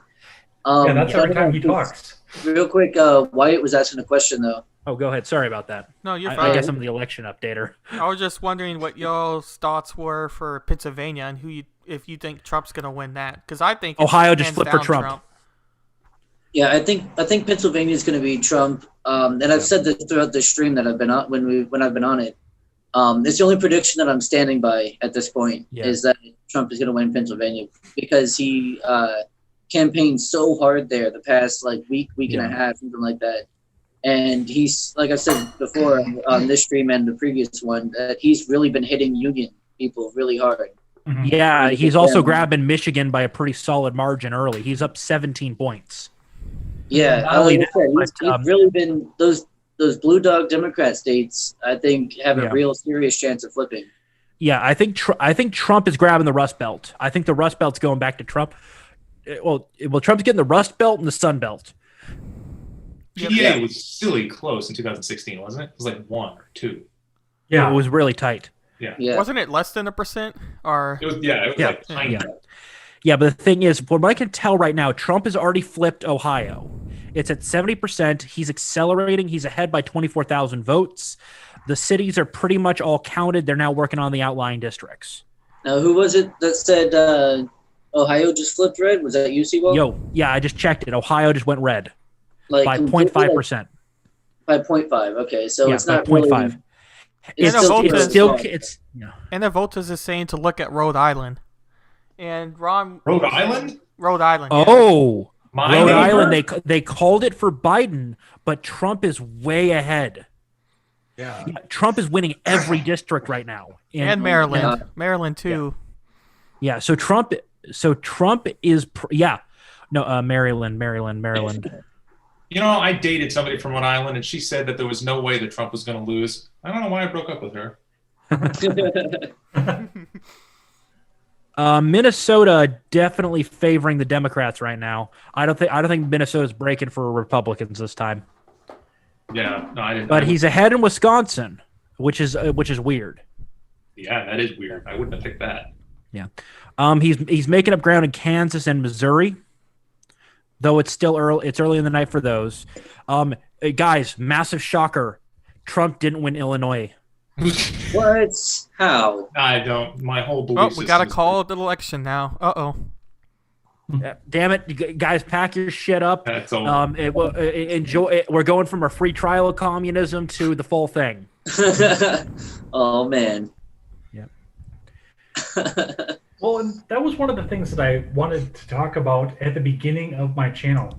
Like when I first started doing solo videos, right before Parkland happened, I was building a solo video about whether or not we can split some of these states because, I mean, downstate Illinois has nothing in common with Chicago. Upstate New York has nothing in common with New York City. That's for damn sure. Yeah, that's your neighbor right there. Yeah, I know. You go north Chicago up into New York, and then you go down into the city. You may as well be on different continents. Yeah, and I've never been to New York City, so I can't compare. But I've been through upstate, and it looks like nothing like what's on Law and Order SVU. Yeah, it's much also, much isn't the your same chance can getting be. stabbed pretty high if you go to Chicago? Oh, yeah. If they're out of bullets. Yeah, exactly. But Florida is much the same way. I mean, if you start from the lower tip of Florida and go all the way up, you'll go through like 3 to 4 very specific regions that are. I mean, the lower third of Florida is pretty much little Cuba anymore. And then the demographic through the heart of Central Florida is primarily white with Hispanic mixed in and a little bit of African American. But then you get up to North Florida, and that's where your snowbirds are at. And then bounce down to the fucking Keys, and that's where all your hippies are at. And where is the? That's going to be in the northern Central Florida area. Where you get a lot of the orange groves and things like that. Yeah, and heading up towards Georgia. Like Ocala, Ocala, Christmas, Florida. Christmas. Biffalo. Yeah, Biffalo. Trump is up by almost a point in Ohio, by the way, 0.9%. Nice. So he's expanding his lead. Anavultus is saying that Trump is on track for an 18 elector advantage. So, well, I pulled up the 2012 when Obama won. And that's very true, Ron Helton. That's very true. Yeah. And if you look at the electoral map between there and what we've got going on right now, just with between the red and blue, it really seems like Trump's going to win this because the states in the West that haven't started reporting yet, it's pretty settled as which directions those are going to go. And with Wisconsin, if he pulls Wisconsin, Michigan, and he's already got Maine, and he pulls Florida, I think he's got this. Yeah. I mean, to be honest with you, because I purely see him getting Florida back to red. Yeah. Well, he's up by 3.5. He's up by 3.5 percentage points. What's Texas on right now? Texas is at he's up by about 2%, almost 2%. Yeah, almost 150,000 votes. Yeah, that's why I figured. Yeah. Basically, Texas. Yeah, basically he's going to come from margin in Texas because the thing is, the Panhandle of Texas, North Texas, East Texas, and we haven't even gotten to West Texas yet. The only blue left in Texas is a little bit on the border and El Paso, and those aren't going to flip the state. I definitely agree with Ron Helton. He's saying that they're trying to hand throw Pennsylvania to Biden. And that's why I'm going to extend that comment and say that's why they moved it 9 days past the election. I think that's kind of almost obvious. Well, Pennsylvania isn't only 3 days. It's North Carolina that's 9 days. Oh, well, I got the two mixed up. But either way, I think that could be what they're trying to do there. Yeah. That nobody should underestimate. I've been saying this for a few weeks, and we've been seeing it on our side. Anytime we get new results in from polling, and especially from Florida, that don't underestimate the Hispanic vote for Trump, which a lot of people thought was going to push. Don't underestimate the black vote for Trump. Yeah, the black vote for those are both way underestimated by Democrats, and I think they knew they. Kansas just flipped to Trump a little while ago. So Kansas has been resecured.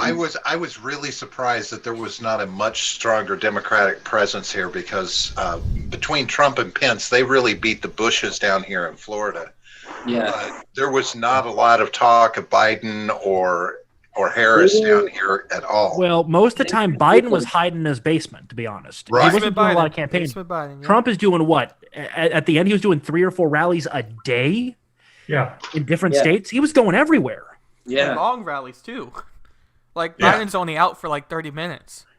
I mean, Jesus Christ, does Trump get sleep, or is he just gone full God Emperor at this point? He's on speed. When is he going to release the Space Marines? He's on speed, I'm telling you. And yes, North Carolina is very crucial for Trump. I agree with that one for sure. And that's swinging towards Donald Trump the last time I looked, too. So. Well, yeah, it's taking its time, but it's going to be a tight margin, but I think Trump will get it. He's only down by 20,000 votes. Virginia's also probably going to swing Trump just because they're at 50% and Trump's up by over 10 points. Yeah, I don't. You don't get back 300,000 votes out of nowhere at that point, except for Donald Trump. Donald Trump's the only one who can pull that off. I don't know why he has the power to flip these. It doesn't look to me like Biden has the power to flip anything if it's close. Yeah. It seems to be that trend, and I don't see any difference in it yet. Mm-hmm. Yeah, but don't forget, Biden does have the thing. The thing? Yeah. Oh yeah, the thing. Yeah, the thing. He's gonna call on the internet. Oh right, yeah, no. Yeah, he's gonna call that in. Explain the thing. That'd be great. Yeah. Also his dead son / granddaughter is also Emperor gonna help Napoleon. Oh, Anavultus, Emperor Napoleon Trump. That's what should be his nickname. I forgot to reload the D Live. My bad. Well, I'm not getting anybody's chat. So Wyatt, are you still live, Wyatt? Yeah, I'm still live on mine. Okay, yeah. That's where you're getting the chat from. Wyatt, you mind linking that in our little chat here so I can keep an eye on that, so I can harass the chat too? I'll give you the Okay. Ron Helton's been pretty active on there. Yeah, he was pretty active the last run over here too, but you're on YouTube and I'm not. That's another part of it. Yeah. I'm on all three right now. If you're on YouTube, I should be able to find you pretty quick. I got you subscribed. Yeah, I thought we were going to watch the Water Buffalo a little bit in the stream, so I kicked YouTube off. Yeah. Well, yeah. Anna Consparian doesn't look happy. I can't switch over there because Midget's watching the map. Yeah. Oh, no. Yep. That's so sad. Young Turks freak out. Yep. Also, Trump is over 1 million votes ahead in the popular vote. Yeah. Oh, shit. So Trump might actually win the pop vote. I mean, if he does that, that's incredible. It's a massive victory.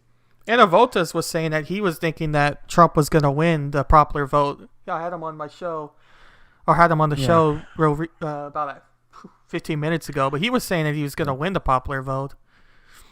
Yeah. So he called that one. I didn't. Yeah. Look. What was it? New Hampshire. I think it's going Biden, to be honest. Based on current trends, I think New Hampshire might go Biden. But Maine is swinging Trump. Delaware is a Democrat stronghold and Joe Biden's home state, so no way in hell there. Maryland, that might swing for Trump, but the problem is Baltimore hasn't been counted yet. Yes. So Maryland is early. Yeah, Robert's on the stream too, Ron. Yep. Your half-brother's there too, don't worry. He's got you covered. So, and I got to ask this question here because, I asked Seawall, I asked Ben, I got to ask Robert and John and Wyatt the same thing. With what we're seeing off of this here, and this is a complete hypothetical because I know that California is going to come back and save the popular vote at the very last second and all will be right in the world again with all these people. But if the Donald does manage to pull the squeaker out and get the popular vote, do you think that these interstate compact idiots jump up and start panicking and pumping the brakes and say, abort, abort, abort, and we don't mean our babies? Not this time, at least. Yeah. What do you think, Robert?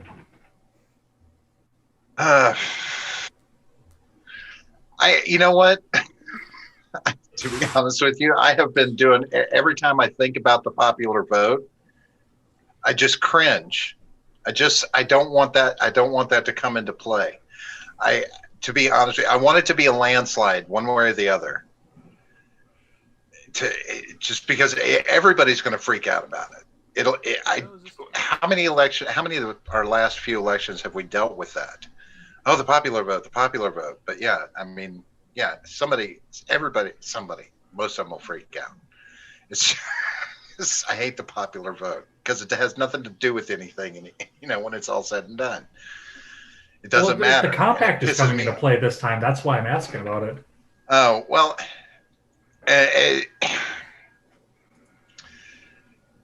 Yeah, I would have to agree with you then. I mean, yeah, I would say North Cal is within 11,000 votes of flipping for Trump, so it's getting tight in there. What is? North Carolina. North Carolina. North Yeah. Carolina. John, what do you think? Not often. Yeah, I mean, I guess I don't have a strong opinion, so yeah, I'll agree with you. I think I don't know. I don't know what'll happen, man. This whole shit is crazy. Mr. Birkenhoff, to you.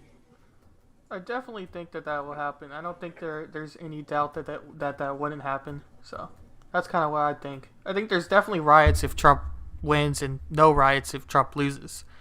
No. There will be riots no matter what. There'll be riots, yeah, no matter what, there will be. Yeah, there could be that Maybe too. The question is, do they swap from rubber to lead, or just stick with rubber? Probably still stick with rubber. Yeah, probably. I would say, yeah. I'm glad I work from home. Seriously. Same here. Yeah. It's not on right now, but back there is my work computer. Yeah. It's just a much better situation to be in. I can't deal. Like there were protesters not far from me some months ago, and I don't know. I think I just went out in the garden and like zenned out. I can't deal anymore. Leave me alone. Right. Yeah.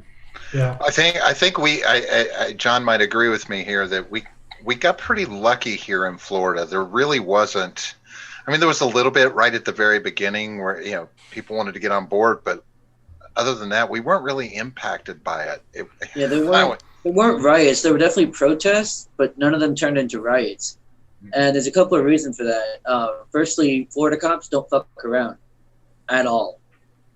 Yes, this is a do not fuck around state. Yeah. Yeah, You it's won't a find out. fuck around. It's a fuck around and find out state. Yeah, exactly. And then secondly, it's just way too damn hot to be adding like fire to it. And humid. And humid. Yeah, and humid. No one wants to be out. No one wants to be outside most of the time. And the beauty that I will say there was an upside to it. I mean, it happened during the summer, so that's our rainy season. So from 4 to 6 o'clock, you can set your watch. It's going to be raining, so that kind of quells a protest, if you will. But how's the rain for your garden, by the way? It's great for right now. It's about to start drying up. Let me tell you one thing. Living in an entirely blue state with this insane around you, my parents have a business, and let me tell you, there's Switzerland. There's no, don't even try and go down. If you want to start spouting approach, we'll have a brick through our window tomorrow. I'm not even kidding. So, I mean, I know people are like, oh, that's kind of cowardly. No, at this point, that's survival. We are not, no political anything. We're just selling you stuff. Leave us alone. Also, just weird factoid. Flint, Michigan's voting for Trump. Okay. Wow, okay. All right. Yeah. That's awesome. Yeah, Flint, Michigan, one of their city councilors endorsed Trump. And it was one of the black guys on the White Wolf in the Shadows. Oh, I think I know who what that do you is. disagree with on Twitch there, White Wolf in the Shadows? Why? What'd they say? I don't know. They just said they disagree. I'm not sure what they disagreed with. Yeah, I'm interested. I disagree with that. And Trump is within 8,000 votes in North Carolina. Dollars to donuts based on the acceleration he's been having. He gets North Carolina narrowly. Well, he's got the momentum. He's got the momentum and the acceleration. He's getting faster the closer he gets to Biden. How much are they reporting? Are they 70%? 87%. Close. Ooh, yeah, that's super close. White Wolf in the Shadows says we need to be very careful of accusing either side of being rioters, as there are troublemakers trying to drive a wedge between both sides. Well, yeah. That's true. Yeah. There's that to an extent. One side, the visible one. The other side, what was it? There was the meme that was sent out. A bunch of left wingers screaming, "How dare the white supremacists, destroy this nation by doing absolutely nothing and staying at home." Right. They just and occasionally Pennsylvania's talk. flip it to Trump. What is? It's 30,000 vote difference at only 22%. For what? Trump is going to win Pennsylvania by a larger margin than 2016. He's probably going to keep up North Carolina and probably snatch up Virginia. So a lot of shit's flipping Trump tonight, boys.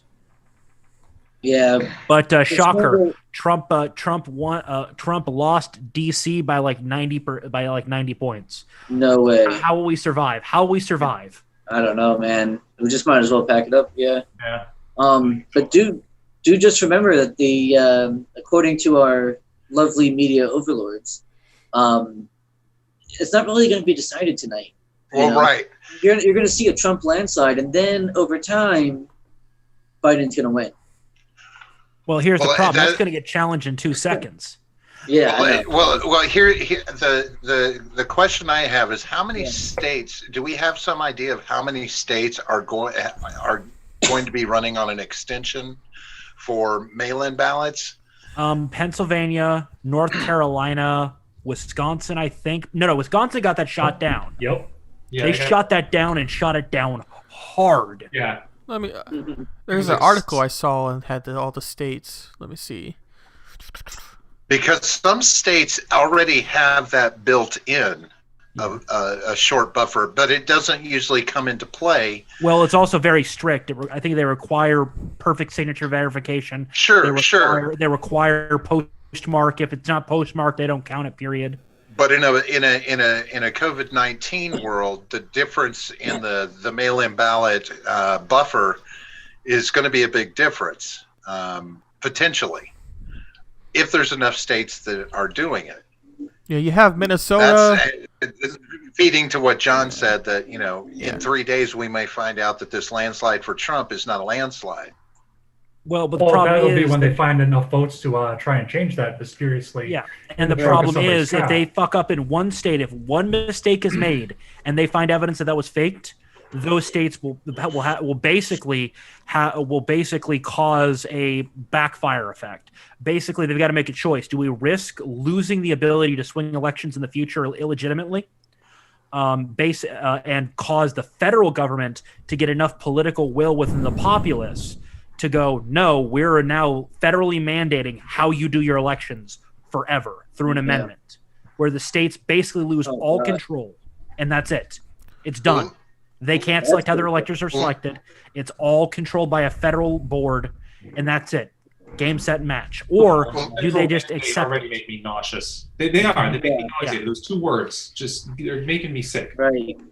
Yeah, also, Trump is up in the popular vote by almost by 1.4 million votes. And that's with New York. Trump's leading Pennsylvania right now. It's a very slim margin right now, but Trump just flipped Pennsylvania by 5,000 votes. 4,000 votes. So Trump is accelerating in Pennsylvania.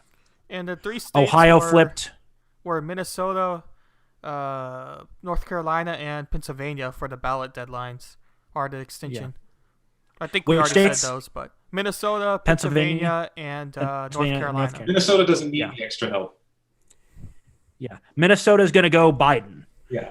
Pennsylvania, that one's going to be contested, and there's been enough shenanigans already that they might be canceling their plans to flip it because they realize that there's now a microscope right into their bunghole. I swear to God, I'm going to pistol whip the next guy that says shenanigans.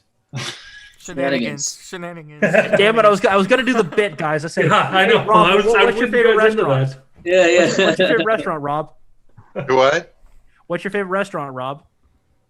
A place you like to eat with you're supposed to say shenanigans. Sticks. I don't know if I don't think I've seen that movie. Reno 911. It's a bit from Reno 911. It's Super Troopers. Super Troopers, yeah. Super Troopers. Remember we watched that, Robert? We watched that not too long ago. Yeah. That's why I can't remember it very well. Yeah. Right. It hasn't made it into long-term memory. Let's see. Let's see. Rhode Island is probably going to swap to Trump, which is I think is Rhode Island on the list of swing states? No, it isn't. So that's going to be an upset. Rhode Island is a New England state, so that's a massively straight blue state. Yeah, Rhode Island is probably swapping Trump because every single district is currently leaning red. All of them. A lot more rural than people think in Rhode Island, I got to tell you. Yeah. Then Maryland. Oh, Maryland's swung hard for Biden. They finally got one of the city districts up, so Maryland's off the table. New Jersey's off the table. That's expected. Not counting Maryland out yet. Yeah. It's possible, but again, Maryland is a Democratic stronghold. Yeah, those are not unexpected. New Jersey was already done, wasn't it? Yeah. Yeah. Ron Helton says here, everybody ready for the new East United States, West United States, and the Central United States? I sure am. To hell with noise. Yeah. Break this abusive union up. So I do have to point out, and if Ron does pop in, which I hope that he will at some point here, if Ron pops in, we will have 4 generations on the screen at the same time. Because I've got a pair of Gen Xers, 3 millennials, and 1 Gen Z. Then all we need is a newborn, because technically all of Gen Z's been born. So Yeah. Yeah. I guess so I'm Gen X. Okay. Wow, I don't fit that model at all. All right. Embrace it. Then let's try to find a World War II veteran. No, let's find the World War II veteran that said to the protesters, "Give me your gun, I'll shoot them all." Or we can invite Biden on, and then we'll have the silent generation too. There you go. Biden, man. Not Biden, silent enough. Biden was greatest generation, I think. No, silent, not greatest. Silent was pre-World War II. Are you sure? Yeah. Do I have that back? Actually, they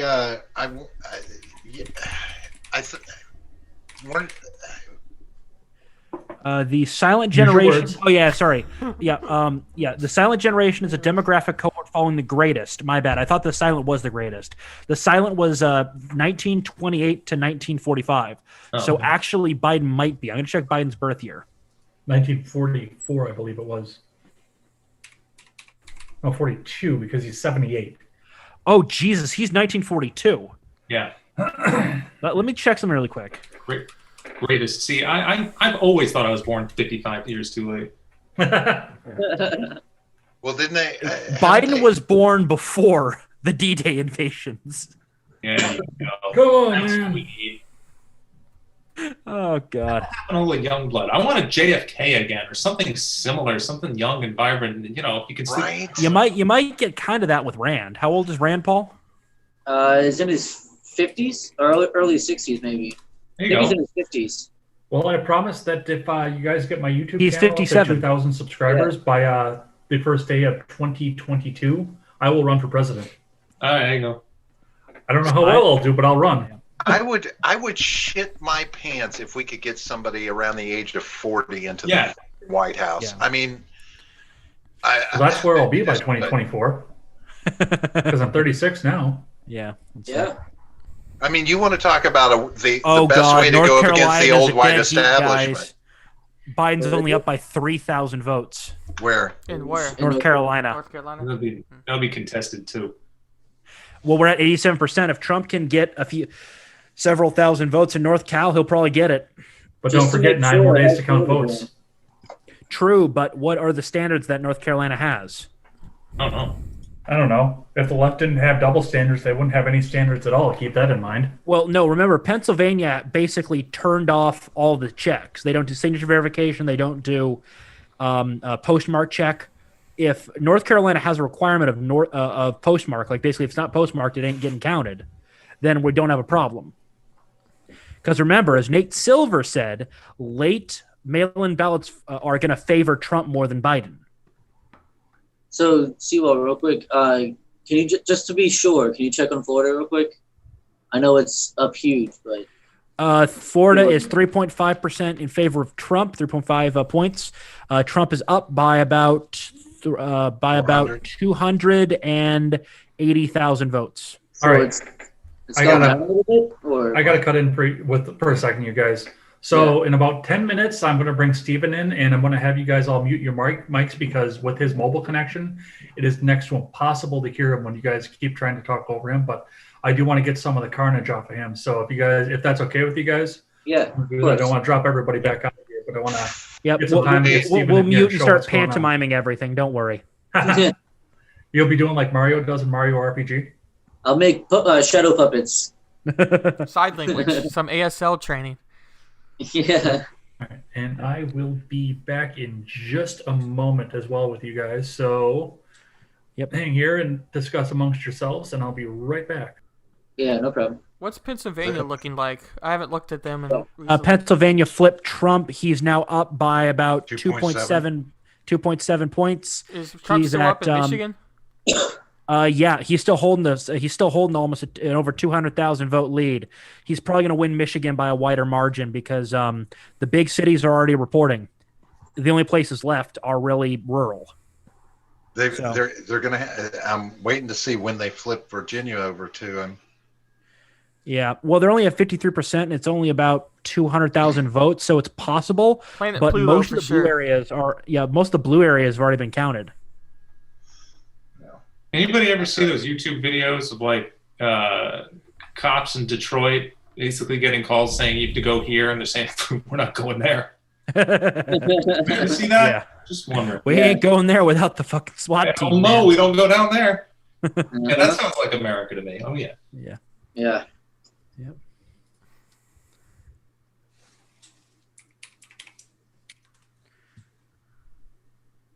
So yeah, how are you guys morale doing now? My cope is definitely down. My cope is down. It was a little touch and go at the beginning, but then I realized that cities get the first billing usually, and then suddenly Papa Trump comes out and kicks some ass. Yeah, I mean, because he's got an over 4-point lead in Ohio now. Yeah. Pennsylvania is similar. Yeah. Wow. That's Ohio and Pennsylvania just around 4 points. Well, I thought for sure Trump was going to get Pennsylvania because of those riots. North Carolina, Trump is up by 30,000 votes. Roughly. Not that much. What about Wisconsin? Because I think wasn't that the one that had the largest point according to polls, Wisconsin, or was that Michigan? Trump is up by over 4 points. Yeah, because Wisconsin and Michigan, I know, were both high Biden. If you Trump is up by 14 points in Michigan. Yeah, that's 14. Crazy. That is crazy. They're only at 32% reporting, mind you, so it could tighten up. But remember, as the night goes on, the districts that vote Trump are the ones that get counted last. Fun fact: Texas currently has a tighter margin than Michigan in points, not in raw vote numbers. Yeah, Texas is, and the thing is, I think I know where the Democrats failed in this election cycle. Basement Biden. Embracing socialism. Arizona's breaking for Biden. Trump, it's 70%. Trump's down by over 200,000 votes. He's losing Arizona by 10 points. So we're probably gonna see Michigan and Arizona swap, basically swap parties for their senators. So guys, real quick, I'm gonna head up for a bit. Real quick, I'm gonna head up for a bit. Yep. I'll probably be on. You said you're going till midnight your time, Ed, right? Yeah, 1 a.m. your time. Okay, so I'll probably be back at some point. Here in an hour, maybe an hour and a half, something like that. Cool. God, right. Warning. Look, Trump's advantage in Michigan's widening as time goes on. So Michigan is breaking hard for Trump. I think Whitmer is a lame duck governor at this point. She's worse than a lame duck. She's a lame cunt. We're not on YouTube. I can say it. Well, how many electoral votes does Michigan have? They have more than Arizona, don't they? 16. More than Arizona. Yeah. Then you also got Wisconsin's 10. Let me pull up one of those map things, and I'm going to do a little bit of gerfangling to try to get you some rough numbers. Anybody see, what was it, Helmut Norpoth's estimations a couple weeks ago? It's the guy, he correctly predicted 25 of the last 27 elections correctly in the country, and he had given, I think it was 91% chance of Trump winning. Is there a... According to this CNN politics thing I have on my second computer here, they have Trump at 291 and Biden at 200 with 47 in the battleground. That's a pretty significant Trump lead. Yeah. Well, he said he's predicting he'd get more than 300. So him and his confidence, 291 sounds right. Yeah, guys, based on my current trends, if Maine breaks for Trump completely, Trump's at 310 based on my current predictions. Jeez. Yeah. I just turned the audio back on for the Young Turks, and Cenk is panicking. Of course he is. I can't wait to watch the reactions. Oh, God, he's getting sweatier. Y'all guys know the actual Justice Warrior YouTube channel? I've heard of it. I've never watched it. Yeah, he does a lot of actual Justice Warrior like reactions or commentary. Yeah. Or to the Young Turks, and it's just hilarious. Because I don't care to really watch their show, so I just watch that, and there you go. I can't watch. I hate this 270 to win map. I'm already hating it. All right. Let's drop some mics here for a second. Well, not yet because Steven's not in yet, but he's going to be coming in just a second. And as long as I'm not pulling any audio back here, I can put him on speaker view and we can actually transmit what he's seeing here. So, yo. Hey, how we doing? Yo, how's it going, man? It's a little bit different down here now. Yeah, I shut everybody's mics down, so we're actually going to put you up on speaker view, and we're going to see what's going on. Cool. Well, I just saw I just saw the first arrest of the night. There was like a big thing about it, so it's definitely picking up. Way different here than it was a couple hours ago. Way different. There's so many more gas, man. Yeah, we've been watching the map, and we haven't even really been talking about strategy. We've just been talking about play-by-play of what's turning and what's flipping and everything. And I mean, Biden is losing his lead rapidly. It's diminishing, and I've been kind of on and off with the Young Turks, pulling the audio and watching the video, and Cenk just keeps getting sweatier and sweatier as the night goes on.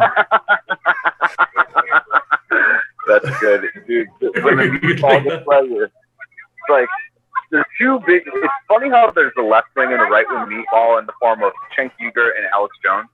Nice. And it's just like both the meatballs can get sweatier and sweatier. That's the meatball we want. Chunky yogurt. Yeah. So I'm guessing that they're getting the same news as we are then, that it's starting to get a little bit tighter. And absolutely. Yeah, there's a screen right here. So everyone's watching the CNN right here. It comes on every couple minutes. And yeah, people are getting a little more restless. They're cussing out cops. Most of the Christians left. It's a lot. I mean, we've seen a lot of people with baseball bats. Like, and there's like people in the military garb walking in right now, like in camo. The boot boys or actual military? You know, camo. It's not boot boys. It's like Antifa or whoever in camo garb. It's hard to know, man. It's really, really hard to know who is what. It's like 7 or 8 different classes of people down here. There's there's video game characters, man. Nice. They're like, choose your fighter. And there's like the camo guy. There's like the Black Lives Matter person. There's the LARPing live streamer named Steven. There's I'm gonna go a little bit closer. I've been dropping signal. Okay. A little bit. So if it gets trapped, just tell me to turn around. But yeah, I mean, it's cleared out several times, you know. So now it's, I don't know, the late night crowd. Well, late night crowd's a little bit later, but the vibe changed so much in about an hour and a half. Oh, and I can it was imagine. pretty scary a couple minutes ago. You see people like planning off in the corner. There's no throwing stuff yet. I mean, half of the press is left. And this is how it always goes at night. It just gets a little bit murkier at night, and the cops stay away until something happens, and they just go 400 bike cops to a spot and make a wall. So that's what just happened. They sprayed pepper spray, or not a pepper spray, like smoke something. I don't know. Pretty interesting. What's the score right now? 131 to 98 in favor of Biden, Okay. but every state that is still tossed up just keeps voting further and further to Trump. Wow. Like Pennsylvania's flipped, North Carolina's flipped, Virginia actually might flip. What? Virginia, they called Virginia for Biden, but I mean, Biden hasn't been ahead yet the whole night. So, are you saying Pennsylvania and North Carolina, Trump's winning? Yes. Whoa, in North Carolina? Yes. Holy crap. I thought that was like blue for sure. Wow, man. What about Florida and Texas? Florida is 91% reported, over almost 4 points for Trump. Okay. So I don't see Biden coming back from Florida. I don't know why they don't call it yet, but I don't see him coming back for this. Georgia is 56% reporting with 12 points for Trump. Wow. Texas man. came back and turned red again. This looks really good so far from what I'm hearing. Yeah, Montana is blue, but not called. Montana is blue, but not called. Blue? But not Montana? called. Montana, yeah, 19% reporting. Yeah. Oh, 19. Okay, cool. Flint voted for Trump. Trump is ahead by 13 points in Michigan. Nice, man. That's a huge one. Do you think there's a chance that it might get called tonight? I don't know. It's going to depend on the big ones are going to be Pennsylvania and North Carolina at this point because we're going to have to watch and see what they do in the next 3 days and the next 9 days. But I mean, as it keeps going and parading over, especially if Virginia flips, I think it's going to be a big one there because the delegates have pledged to Biden, but I mean, he's still. What's going on? How's it going? Hey, so I'm being interviewed right now, but yeah, cool. Yeah, sorry, I saw a dude I saw earlier. I'll catch up with you, right? That's funny. Yeah, how are your interviews going, man? Yeah. Yeah. I think I'm trying to catch the different results. How late are you gonna stay? I actually went home for a couple of hours, had dinner with some friends, got a few drinks, and then we all came here. They're golf something around. Yeah. I think it looks like it's gonna be a long night. Yeah, I think it's gonna be a long one. Yeah, I thought it might be here. I think it's gonna be like 2 later, something like that, or just all night. Yeah. Cool. I'm prepared for it. Yeah. I need to go find the doctor, but I'll be around. All right, cool, man. See you, man. All right. That guy's a left winger out here interviewing people. He was trying to get like an even number of Trump and Biden supporters to interview. So, I bet you that's difficult where you are. Yeah, no, he was like hunting. He was like really seeking out the Trump people. I bet you that guy would flip. I bet you that guy would become right wing after like an hour at the bar with us. Nice. Like he's really cool. So I'm like, dude, what are you doing? Like, what are you doing being cool and having those views? Anyway, man, what's did you get taken down on YouTube? No, I did that voluntarily because if I was going to stream and broadcast the Young Turds or CNN or MSNBC, I know that Wojcicki will ding me and take me down. Yeah. So I took that one down preemptively. Do you have a time that you're going to tonight, or are you just playing it by ear? I am officially going until 1 a.m. Eastern time, but I am probably going to go a little bit longer, especially if this remains tight as it is. And I am doing DLive only at this point. Yeah, cool. All right, man. Well, I bet you we both stay up late. You know, I said if it was going to be boring, I would leave at midnight, but it's not anymore. So I'm probably going to stay here till at least 2. So if there's something going on, I'll call back in, okay? 10-4. Cool, man. All right, have a good night, everyone. Take care. All right, peace out. Okay. Oh, wait, we are back. J. Edgar, I used the map thing. Mm-hmm. Pennsylvania and North Carolina are irrelevant based on the current map if Iowa breaks for Trump, Wisconsin and Michigan. Pennsylvania and North Carolina don't matter. We'll know who wins tonight. If they call those states, doesn't matter what happens in Pennsylvania or North Carolina. Well, we're making assumptions on some of the West states with that, though. Well, okay. I have Nevada completely off the map and Arizona going blue. Right. In that calculation. So let me share my map really quick. I might have to give you permission to share the screen. And Ron was saying that he predicted 300 electoral votes, and he's thinking that it may end up around like 327. Though there is one thing, Virginia goes for Trump. That's the one thing that's required in my thing. But based on current trends, I think it's going for Trump. Mm-hmm. And then, definitely stay safe, Steven. I know he's gone now, but it's definitely looking tame so far.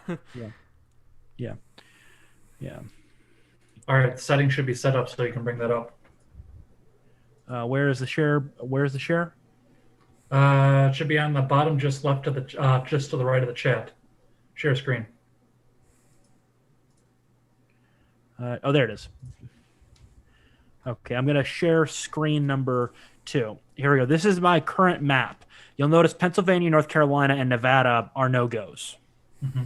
Because Nevada, I can't call it. I don't know. But if we go here to Wisconsin, Michigan, and Ohio, give those to Trump, plus Iowa, which I think is likely Trump, even though right now it's favoring Biden. The big cities have reported, not the outlying counties. Right. But this looks like a reasonable map to you guys, right? Hold on, let me redden up Texas a little bit. But yeah. Yeah. And look at that number right there. Basically, the 2 states that are unknowns are that. The only question is, if we lose Iowa, we still technically win barely. It's Virginia that we need to clinch. Or North Carolina. Yeah. Well, the problem is North Carolina has several days, so they're going to try to mess with that. I'm saying what we know. If Virginia flips to Trump, and we hold on to Michigan, Wisconsin, and grab Iowa, it doesn't matter what Pennsylvania and North Carolina do. So they would have no votes. Does my stupid state have? Connecticut. It's 7. It's already given to Biden. Yeah. You know what? We need to forfeit those. Oh, hold on.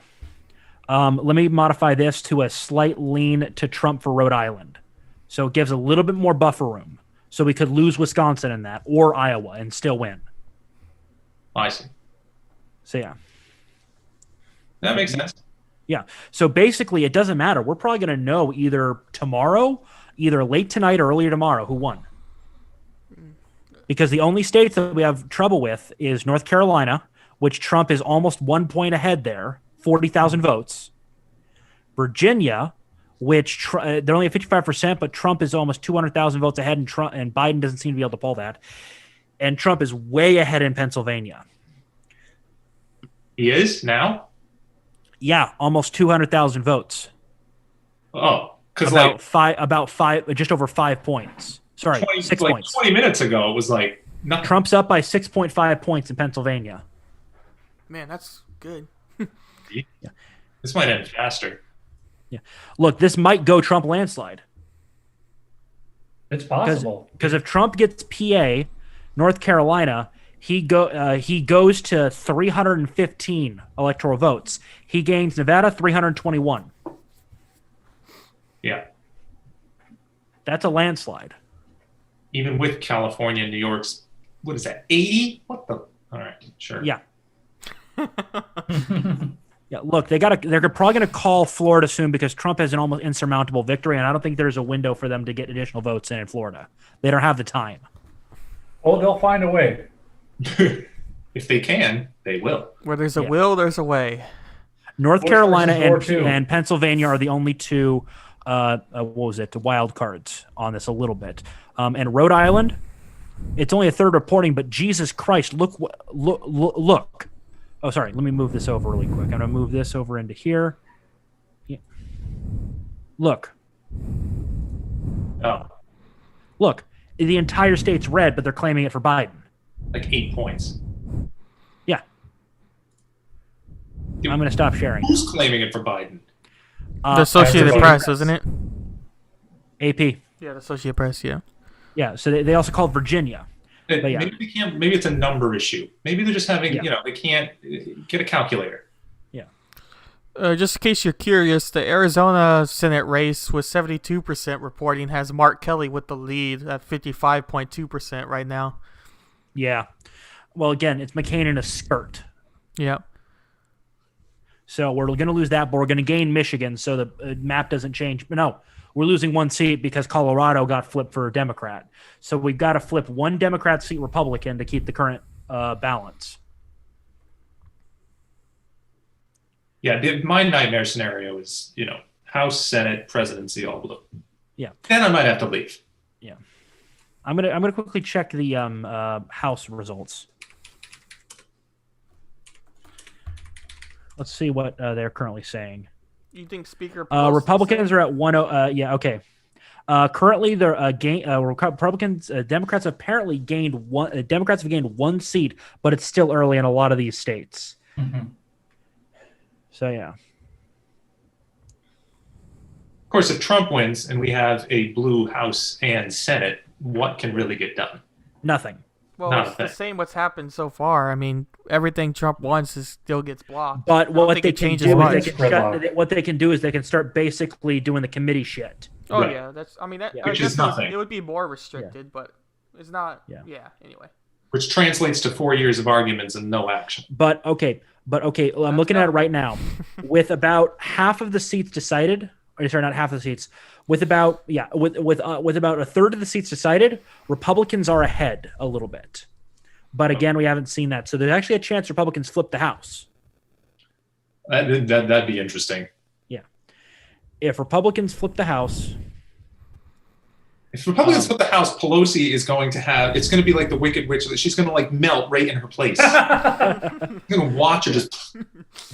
No. Out of nowhere, they just said, and the winner of Pelosi's district is Jeb Bush. Where did that come from? Yeah. Just Jeb Bush out of nowhere. So yeah. Pelosi. Arizona's probably a lost cause. Yeah. At this point, not without some serious shifts.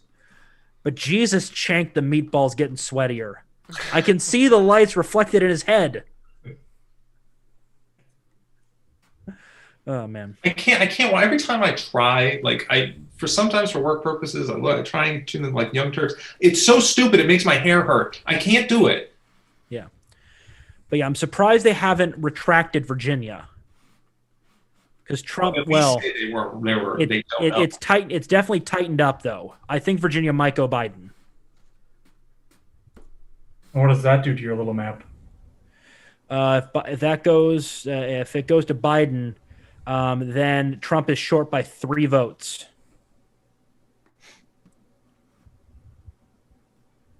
But that means he only has to pick up Nevada.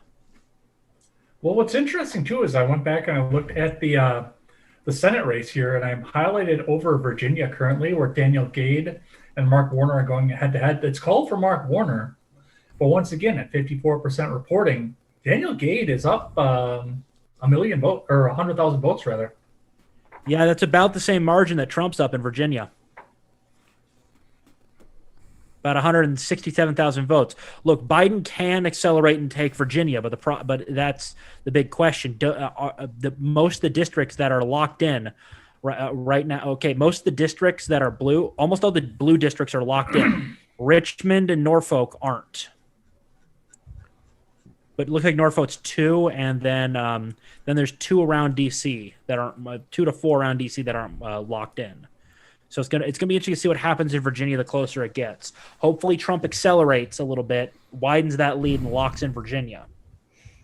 Yeah, neither candidate were good in Arizona. I agree with you there, Ron. Yeah. Yeah. We're not. Oh,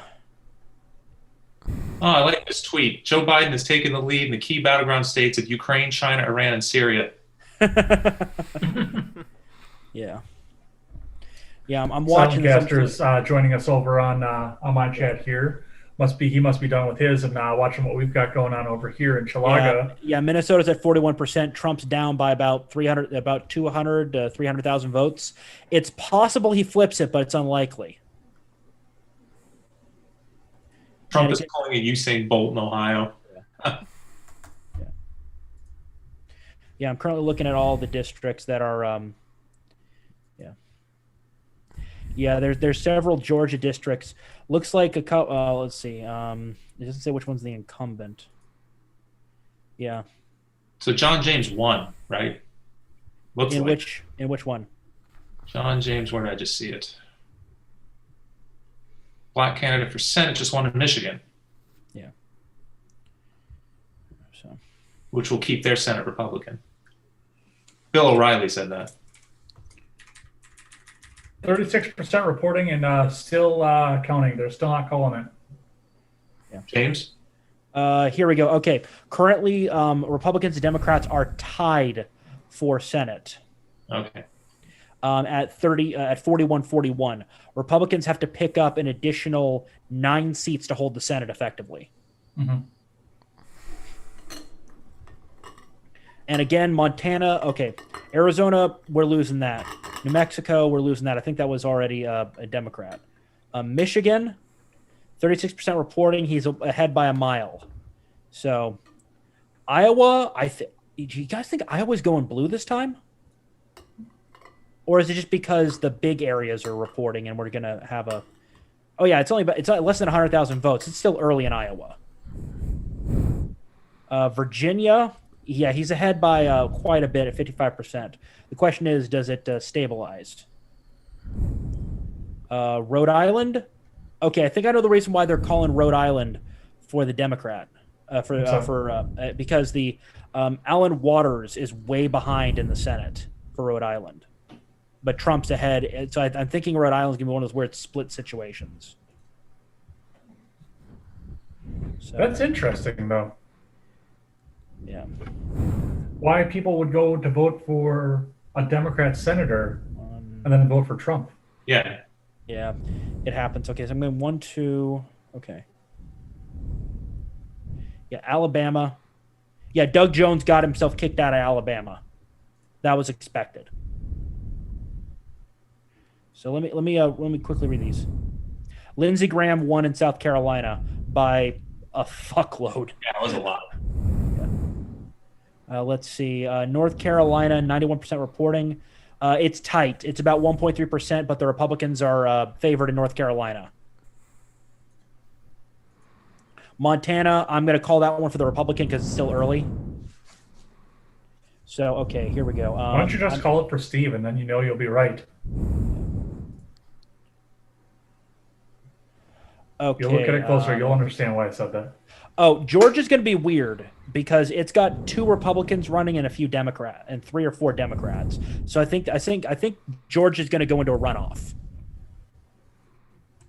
So let me count this really quick. 1, 2, 3, 4, 5, 6, 7, 8, 9, 10. Okay, Republicans will gain. Yeah, definitely Ron. Mm-hmm. I think Republicans hold with 51 seats in the Senate, maybe 52, 53. I don't know if they'll get to 53. That's going to be a tough run. Yeah. John Cornyn frickin' curb stomped Hagar in Texas, though. Yeah, John Cornyn's a good guy. Yeah, he's the popular senator. Ted Cruz is a little so-so. Yeah, I got to meet him once. It was just a regular event thing, so it wasn't like it was super fanciness. But yeah, Trump's widening his lead in Texas. He took something else too. From the last time I looked. Yeah. Let me see what's new in here. Okay, yeah, Kansas. North Carolina, Trump's ahead by 1 point. Only about 54,000 votes though, so it is tight in North Carolina.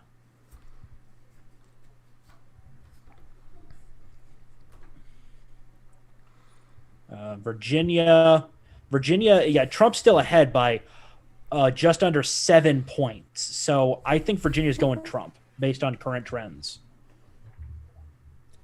Pennsylvania, Trump is widening his lead again, over 200,000 at 35%, and the only places that are really left to count are pretty much the smaller districts. So I think the current trends remain. Minnesota, I think we have to write off Minnesota. Iowa's weird. Biden's way ahead, but the major cities are the only ones that are really reporting right now. So, yeah, the Union Centers. Yeah. And Trump's only down by a little over 100,000 votes. Same thing for the Senate race. So, yeah, Nevada, I think, is going to be the wild card, though, because if Trump wins high in Nevada, it's over for the Democrats. Yeah. Where I want to hear Hillary. What's Hillary got to say tonight? Somebody give me a statement, Hillary. Don't bring her back from the dead. Get me more wine, peasant. Yeah, the peasant fits. That's Jesus right. Christ, Trump's almost ahead by 2 million votes in the popular vote, with New York reporting heavy. I don't think it was that way in 2016. Nope. Anavultus sure called that. I didn't think that Trump would win the popular vote. Yeah. I mean, well, the question California- is California. But the Yeah, thing is, remember, Republicans get quite a few votes from California too. Mm-hmm. Yeah. They were reporting Northern California before. What are they saying now? So yeah, I'm thinking I'm thinking Virginia is a Trump lock-in at this point, just with how much has been reported. I don't see where they could get all those votes because Trump has only extended it. Trump has lost some of his lead. I think Virginia is the only one where Trump has had where he's slowed a bit. Everywhere else, Trump is expanding his leads. North Carolina, again, it's only about 54,000 votes, but that is enough. Well, and if they, yeah. Well, they're going to continue though. North Carolina continues to count after this, right? Yeah, they continue counting for 9 days, but I don't know what their standards are for counting additional ballots. Yeah, I don't either. And Ron Helton says Horn has a less than 3K lead with 72% reporting now. Her lead is rapidly diminishing. 648, 128 watching Joe Rogan Experience now, and still no Alex Jones. What about Mr. Jones? No Alex Jones. Yeah. How is this happening again? I mean, I'm glad for it, but Kenosha and Racine counties are both breaking. I got into NBC News for the county by county look at this. Kenosha and Racine are both breaking heavy Trump. Milwaukee, of course, has gone Biden, but Wisconsin. So those are crucial for the entire state. Okay. Right? Yeah, I just read the math. Republicans probably hold the Senate with 51 senators. That's what you need, right? 51? Yeah, 51, yeah. The only problem is North Carolina. If they can somehow with cheating flip it, that means it's a 50-50. Welcome to Dreadlock. Ugh. Yeah, because Idaho also has a senator up right now, but I doubt they're going to be voting blue. And I'm also saying that Montana very likely to go red as time goes on because the only places that have really counted are the cities. Helena, Missoula, a county next to Bozeman, and then Billings hasn't done anything yet. So, and damn it, Florida, you've been at 91% for a while now. Just call it. Just finish up or call it already. Brown County broke for Trump. What? What county? Brown County. What's Brown County? Green Bay. Yeah. Everything around Green Bay is red, including Green Bay. No, it's not. I've been there. But everything's We're red only around. 3% in, though, so. You mean everything's okay, red? I'm not that shocked anymore. Okay. Yeah, Trump's up in Wisconsin by about 400,000 votes. But again, it could be some of the cities that spoil it. I am worried about Green Bay. Yeah. Do you think Green Bay is enough for the state to flip? I don't know because, well, the thing with it is it's big union town, so it could go either direction. But I know that during the campaign season, Trump spent a lot of time in Green Bay itself and the surrounding areas for it. He was there a lot. Biden was there too? Biden wasn't. No, Biden set foot in our state twice. So that means Trump's probably got the X Factor edge. That could be. Because, yeah, he went to Kenosha and he went to Milwaukee, and that's all that he did. Yeah. And those are the two areas that are actually Kenosha's red. Yeah. Kenosha's red. What the hell? I believe that Kenosha is red at this point because, the western part of Kenosha County, which I'm very familiar with, is very, very conservative, very country. But most of all, keep in mind the fact that they watched their own city burn at the hands of BLM. Yeah. I'm most interested to see what happens in Oregon at this point. Yeah, Oregon's a really interesting one. Yeah. I just assumed it was. I'm assuming Oregon goes blue. My county is half in, 2,000 votes up for Trump. Yep. Fox called Virginia for Biden, but won't call Florida for Trump. Yeah, why? What the? Trump's still up by over 6 points in Virginia. Yeah, call that. Well, wait, what's the percentage reporting? 56. Oh, okay, we got some time. We got some time, but Trump's been up the entire night by about that margin. Yeah, and that's a lot of votes. Yeah. Ohio, Trump's up by over 6 points. Stick a fork in it, it's done. Pennsylvania, 11.2. Jesus Christ. The governor's going to have a meltdown. Someone call Pornhub. There's clearly a gangbang going on in Pennsylvania.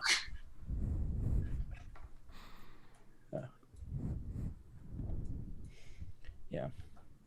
Montana, I think is going to take a while, but I think Montana's going red. I doubt it goes blue. I saw something that says Trump's won Utah. Does that sound right?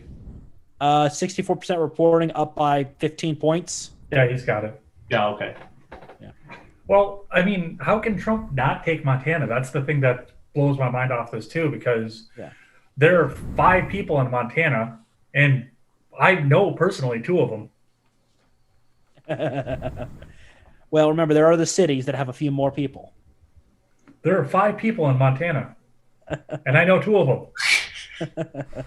Yeah. Florida congressional district, Salazar just beat Shalala, Republican over Democrat. Got it. So we're probably going to see pickups mainly in Florida for the Republicans. Looks like it. Yeah. That's a shame, because I was hoping that this Democrat representative in Florida would have been an outspoken one, and I could have spent every contemporary saying Shalala. Have her join the squad. Yes. A lot of people are saying they just flat out don't want to admit that Trump has won in Georgia, Florida, and Texas. Yeah. Texas at 72%, Trump's up by 4 points. And the counties that are left to count are Republican strongholds, primarily. Few Democrats. And the water buffalo gets sweatier, and people are laughing. So I'm wondering if he's getting panicked here. Let me have a listen. And if I need to share audio, I will. Oh, yeah, hold on.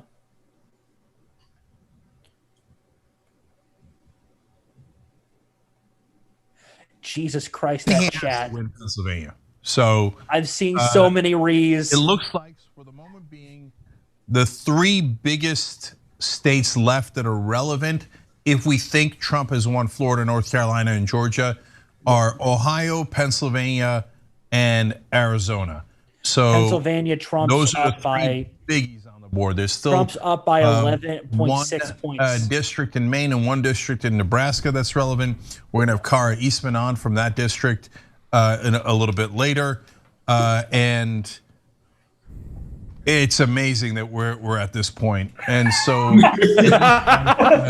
the cope. Even in having it an election this close, and have blown it again. So we got to get right back on that warpath.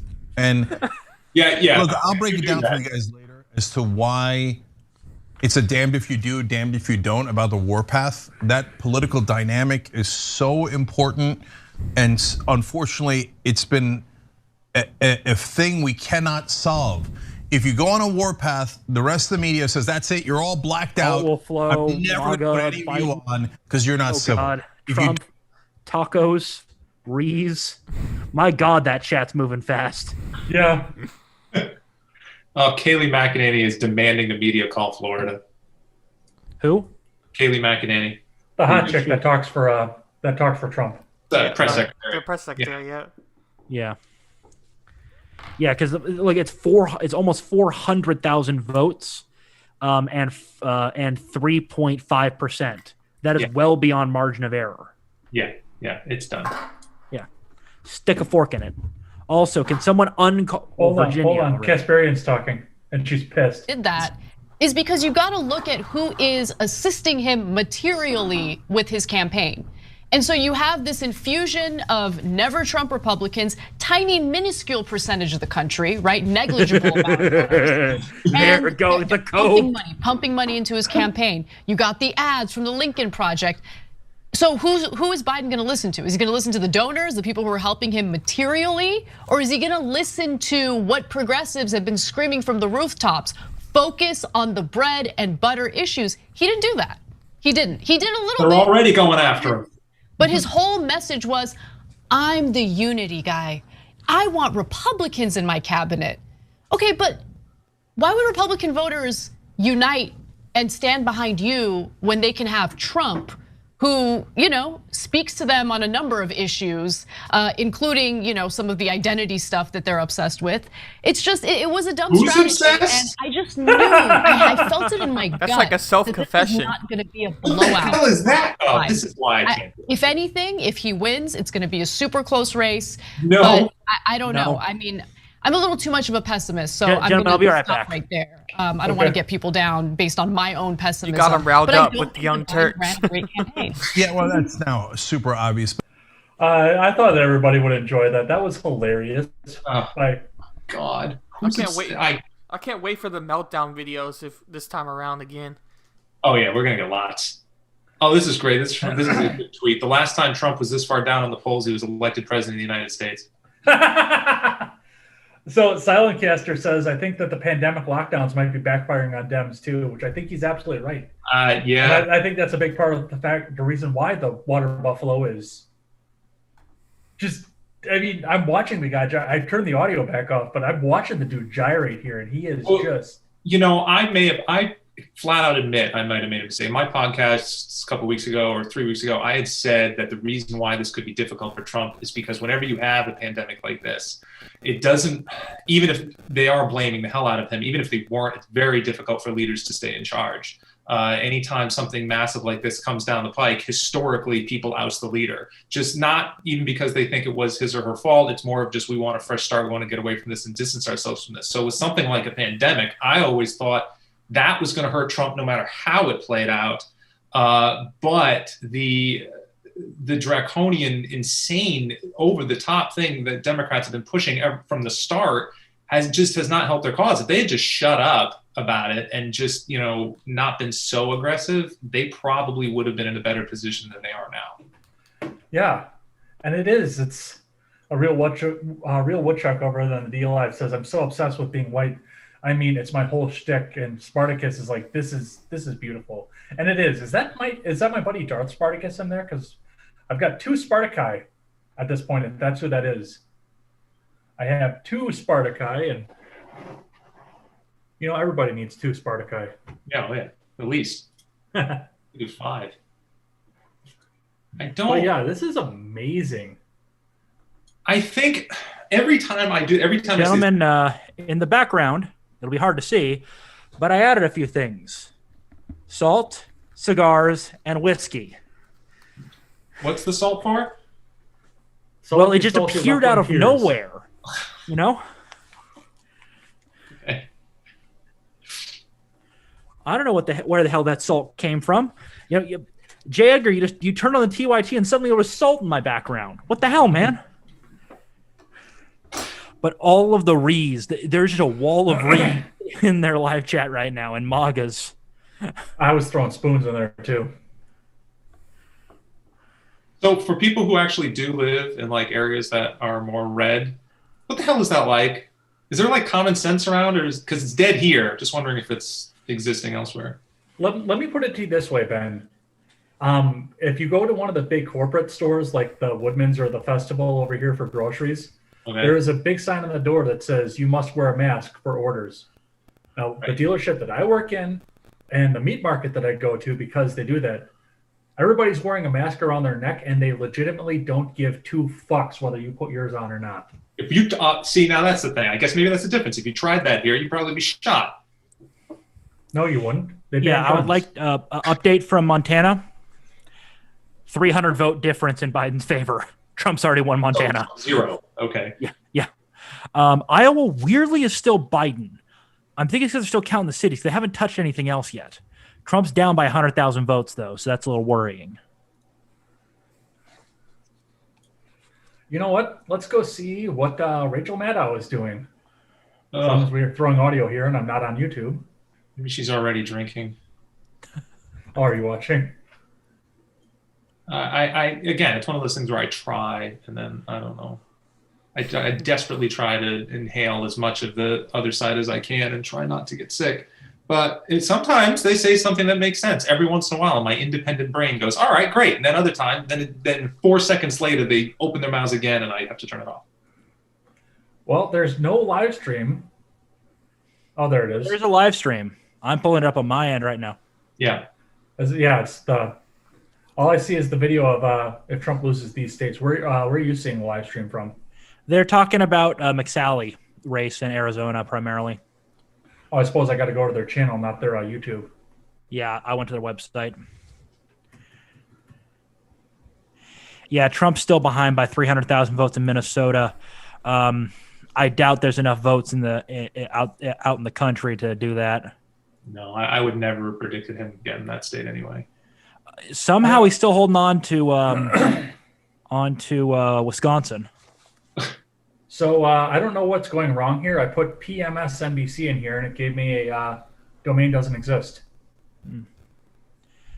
Trump's up by about 5.4 points in Ohio, so you probably can call that at 89%. You could probably call Ohio. Yeah. There's not enough left in that 11%. Not for 5.5. Yeah. Yeah, so yeah, Trump has gotten both Florida about and Ohio. The Hispanic vote or the Latino vote around the country. And I think Florida tells one particular story. And I feel like Colorado, Nevada, and Arizona tell a different story. Can you talk about that vote, which is a sort of largely Mexican-American based Latinx vote? Where is that going, and how strong is the turnout? What was that? Is Nevada reporting? I haven't seen it yet, but MSNBC might have information that I don't. According to this, it is not. Lumping them in with Colorado and Arizona. I couldn't tell you. It's what she did. I don't know if. But the Republican House numbers keep growing, and the Democrats have stalled. Well, remember, we're not into the Democrat stronghold states yet. Ben, would you like to weigh in on that? Not really. We are definitely into the Democrat stronghold states. Democrat stronghold states. Trump. Oh God, Trump. Trump winning Michigan, Florida, and Arizona. This pollster says so from 18 minutes ago from New York Times. Arizona, a former newspaper. Yeah, I think that guy's a little off on Arizona, yeah. But can't be perfect. So here we go. I'm going to do a quick reload. Looks like of my I just map. saw another Biden call. New Hampshire got called for Biden.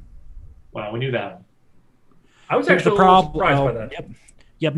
New Hampshire went to Biden. So we've lost New Hampshire. Vermont might be different. No, it's going hard for Biden. Yeah, see, that's the problem. Every time my brother goes to ski up there, and every time he comes back, he's like, it's not like I went anywhere. Yeah, it looks like Rhode Island might actually be narrowing because Providence has finally turned blue. So I guess the early votes were the early votes they counted were Republican. And it looks like the Virginia is tightening a bit. Biden's still behind by about 150,000 votes at 57%. So that's a tight race. But again, there's only a couple of blue areas that aren't solid yet on the map. So I don't know what that means. And again, Nevada is a wild card. If Trump gets Nevada, that's a boon for the Republicans. Well, one of the other things to keep in mind when you analyze this, as well, is the fact that one of the blue areas that has not gone dark yet is Beltway. Beltway? I just zoomed in on it. Yep, that's right around DC. Yeah, that's possible. I'll be right back. Trump's ahead. Trump's ahead by 150,000 votes. We're going to join Demon Discourse stream here for a little bit. He's going to be my third guest, if I'm counting right, that I planned for. He has a Twitch channel, but it recently got shut down because he's very outspoken about what he believes, and he's very much pro-Trump. So it'll be interesting to see his whole perspective, and that's why I wanted to kind of get him as part of the live stream now that we know some results and everything. But he had a pretty decently good size compared to what I am on Twitch channel, and like I said, it just recently got shut down, so I figured I would give him a shout out also on DLive and see if we could just grow both of our channels through that way. But we're waiting for Discord to load. It sometimes takes a while. Already Discord is up. Now we gotta find his channel. Let's see, where is his channel? There it is. Alrighty.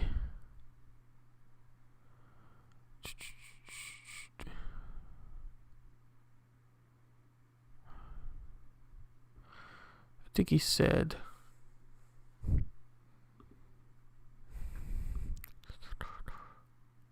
VC. Welcome to Just Hop In VC and Discord chat. Alright.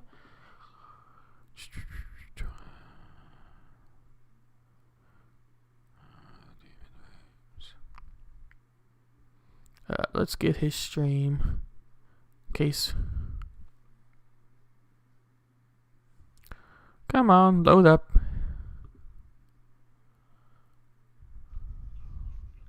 Yeah, he's a big Crowder fan. I am not hearing. Maybe it's just because. Oh, here we go.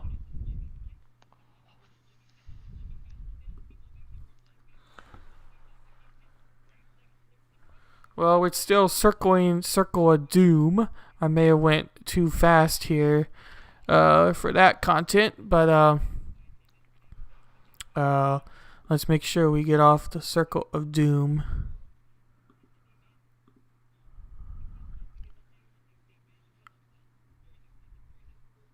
Let's just message him, make sure we could still hear everything. I don't hear his stream, but maybe he forgot to hook something up there. Alrighty, so let's quick look at some Senate results here. You have the Republican Party with 42, while the Democratic Party is at 41. So it's a slight advantage to the Republican Party with 51 seats needed to win the overall Senate race as far as who holds the majority in that position. Pennsylvania is still red.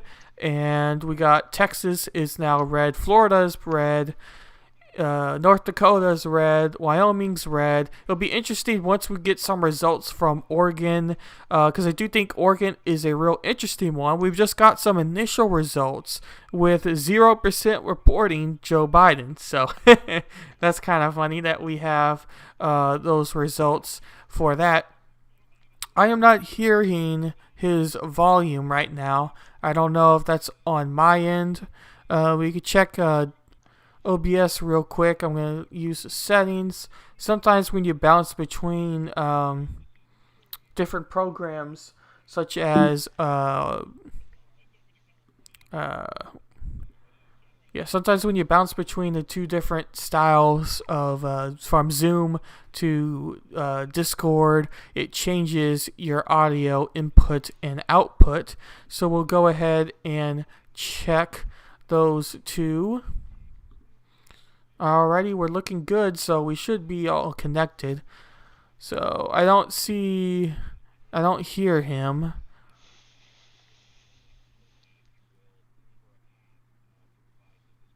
Yeah, I don't know.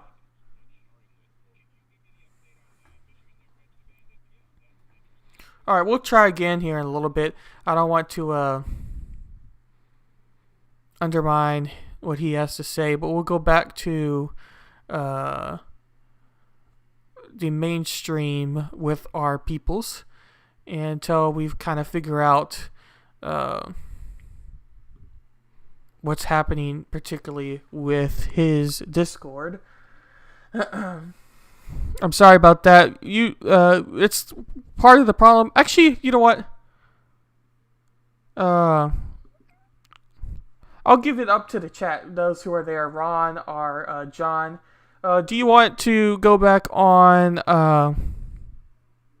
Well, hang on. Looks like we're connecting on Zoom right now. Do y'all want to go back on Discord with the daily show, our daily blend that I was on originally, or do y'all want to go ahead and go back on with Seawall and John and them, or Ed and them for that matter? Either way, you get what I'm saying. Do you want the back with the good old boys, or do you want the daily blend that I was listening to in the first part of today's stream, just to hear some different voice or different content compared to what you might usually hear through the Freedom Scoop Network or whatever else. I give that is up to you guys there. But I'll close this out since I don't hear him. Try to limit the amount of tabs available. Oops. No, I don't want that. Obvious. We told you. Now, this is not Monday Morning Quarterback. We told you when we were covering the debate. It was super obvious that the consultants told her, don't seem angry. If I was running the Democratic Party, if a consultant ever said, don't seem angry, I'd fire them on the spot. That's why you've lost all these elections, because you seem so weak. You can't even stand up for yourself. How are you gonna stand up for others? And that's the message you constantly put out there. So, yep, they tied everybody's hands, and look at that. Now we're in a dead heat in the late in the night on election night. So here, what dead heat are you seeing? Obvious calls though. Joe Biden has won California, Oregon, and Washington. Obviously, Trump has obviously won Idaho. Jim Risch has won re-election. He's a Republican from there. Inslee has won re-election as governor in Washington, and Jeff Merkley has won re-election as a Democratic senator in Oregon. He's a good senator. He's actually a rare progressive. But you know what? Anyway, even the Merkleys of the world. Sure. He's a good progressive. He's good on policies. You remember when Merkley stood up for you? Yeah, he's pissed. Yeah. I'm reading, I don't know how accurate this is, but I'm reading this. It says Atlanta and Philadelphia stopped counting votes so they can mess with the ballots and or vote count and deny Trump a victory tonight. I don't know what that means or why they would have stopped counting. Yeah. Trump's up by almost 10 points, guys. In Pennsylvania? No, in Ohio. Oh, okay. Yeah. He's way up in Michigan. 250,000 votes. Including Flint of all places. Flint, Michigan. Yeah. They want Trump's water, apparently. Trump's got a pretty good lead in Wisconsin. It looks like they finally called Florida. The Associated Press has not called this race. Yeah. Probably one of the other. Yeah. North Carolina, 80,000 votes. That's tight. Trump, 9.2 points in Georgia. Call it, people. Yeah, that's. Yeah.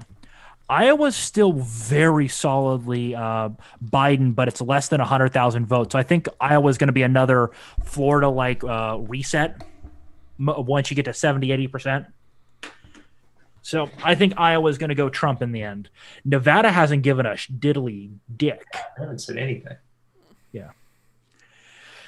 Idaho 42 on the Senate. In favor of Republicans. Yeah, barely. 1, 2, 3, 4. Yeah, they say Pennsylvania and Georgia have halted their counts for some reason.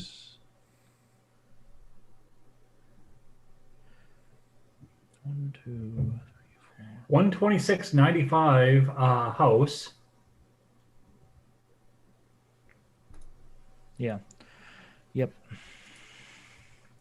Yeah. It looks like that game by the Democrats was erased by a Republican pickup. So it looks like they're trading seats right now. Popular vote, 2.5 million. Favor of Trump. If it gets much wider, that might actually counteract California. Yeah, this actually said, this is some odds. Somebody didn't write this. It says Trump leads California popular vote by 2.5 million votes early on. I don't. Yeah. Sure how they could know that. Yeah. Yeah, California 3% reporting. Biden's pretty heavy. But the thing is, once we get more numbers, we might see a flip, but we might see Trump win the popular vote. If Trump wins popular vote, I think it's over for the Democrats. Yeah. Well, the big thing for that is they just need to sit down and soul search and figure out what they did wrong. And part of that is going to be kick the fucking progressives out. Kick the progressives out, kick the neocons out, go back to the Union Democrats. Yeah. That's your only play here. Our only option. Yeah. So should Biden be allowed to win states he doesn't know he's in? Yeah. I think you can do that. Yeah. Yeah, 98% reporting in Florida. Trump is up by 3.5%, stubbornly up by 3.5%, about 380,000 votes. Yeah, that's done. Call that. Yeah. Pennsylvania, Trump is up by 12.6 points. There we go. Yeah. Mm-hmm. What just flipped? I don't think some people are saying they called California with Sorry. no votes. 12.4. Biden made a slight gain in Pennsylvania. Trump's still up by about 380,000 votes. Mm-hmm. So Pennsylvania is going to be an uphill struggle for Biden because he has to rely on Pittsburgh and Philadelphia. Those are the only two areas that it can get those votes from. Everywhere else, and a couple of odd districts in the middle, but it's everywhere else is pretty much going Trump. Isn't Pittsburgh? I mean, steel workers of America tend to be Trump. Yeah, but remember, this is the city Pittsburgh. Most of the steel workers aren't there anymore. Yeah. Trump's up by about 3.9 points in Wisconsin, only about 70,000 votes. So it is tight, and it's going to be tight in Wisconsin. Yeah, I'm looking at it right now, and I'm looking at the House seats. Just on that, I mean, my representative hasn't changed. I can tell you that. Yeah. Ron of course, Helton, North Spokane, one Dane County. Ron Helton says, "Booyah! Bice is now in the lead here. Goodbye, Mini Mike. Take that you print-sized tyrant." Or pint size, I think. Yeah, pint size. There we go. I thought I was, yeah. Guys, I'm going to quickly check what the New York results for 2016 were. I'm seeing more people somehow getting stats that are saying that Trump is leading California by over 2 million votes in the popular vote. I don't know where that's coming from. Oh, sorry, 2016. Too much weed? No. Okay, I'm checking the 2016 final results in New York. Trump is technically doing better in New York than he was in 2016. Oh, that's something. Biden's currently winning Idaho, but they're still calling it Trump. Idaho's yeah. Okay. It's basically kind of like what's happening in Virginia. Basically, Boise, Idaho is called in a lot of its votes, and that's the blue area. That's the only blue area I know of in Idaho. They got that blue football field. Yeah. Trump is still 6.2 points ahead in Virginia at 60%. I think Trump's got Virginia. Yeah, He's holding the lead. He's holding the lead. Yeah. Holy crap! One of the beltways went red. Which one? One of the tiny dots on the south side of DC. That's something. Wait, how is Oregon already 56 reported? They did a lot of mail-in votes, so they probably released that information finally. Yeah. Well, Joe Biden's got a pretty big lead there. Yeah, that's expected. Yeah. Yeah. Oh, maybe I should answer the question. What is up with the Northeast? Are they all Satanists? No, but it just feels like it. Oh, Maine might go for Biden at this point. It's swapped. Chilaga says he loves his Ohioan brethren. Harvey says, please, Texas, don't let me down. Yeah. Is Texas going to go blue, or are they going to flip that? Are we going to flip Texas? Trump's 4.4 points ahead. He's accelerating. Silent Caster points out problem with Michigan is that Wayne County is notoriously slow for counting, which is Detroit. Yeah.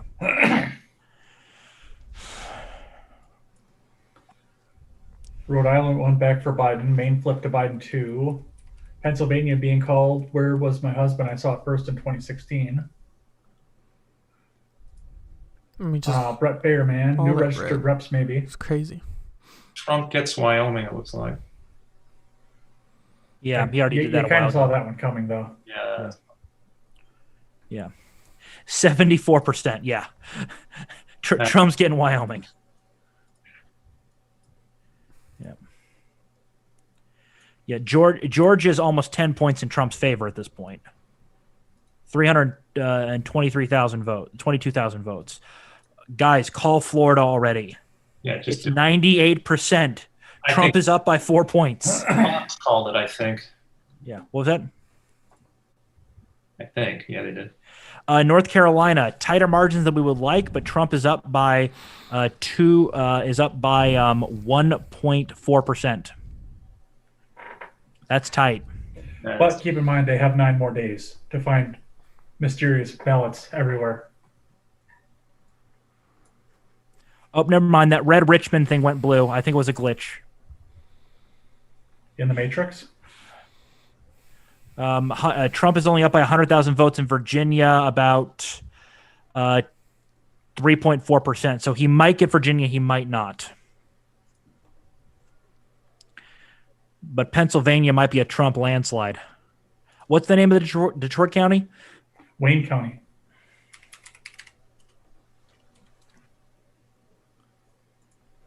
That Wayne County, that's in Wayne County. Damn it, they don't have a nice map to tell me reporting. Here we go. Found one that might work. Click on Detroit. Said Wayne County? Mm-hmm. Not much is being said here. They're not giving me a lot here. Yeah. Look, Trump has got a pretty big advantage in Michigan, though. They need quite a big pile of votes. 300,000. That's like 2 city blocks in Detroit. Roughly 300,000, more like 270. Why are some people predicting Trump's going to get New Mexico? Yeah. That doesn't sound right, is he? No, he's not. New Mexico is blue. Yeah, that's pretty tight. Is it? 65% in. It's almost 10 points in Biden's favor.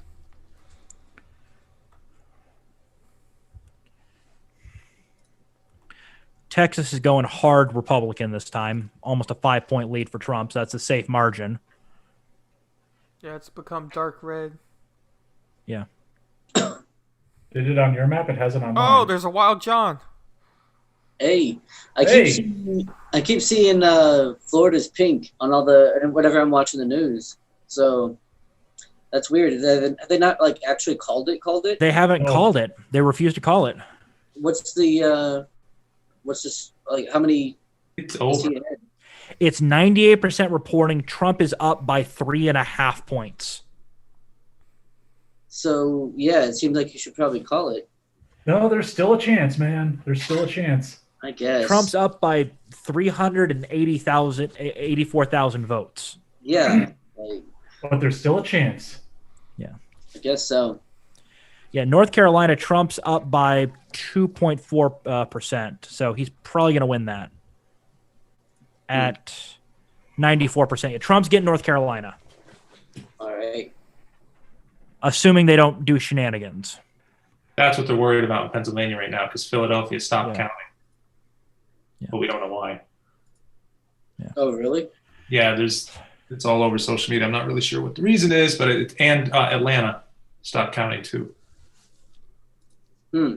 Atlanta, Georgia? Why would they stop? I have no idea. Everyone says they both halted their counting for the time being. I couldn't tell you why. Yeah. To get all the ballots out of the trash can. Yeah. You got to start collecting. Yep. Yeah. half of Norfolk has pretty much been called. So Another Republican, Byron Donalds, wins House race in Florida.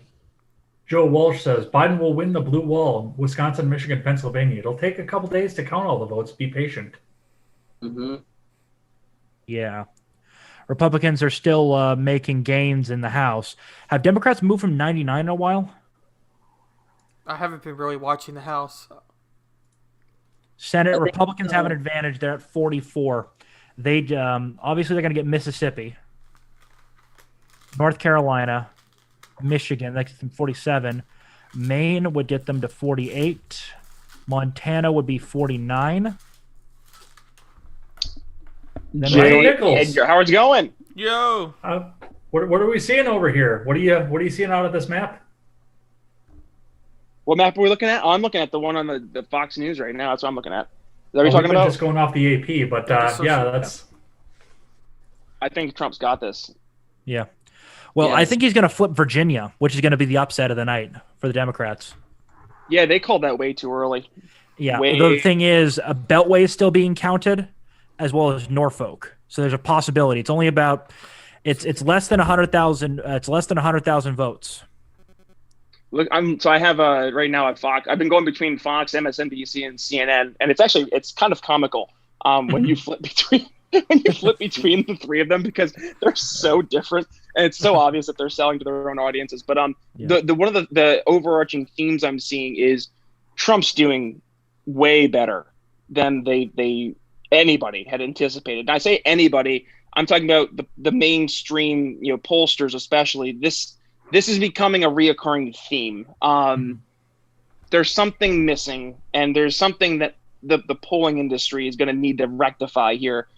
It's gotten to the point now, I would say, where your average person, they're just tuning out, right? Like they're tuning off the news, they're tuning out the polls, and honestly, they're tuning out the folks that are leading this like kind of shame brigade. I definitely feel that that mentality of like this silent Republicans majority. have the Senate. I did the math. Republicans have the Senate. That's Georgia's big. going to go Republican, and I think Maine's going Republican. Alabama Yeah, Senate seat was taken away by a Republican seat. Yep, Republicans made that. But So the thing Jones is, we actually lost. lost? Yeah, Doug Jones lost. Okay. Yeah. Good. And there's basically a runoff election, which David Perdue is likely to win in Georgia by 10 points. And if you're looking to add to your entertainment, Brian, may I suggest you put the Young Turks on in your rotation too, because They're a meltdown Shank keeps mode, getting man. sweatier and sweatier as the night goes on. Yeah, we're getting to the point now where I think you're going to start seeing some full-on meltdown modes. This has very spooky similarities to 2016. I mean, as far down as like when Vegas flipped their betting odds, it was within 15 minutes of when they did it last time from Biden to Trump. So we're seeing, and we're seeing right now. Actually, Fox News just called Florida for Trump. As you see some of these states start to be solidified. Now, I will say the one possibility, and by the way, I hate to do this. I have like 5-10 minutes here just because I've been running like 4 or 5 different podcasts. But so the real possibility that I see coming up could be a 269-269 split, which would be so 2020. So 2020. Yes, absolutely. I don't think it's mathematically possible. I think if it could be if Maine splits. So Maine has a ranked choice voting with one of their congressional districts or something along those lines. I forget how they do it, but they anyways, they're a state you can split the electoral votes. So there is a possibility for more rural Maine that Trump could get one of the electoral votes, which would make it a 269-269. I'm trying to figure out Nebraska what has that states would be required. So Wisconsin, Michigan, and Minnesota would have to go to Biden. Virginia would have to stay with Biden.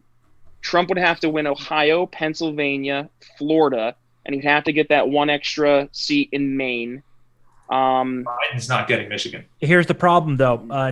North Carolina, the math is too wonky. Math's too wonky to pull it off. It's too specific. For North, it would be fun. I'm going ultimate 2020 here, right? That would be the dream. So since you're here and you're Pennsylvania, I do want to pick your brain on something that yes, Ben over here has been bringing up constantly. Have you seen any indication that they're stopping counting votes in, was it Philadelphia you said, Ben? In Atlanta, the reporting, they've halted counting. Again, this is just stuff I'm seeing that's coming across my sources now. I don't know if that's entirely accurate, but that's what I'm seeing. Yeah, I didn't see anything. I mean, I will say I voted this morning and I got in line at 7 in the morning. I didn't vote my ballot. I didn't actually cast the ballot until 9:07. So I mean, it was a long time in line, but I mean, other than that, I haven't seen or heard anything. But I mean, at the same point in time, it's one of those things where you wouldn't be surprised. I mean, there was Biden signs like right up to the polling door, right in Philly, at my polling booth. Like you see that kind of stuff. It's very typical, it's not shocking, I would say, at this point. But I to that point, I'm kind of talking out of my rear here. I don't know. I haven't seen anything myself. My experience Do you think Philadelphia, with all the shenanigans they've already pulled, tries to find a pile of votes for Biden? Be a big pile in the next 3 days, because Trump is up by only 80,000 votes. Sorry, no, wrong state. Pennsylvania. Trump is up. Oh my God, by 450,000 votes. You're not finding enough ballots. There's no way. That is a giant pile of ballots. Trump is up by 13. Let him talk, guys. Currently at 50%. I'm seeing North Carolina has 3 counties left to report, and they all favor Trump. Franklin, Caswell, and the Perkins. Between these 3, they're estimating another 26,000 plus votes for Trump. That's just an early estimate. Yeah, that's wild. So North Carolina's going Trump. And it's looking like they're guessing that Georgia's probably going to go Trump too. Yeah. Also, the runoff election in Georgia is going to favor Republicans. I'm predicting 51 seats for the Republicans for the Senate. Yeah, maybe 52 if there's an upset somewhere else. That'd be good. Yeah. As a check, it looks like Congress is going to, or the House rather, is going to stick with the Democrats too. So it'd be hard good to say. Actually, the Republicans are making a pretty solid early lead. Are they? They're at 136 called by AP and 104 for the Democrats. Oh, okay. Yeah. Do we know, or is it going to be like California, where a lot of those seats, I'm assuming, are going to be coming from? Well, the thing is, California, nothing's been called in California yet. Yeah. So I say you wait. You're going to 55. So 53 plus. Florida went heavy Republican. Florida went heavy Republican this time. You're probably have to see like 50 or so congressional seats, I'd say, on that West Coast. Go Democrat. I don't think Trump's getting Arizona. I don't think. Yeah, no, Arizona's a lost cause. No, that's not. He's down by 8 points, about 200,000 votes at 73%. There's a possibility that they get it out of somewhere, but it's unlikely. Nevada is the wild card, though. Yeah. We have no idea, because the thing is, the entertainment unions in Nevada are pissed at the Democrats. And the thing You're is, seeing it across the board. Yeah. Yeah. No. Well, here's the thing. Do you know who runs the casinos in the U.S.? It's Sheldon Adelson. The mob. The mob. It's the mob. Yeah, but I repeat myself. Yeah. Well, apparently there's a couple of mafia families that are basically agreed to not screw with each other. That run that. It's the reason why Atlantic City actually crashed and why Trump lost money there. Trump wasn't the only one to lose money. The mob orchestrated the collapse because they didn't want competition, because all the historic casinos survived Atlantic City. Maybe 1 or 2 died, but not many. I didn't think about that. Yeah, because like you have the Trop and stuff. They all because it was all the new casinos that died, plus like 1 or 2 of the old ones in Atlantic City. Then what was it? And then apparently there's also this weird guy out of Hong Kong, and this unknown guy out of Tennessee is the other one that has strong holding in that industry. But the unions of Nevada are pissed. The casino unions are pissed. So they're probably going to potentially. That's the X factor. They might break hard for Trump. Well, That'd be how's it interesting. looking now? Do we have anything from them? Nothing. Nothing has come out of Nevada. Do they have a Democrat governor? Because I don't know shit about Nevada. Democrat governor. They got a Democrat governor that's kept them locked down. That could really hurt them. Yeah. Yeah. Oh, Iowa finally flipped for Trump. Yeah, that was a while ago. So, Brian, do you think Joe pulls it off? Jorgensen, Dr. Jorgensen, do you think she can pull it off for the rest You of the know, night? I think actually there is a bunch of ballots that was hidden in Mount Cheyenne out there in Colorado. I think we're going to find it. It's going to be a couple million. No. And actually, I just got off of the Freckles and Brit show, and I did a very quick synopsis. This just reaffirms why I've completely refocused my show to sell liberty. We got to start focusing more on meeting people where they're at. And that's indicative Give up the presidential runs. And we need to focus. I mean, there was an entire missed opportunity about the lockdowns. I mean, to your point, Nevada unions, they're pissed, and they were looking for somebody, and that's why Don Rainwater in Indiana, he did so well. I say well relative to being a third-party candidate, that is. So that's what we have to do. We have to stop telling people what we think they want, or let me rephrase that.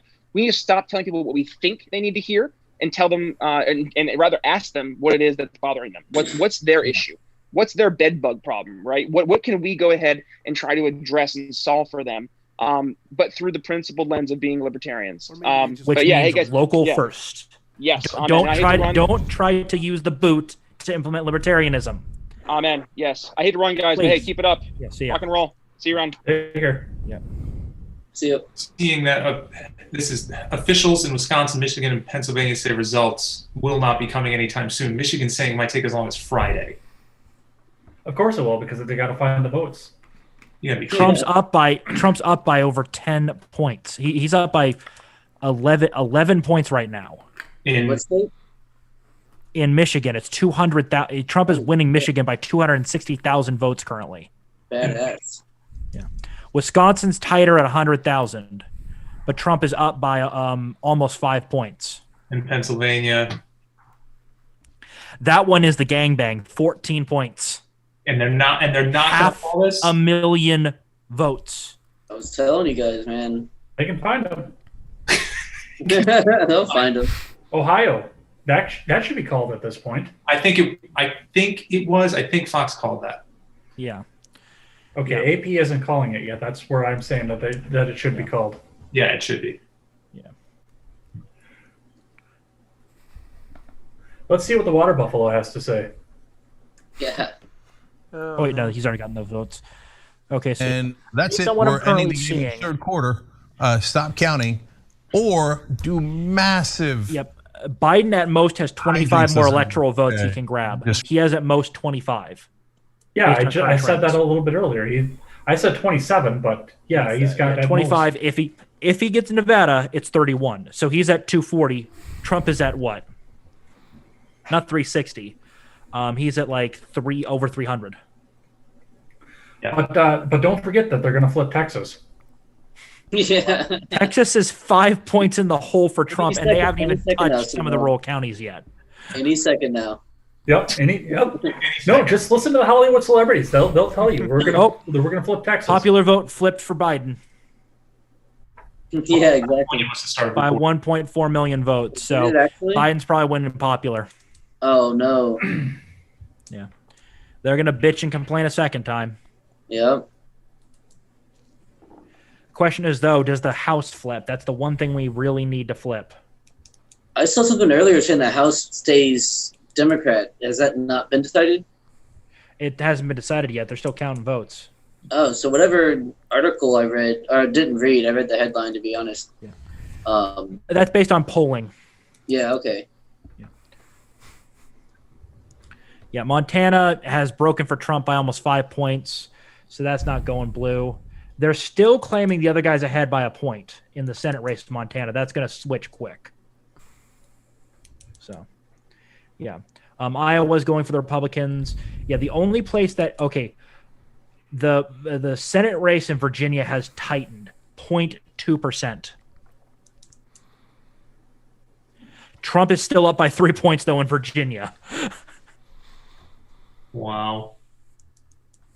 Yeah. So, yeah.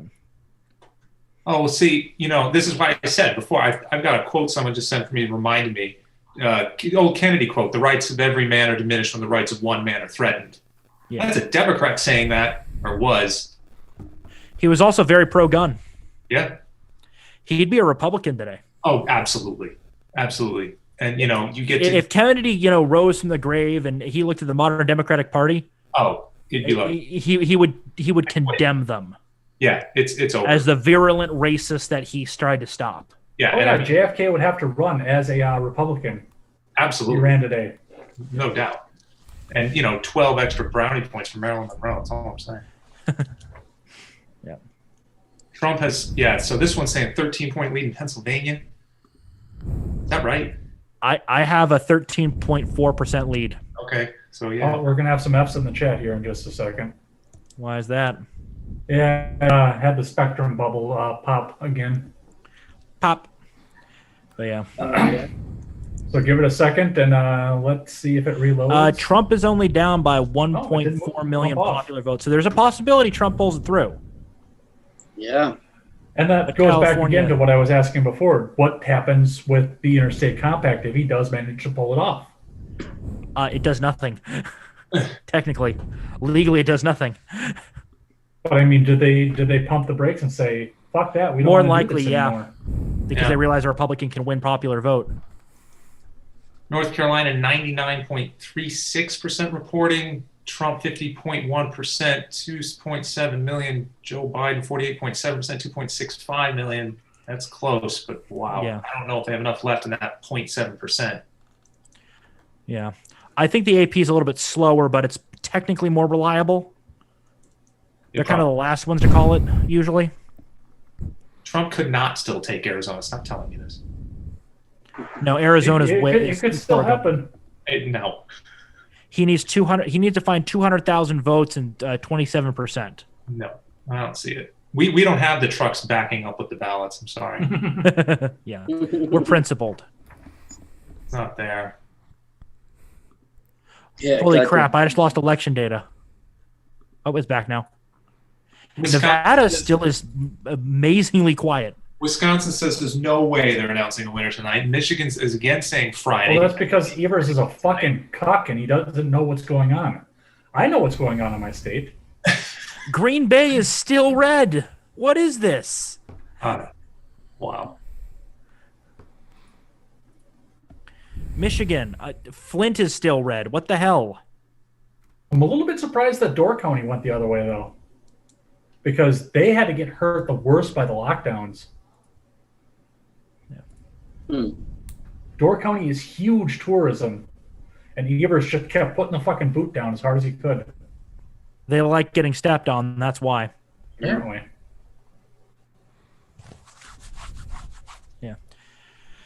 Let's see. Biden is still ahead in the popular vote by about 1.3 million, 33 million. Ohio is declared. Trump? Yeah. No, they declare Biden. Because fuck you. Handicap. We must give him a handicap. Trump got Florida. Biden gets Ohio. I was going to say, yeah, they declared Florida, right? And then they declared Pennsylvania, or no? No, even though they really should. It's because they're saying they need, like, I don't know, more days. Oh my God. Okay. And then, but then Ohio now. Virginia. Those are the three main ones that he needed. It's tight. It's about 60,000 votes, but most of the blue has already been called fully in. A lot of red hasn't been fully called in yet, though. Oh God, AOC is back. Oh, kill me. Did she get reelected? Yeah, but it's Whatever. How surprised are you that AOC is getting reelected? How surprised? If it was New York, I'd say none. I mean, because I'm not surprised at all. I will be a lot more surprised if de Blasio or Cuomo gets reelected. Okay. De Blasio can't be reelected. No, Cuomo. Yeah, Cuomo. Cuomo's getting reelected. He controls too much the political machine. I don't know. I mean, he runs New York like a mob boss. He's the boss. Yeah. He does. Except, if you really look at his approval ratings and you combine it with there's an upswell coming from New York and coming here to Connecticut that they're saying there's so many problems with they're sensing corruption around Cuomo and they don't like him. His likability factor has plummeted. So I don't know. I don't see him going back. Oh, we need North Carolina. I like that statement. Do we? Who needs North Carolina? It says we need North Carolina. Republicans meeting. Yes, we do. We're at 94% reporting. It's tight, but we should win it. 80,000 votes. Yeah. North Carolina, almost, about the same. South Carolina, what you got called? Something flicked? Georgia? Or just stop. Louisiana got it flipped. Yeah, Louisiana, yeah. Yep. Oh, God. 80% reporting. 62% voted for Bill Cassidy for the Republican in that state. Guess what the Democrat got? No idea. 16.9%. Oh. Technically, there were multiple Democrats. I'm going to add them all together. About 30%, maybe 35. So bit nicer, but yeah. Republicans stomped in Louisiana. The only part of Louisiana that voted blue, New Orleans. Actually, yeah, New Orleans. It makes sense. I think they stopped counting in Wisconsin. They might have stopped there too, because they're saying they're not even going to make any announcements tonight. Well, it's been 67% reported for a while. Yeah. So what, are they going to try to find a bunch of votes? They need 105,000 of them. I'm going to find some votes. Votes. They're going to call everyone, hey, come back, vote harder. Vote harder than you didn't they get their extension shot down, so there's no way for them to extend it? Yeah, but it's just like everything else that I said. The trunk of the car and this mysterious number of votes that are mail-in that had a gluing error. Yeah. Yep. Oh, there we go. That's the problem. Virginia just flipped hard for Biden. Oh, shit. Yep. 250,000 votes out of nowhere. So, taking that I told off you it was the Beltway. I told you it was the Beltway. I said that. It's the Beltway. Yeah, Trump is not going to get 300. Trump will get electoral votes if Nevada breaks his way. But we can survive without Pennsylvania. But we can't survive without North Carolina. So it's going to be a tighter election this time. Yep, it was the Beltway. Those got filled in blue. I know. I just looked. Yeah. Trump is still 11.1 points ahead in what was it, Michigan? So basically, Trump has to maintain the lead in everything he's got right now. It's the only way he wins. Which, I mean, looking at what I've got here, the map that I've got in front of me, I don't think that's going to be a problem. Yeah. The problem Except is for my state, because they'll find the Senate something. race is that means the Senate race is going Virginia, so the Republicans, so it might be a 50-50 split Senate, which is.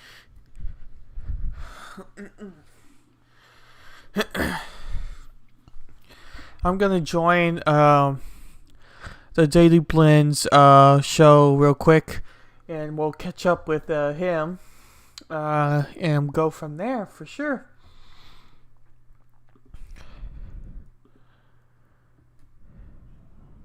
You know, make them all red. No, that's be funny. Join them all, put them all red. Hey man, I'm back. Hey, you're back with the vengeance. You been watching what's going on? Yep, I've been live streaming the whole thing. I just had another guest I was wanting to interview, so cool. Yeah, that's we're waiting for them to turn some of these red. I mean, they've just been waiting, and I'm starting to think maybe it's just because this is Fox. That this is an actual Fox map, so I'm thinking that Fox really kind of wants to go ahead and just kind of surprise us and just start popping red to show that red wave. Maybe they just want to go ahead and pop up red colors all the time. So yeah, we've got this. So I'm hoping that's their ploy, because otherwise I can't understand why none of these have went yet. When you look at them, and we're so far in the lead, 77% have reported, 77%, and we're up by tons, and we still can't get the color. Come on. Oh, man. Yeah, I've been following I haven't. the Associated Press map, and it's been doing pretty much the same thing too. So I don't know exactly what their process is, but Yeah, I don't know. This is I've been going by this here is the Fox map, and I actually had another interactive map that I was changing as we were going along, and it actually gives us an idea how many votes. Like here, see, and I don't know how this is. When I'm looking here, and it says, okay, presidential election results. It says Joe Biden and Kamala Harris. It says 223, and Donald Trump has 148. See, I don't, and I'm just trying to see where that's at, because I don't know. I mean, that's kind of what worries me. Right now, this is saying that Biden has 223, votes, and I just don't say. Look at how these numbers are going up. You see, it bothers me that I don't see the 140. I don't see Biden with 223. See, on that other map that I had, let me see if I can find that other map. Like this one here, with all the red on this map, it has Trump at 285, and it has Biden at 240. Maybe I got to try. Okay, so we did have to turn. They turned Arizona blue. They did turn New Mexico blue. Let me see, what else did they turn blue? yeah, Arizona's definitely blue. Blue. For sure. Colorado's blue. New Mexico. Yeah, they turned Arizona blue. But so that gives going off of this, that gives Biden 240 by my count. See, I'm looking at 240 Biden, 285 Trump. But is that because maybe I wonder if they're giving him credit for any of these here? So that's probably what it is. So if I turn these yellow because they haven't been, I bet you that's what it is. So that's why our numbers, because when I'm looking at the numbers that Trump has compared to what Biden has, so that's kind of what it is. So so right now that's the lay of the land. I see how they did it. So because none of these have been called, Trump has 149. Because these other ones have been called, did they call Iowa and Minnesota yet? Let me check and see that other map. No, they didn't call Iowa or Minnesota yet. So I think that's kind of why. So these really should be yellow. All right, so this is more in line with the actual numbers. All right.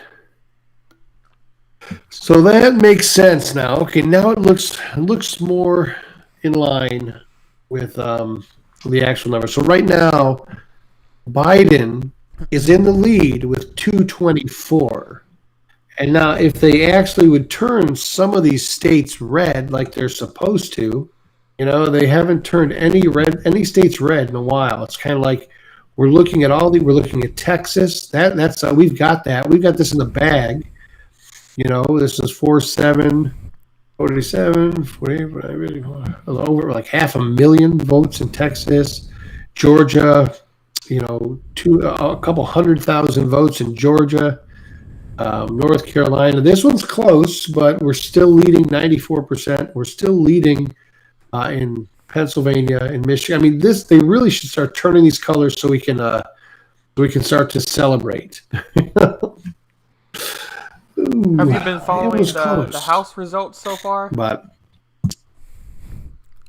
right now, yeah, I've got Kiefer Chaos is giving updates on those. Yeah, right now he's popping updates in there for us. Yeah, right now the Republican Party's up 141 to 114. Yeah, that's what we're hoping, that we take the House and Senate and the presidency. And then I want to watch tomorrow I want to make a point to watch the president's speech when he wins. That actually, I just, it's kind of like poetic justice. You just want to see it. Virginia flipped it. Well, Virginia's been blue. They've had it blue for a long time, even though, I don't know if you can see on the screen, Trump literally has 50%, 1.5 million, and they still flipped it blue and gave it to Joe Biden. And I'm not sure why. CNN just reported 150,000 vote lead for Joe. Look at all the counties that are red in Oregon. Yeah, this is. I looked at Oregon and saw all these red. So Trump took all these, but here these are bigger counties. So like here, for example, even though Biden won here by just a couple, maybe 10, 12,000, something like that. When he very small here, but if you look over here at Lane County, he literally lost by quite a significant number more. And if you start looking at some of these other blue counties, he's lost by a considerable margin. Look at Washington County, 160. So he lost by about 100,000 votes in that small little county. Look at there. Here's one. Biden took 318,000 votes. I don't know, man. That's why I said this is crazy that you can have so many red counties and then one can basically annihilate anything there. So, but yeah, I keep waiting because, like I said, North Carolina is the one I'm going to keep my eye on. They keep eking more and more votes. They keep finding more and more. It's 94% of the votes are in, but they keep finding extra ones, I guess, CNN just reported that he has a 150K vote lead. Yeah, I don't, here again, they haven't turned any of these other states. And this is what we're concerned about. We don't care if we want to give Joe can have the popular vote. We want Joe to enjoy the popular vote. Hey, Joe, love the popular vote. Congratulations. Just like Hillary, you are popular. That's what we want. We want to give Joe the popular vote. We want to take the states. That's kind of what we want to do. Looks like a Trump win. It does, but nothing is. They haven't been turning red. They've got them. We're in the lead. They're really quick to flip to blue, but for some reason, the longer these stay red, the more you kind of just wonder what the hell's going on here. I mean, Pennsylvania is only 50%. Look at everybody else is way over 50%. Pennsylvania, look at North Carolina, 94%. South Carolina, 61, 75 for Georgia, 98 for Florida. But I mean, that's just one of those things where you're like, okay, why? And I still haven't figured out Virginia yet, guys. Still haven't figured it out. They don't want to count Republican ones because they're biased. They are definitely waiting Actually, for a red wave for sure. For Fox News, at least. See, that's what I'm thinking. I said that. Yep, that's what I think. I think they're waiting for that, and at the last minute, when they start saying, "Oh, it's going to be close," all of a sudden, I think Fox is just, and they're probably doing this for the effect, so they can show it on the. And then the results came in, and look, it is Fox. Yeah, they're just going to turn them all red, and you'll have 80% of this map red. And I haven't seen, I haven't seen any. This is kind of weird in Nevada. Nothing's being reported yet. I mean, there's nothing going on in this state, and I'm like, what the heck's going on? Nothing. Apparently, Las Vegas and Nevada, they just closed down the state. Said, if we can't make money gambling, we don't care about this whole election stuff. I don't know. Yeah, that's kind of weird that they're the only ones. And then, maybe their polls are closed. Here we go. Alaska and Hawaii, their polls are still open, so we'll see how they are. And now, isn't Alaska a huge producer of oil, right? So I would assume with the Alaskan pipeline and all the oil, that money that the people there rely on, getting those checks for living in Alaska, I would be willing to bank that Alaska is going to be a red state. They don't want fossil fuels to end. And Hawaii, let me see what's Hawaii got. Hawaii's probably will be for the Green New Deal, so they might go blue. Hawaii might be blue. Alaska might be red. Kind of hypothetically, I don't know. I really don't know what they are. Okay, House control updates. Democrats 124, Republicans 142. All right, House control. Come on, man, Republicans. Let's get it. Get her done. All right, what do we got? 11 o'clock at night, and they still haven't called Georgia, North Carolina, Texas, Pennsylvania, Michigan, Wisconsin. My head's going to explode. My God. I mean, North Carolina's at 94%. Like, I know. They've been that way for a long time. And I've been watching it. They just like, they'll every now and then, you'll watch Biden go up a little, and Trump will just barely go up. And it's like they keep finding votes. Because I mean, it's so close 26-55, 27-30. I mean, it's not that close, but it's still, they're like, well, we don't want to call it yet. You're 94% reporting. Oh, Texas just went red. Boom. Oh, yeah. That makes it all worthwhile. All right. Finally, one. Yep, 38. So let's go back to my other. Let's go ahead and turn that bad boy red. So now 187. So we're good. So it's 224, 187. What do they got? They got it 204. 204. Did I miss one? Did they turn another one red that I didn't see? Oh, Ohio. They switched. Oh, Ohio, Indiana. Oh, wow. Okay, Ohio's so a big I one, missed too. that one. I missed Ohio. So now, yeah, 18. They were. They finally called Ohio. All right. So they. Oh, wow, man. Oh, there's that red wave. There you go. Now Georgia, North Carolina, Pennsylvania. Oh yeah, it's coming. It's coming.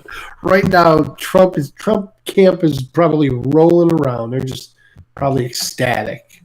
Oh, Indiana. Okay, so we're good. We got.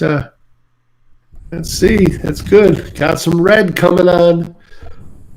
All right, I'm going to go over here to YouTube and just see if I can see the Trump camp. I just want to see if they're streaming anything about what's going on. I know they got to be, when it's this close, they got to be just screaming, going nuts. At least, I imagine that they're going nuts. I would be like, come on, guys. I was glad to see them call Texas finally. That was one of the ones that I was like, come on, just call the damn thing.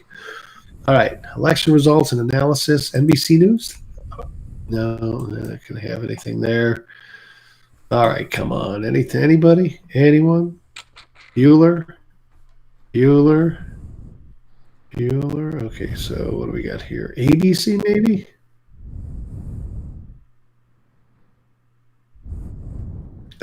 Time Magazine. Time Magazine is streaming. I've never seen that. When are they gonna call Florida too? I don't know. Wait. They just did. They just called Florida. Oh, they did? Because I keep seeing that. They just called Florida. Oh, about time. Okay, so we already had Florida, didn't we? Forever. Yeah, so we called Florida. So we had Florida already set. It's Georgia, North Carolina, Pennsylvania. Those are the ones we want to start seeing. Georgia, North Carolina, Pennsylvania, Ohio. They called Ohio.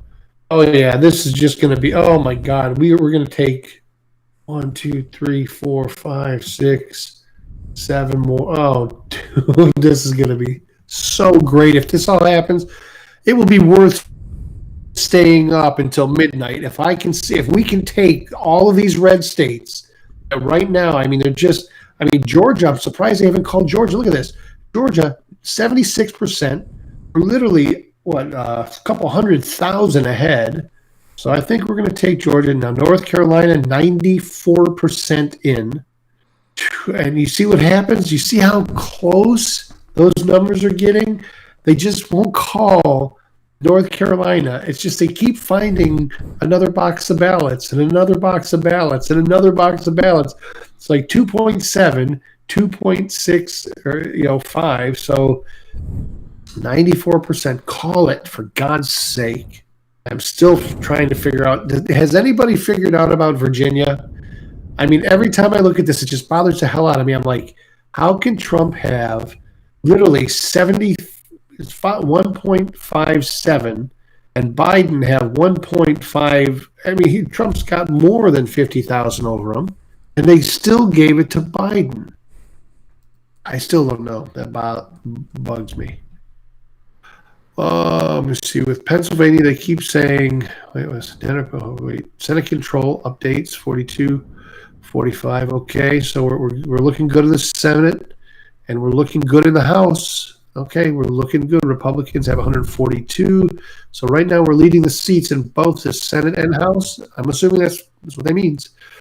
With Pennsylvania, they keep saying 350,000 mail-in ballots won't be counted for a few more days, and that's why they still have hope.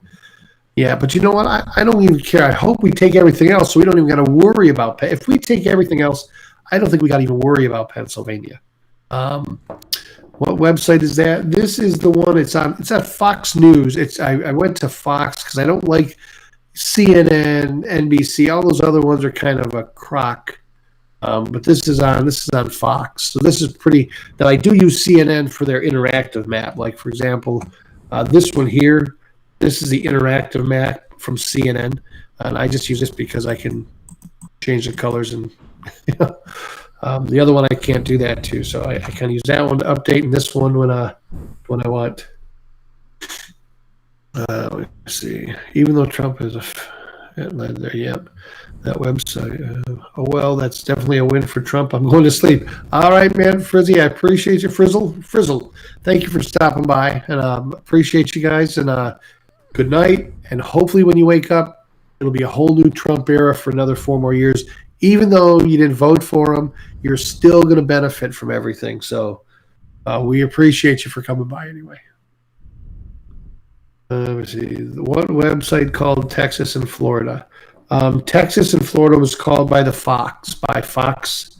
All this one here. This one here for CNN is the one that I am manually turning the colors on so I can keep track of the actual, the actual electoral votes on.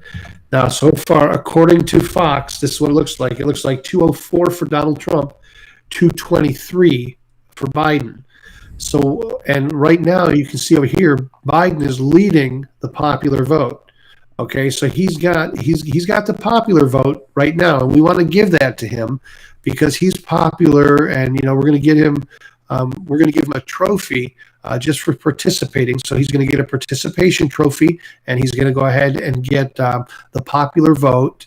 We're going to go ahead and take 270 is what we want. We want to get 270 and take the states that we need.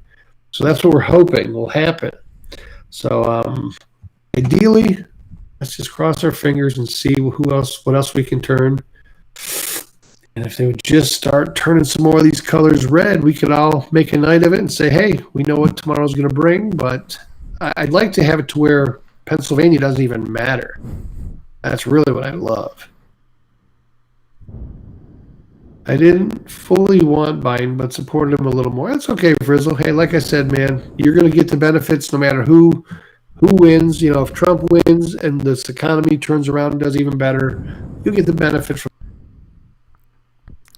I think we are going to try D-Live once again for the Demon Discourse and see if we can connect with him, because I promised that I would go on his show as well, and as I recently said before, he's very much a pro-Trump candidate, conservative type of guy. And he's also just recently got his channel banned on Twitch with the Demon Discord. So he's just recently gone to D-Live. So I think it's highly important to share his D-Live through his Twitch ban and everything else, and just kind of support all the content creators all together through this stream. Because it's very hard to grow without a network and without people who watch your content. So when you're small, it's very good to kind of like share other smaller content creators. Although he is much larger than me, not so much on D-Live, but on his Twitch channel before it got banned. So there is something to take into account here.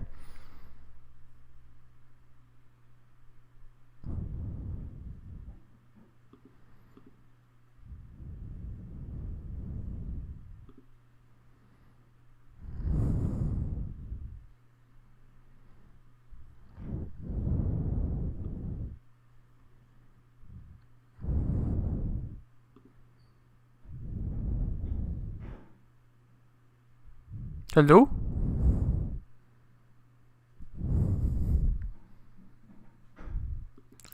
Let's see. Yeah, you don't want my singing. I'll contact him here.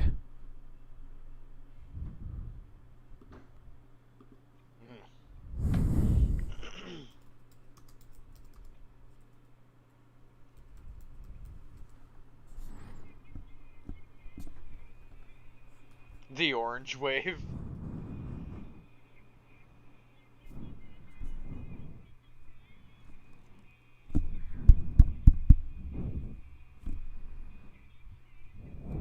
Let's look at some results real quick. So the Republicans are 145 to 121 for the House still. I don't think that's updated since the last time we checked.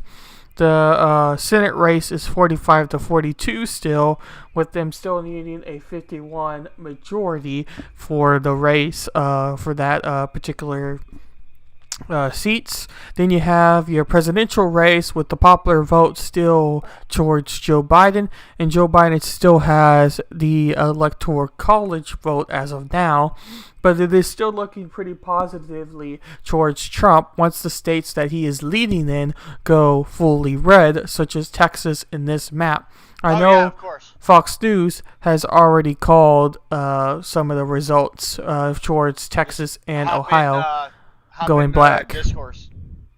But we are going to go ahead and hop into the discourse chat here.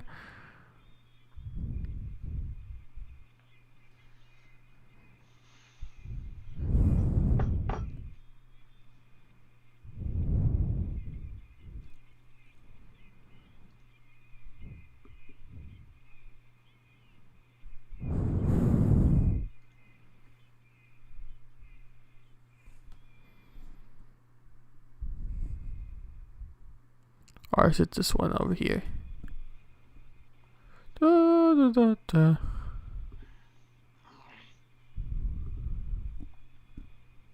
Let's see.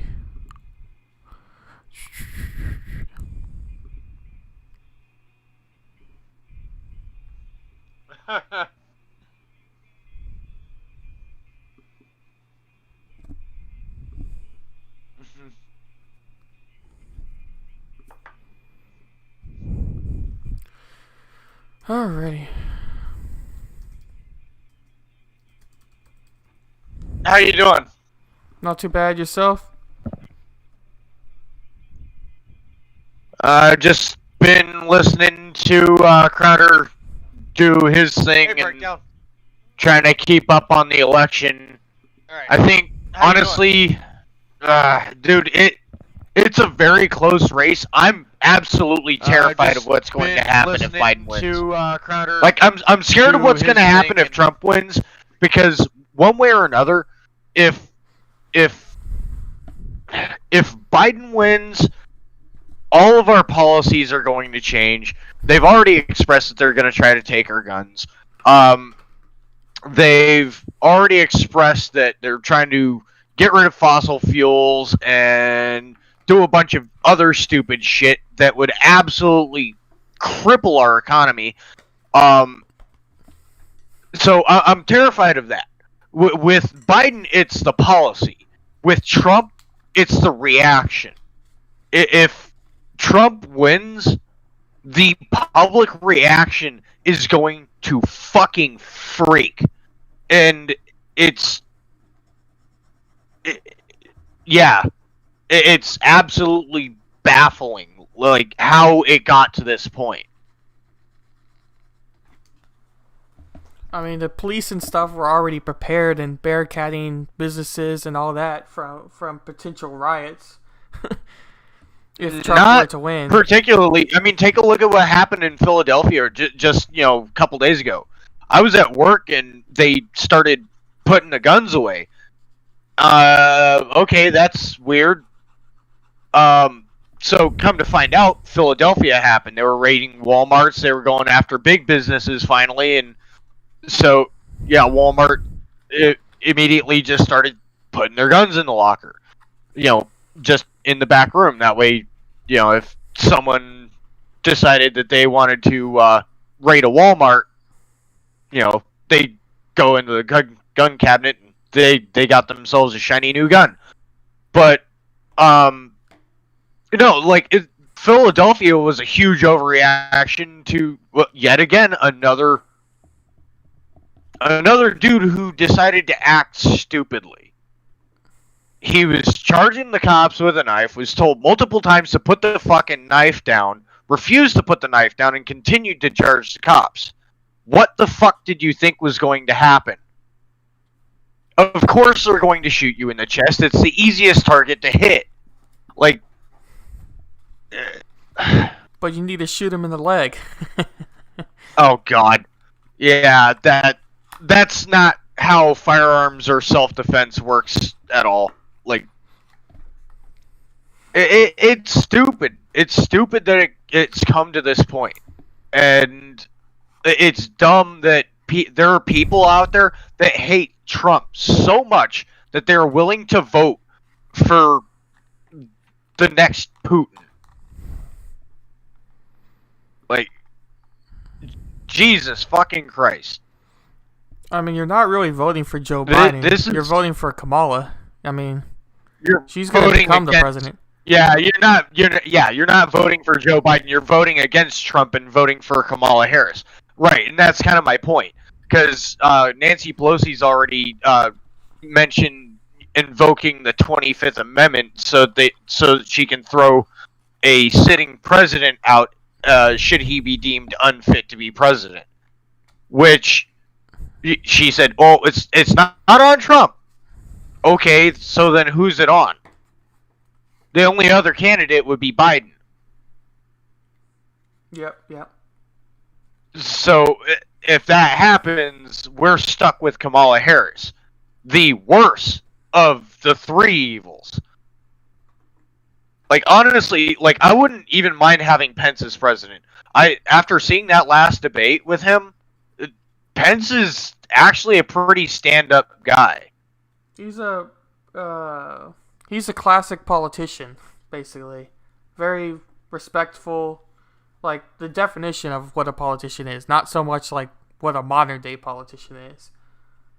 Right, but I think he does the action that Trump intends to do, as to where Trump, he's held back a lot by the DNC. They've been withholding this last stimulus for so fucking long, and they're blaming it on him when in all reality it's their fault. Pelosi's the one that's been holding it back. So it's ridiculous. Oh yeah, that actually reminds me, by the way, D-Live actually just hit me with a community guideline strike. For what? I have no fucking idea. I'll even bring it up here. Yeah, D-Live, I've been X-tagged. Oh yeah, I got the X thing too, if you're talking about I'm not sure what that is. X-tagged. We're contacting you to inform you that your recent live stream on D-Live has been X-tagged. Please refer to our community guidelines regarding X-tag policy. I got the same email myself. Yeah, it looked like that was just because... So what is X-tag? Well, I read through their email description of it. I'm no expert of D-Live by any means, and I looked it up briefly, but it seems like the X-tag is basically to mark your content as political, and anything that's political, they automatically say you have to be 18 or above. That's what it kind of looked like to me. Okay, and I guess that's reasonable. That's fair enough. That way, if that's fair enough. Yeah, because we both have our Like categories. it's not like in I've been politics. hit with a community guideline strike. Yeah. Unlike Twitch, they hit me with a 7-day ban, which is the whole reason why I'm streaming on DLive.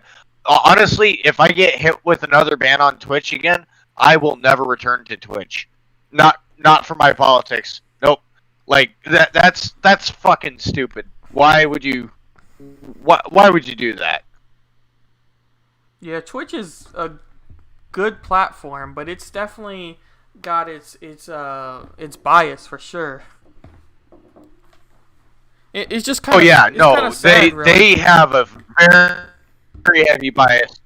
It's kind of like YouTube, and very much like YouTube. the problem is that all these liberals they migrated to YouTube and then they migrated to Twitch.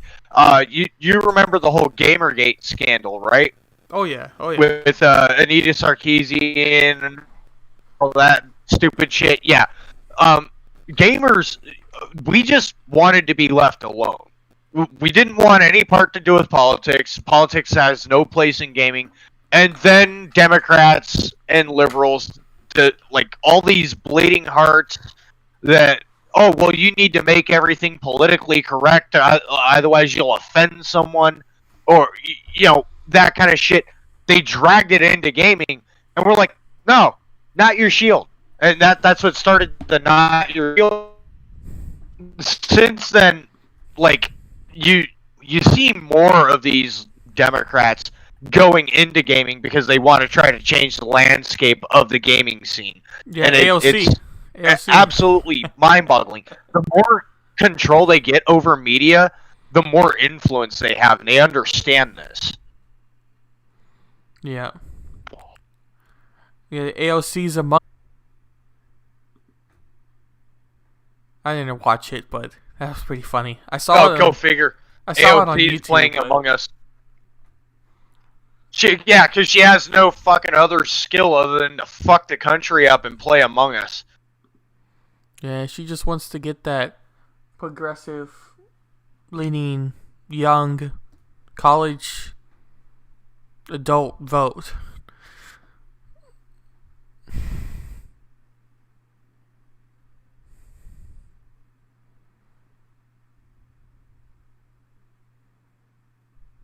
That's funny.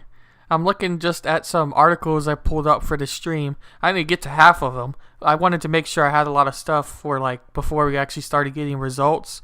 But anyway, I didn't end up needing to use that many articles. But this one I had was from Vox about their prediction, right? And they had their prediction of 279 for Democrats with 125 for Republicans. Yeah, see, and I've been trying to pay close attention to what's going on with that. I've actually been watching Fox's stream as well. Luckily, Republicans actually hold majority in the House right now. It looks like they're growing in the Senate, but as it stands right now, Senate majority at this moment is actually Democrat, only by one, but still.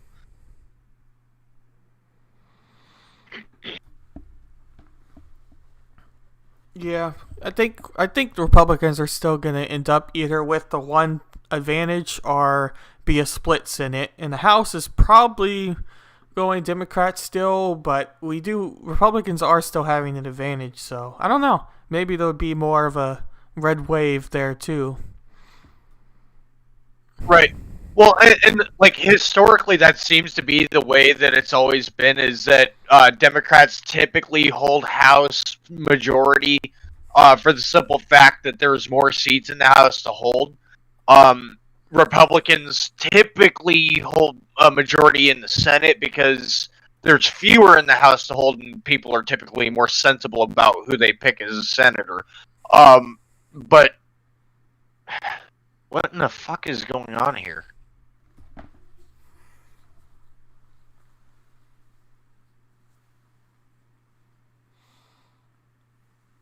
Yep, exactly.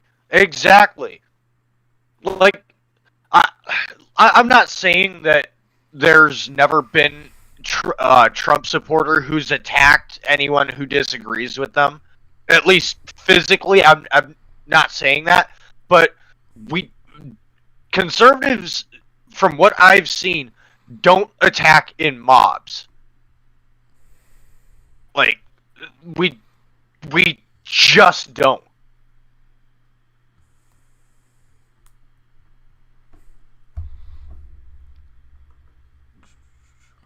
That's more of a Antifa thing with attacking with a group. Yeah, Antifa and Black Lives Matter. That is absolutely. Even the best example for potential right-leaning group would probably be the Proud Boys, but even then, they're more just antagonizers and not really straight to violence. Fucking Cenk Uygur is losing it. It's hilarious. Yeah, I've been bouncing back and forth. Dude, no, fuck. Like, yeah, fuck Cenk Uygur. There's not many people that I would straight up call a piece of shit, but a couple of them do fall amongst the ranks of Cenk Uygur and Kamala Harris. Cenk Uygur, like, he's just an epicenter of misinformation. And, like, the fucked up thing is there's people that actually watch him and take him seriously. I mean, the Young Turks is a popular show. I don't understand why. Yeah, who knows? Like, Cenk Uygur isn't even that funny. Like, he's not funny at all. I've never laughed at anything that he's said. And he's a sexist fucking pig. He lost. They're calling Trump a sexist, yet Cenk Uygur's fucking going around saying shit. Oh, I'll grab him by the pussy. Okay, like, that makes you any different than Trump making that comment?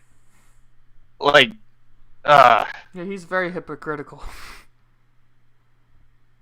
He is, and you really see that a lot on the left. It's one of those things. It's like, God, come on, dude. Like, you're gonna call us, or you're gonna call conservatives out over anything. Like, there's an old phrase: you can audit a ham sandwich and you'll find something wrong with it. So they're auditing a ham sandwich, finding that it's got a little bit too much mustard, and then turning around and putting a little too much mustard on their own sandwich. So, yeah, it's just, God. But, like, even without all the hypocrisy that comes from the left, like, I still wouldn't be able to support them because their ideas are so, like, even if they weren't as radical as they are now, like, I still couldn't support their ideologies because it's, like, their policies are just bullshit. I don't want any more money getting taken out of my check than absolutely necessary. I want to keep my fucking money. It's not my job to pay for someone else's food. Like, I have no problem helping someone that needs a leg up, but, like, holy shit, dude.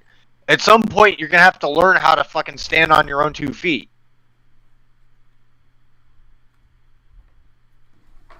Yeah, I mean, in general, the smaller the government, the better, for sure.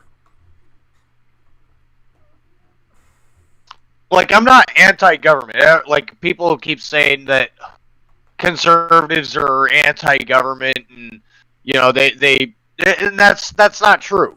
We just want to limit the government as much as possible. Like, as much as humanly possible. The government's one and arguably only job is to protect its citizens from entities, or from terrorists, both foreign and domestic. They finally updated the dang map. They have Biden now with 223 and Donald Trump with 145. Which, see, and I don't get that. That doesn't seem right. There's no fucking way that those numbers are accurate. Because watch, I can guarantee you what's going to happen tomorrow is that all of those numbers, all those bullshit numbers that they're spewing now, they're going to fucking flip. Number one, because they underestimate their opponent by a long shot. Trump is not fucking stupid by any means. But number two, just because the asinine bullshit that they pull. Their fucked up narrative, this whole, if you're not with us, you're against us, it's just not true. The House has gotten a little bit closer, but was still a Republican advantage for the House. 131 to 149. Yeah, Fox just updated the numbers. It looks like 227 to 110. But... oh, bullshit! There's no fucking way Arizona's blue. Yeah, Arizona's looking very blue. No, there's no fucking way Arizona's blue. There's just no fucking way. Why you say that? I'm from Arizona, and everyone that I've ran into in Arizona is very conservative. Like, people in Arizona, they want to keep their money. It's mostly a retirement state. People go there to die.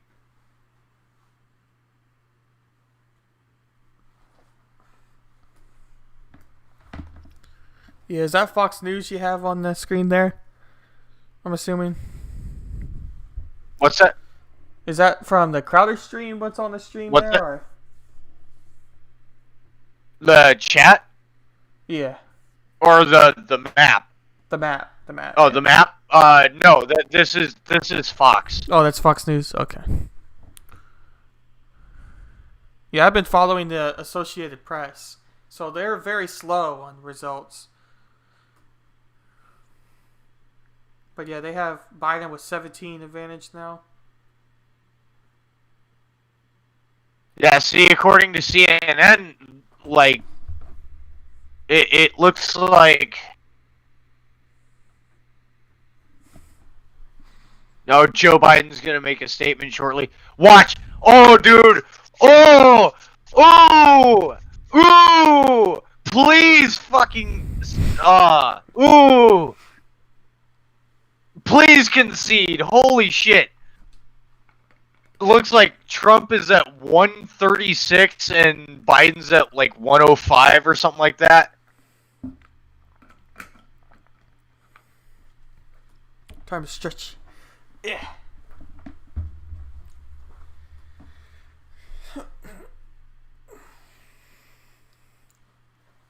I'm almost at 8 hours so far.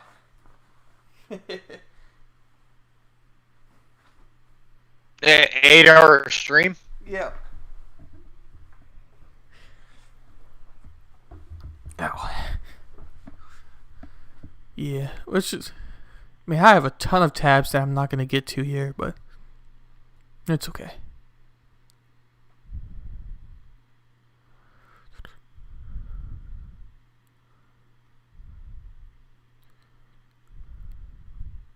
What do you think of the Libertarian Party, just as a whole? As a whole, like, libertarians are very hard to pin down when it comes to their points of views, because a lot of them, like, when it comes to your beliefs, libertarians are typically pretty close to the middle.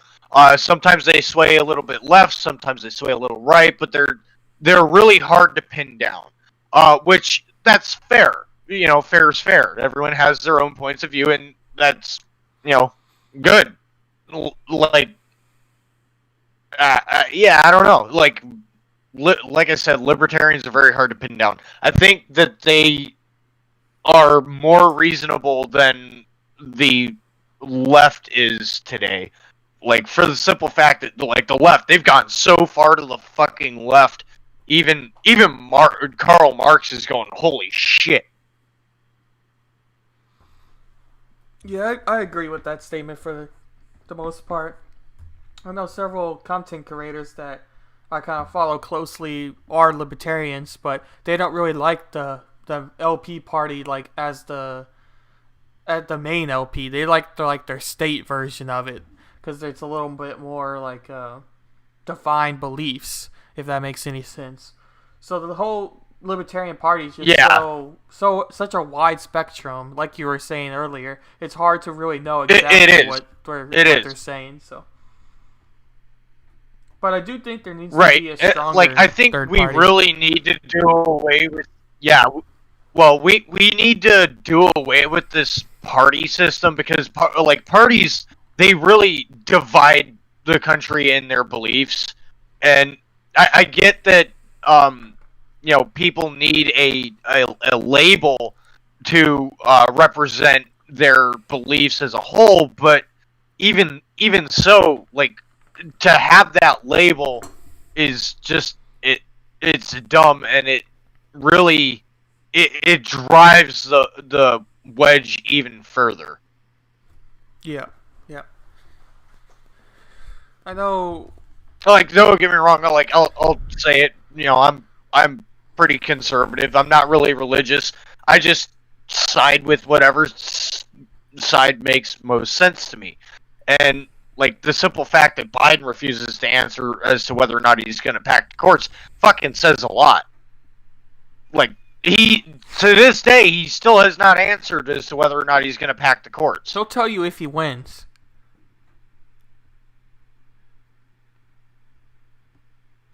Because that's how it's supposed to work, right? You're supposed to know who you're voting for after they win. Right. That's how it works, Nothing's weird. Yeah, exactly. Oh yeah, they'll know after I win. Of course, he gets elected, steps down. Kamala Harris takes over. All right, we're packing the courts. Some shit's gonna change around here. All you white folk better get out to the cotton fields right now. I know a friend of mine was mentioning an idea he had where basically candidates would run blind, so you wouldn't know which party they're a part of or anything. Like, you wouldn't see what the candidates look like. You would just look at their policies. And that would be it, and then you would have to vote based off of that. And you would have a debate maybe, but you wouldn't be able to like see the person or kind of like that, so there wouldn't be any like bias towards that direction. I thought it was an interesting idea. I just don't really see it happening, but right, of course. And like, that's kind of this whole our democratic process kind of went downhill when JFK was elected. And the reason why is because JFK was the first election that was held on TV, like on live television. And it changed the course of elections forever. Like, it really changed the course of history forever. For better or for worse, it did change the course of history, and it's just wow. But like this whole idea of knowing who your candidate is, people used to actually have to look into who their candidate was, what their policies would be, and so on, in order to actually get an informed decision and make a decision based on that rather than who they were. People are voting for Biden simply because they hate Trump. Rancid is one of them. She voted for Biden. I called her out on it. Look, you voted for Biden because you hate Trump, not because you like Biden. I think if you actually looked at Trump's policies, you wouldn't see him as much of an idiot as the media has portrayed him to be. And I've been trying to push that on her for months now, and she still has not gotten it.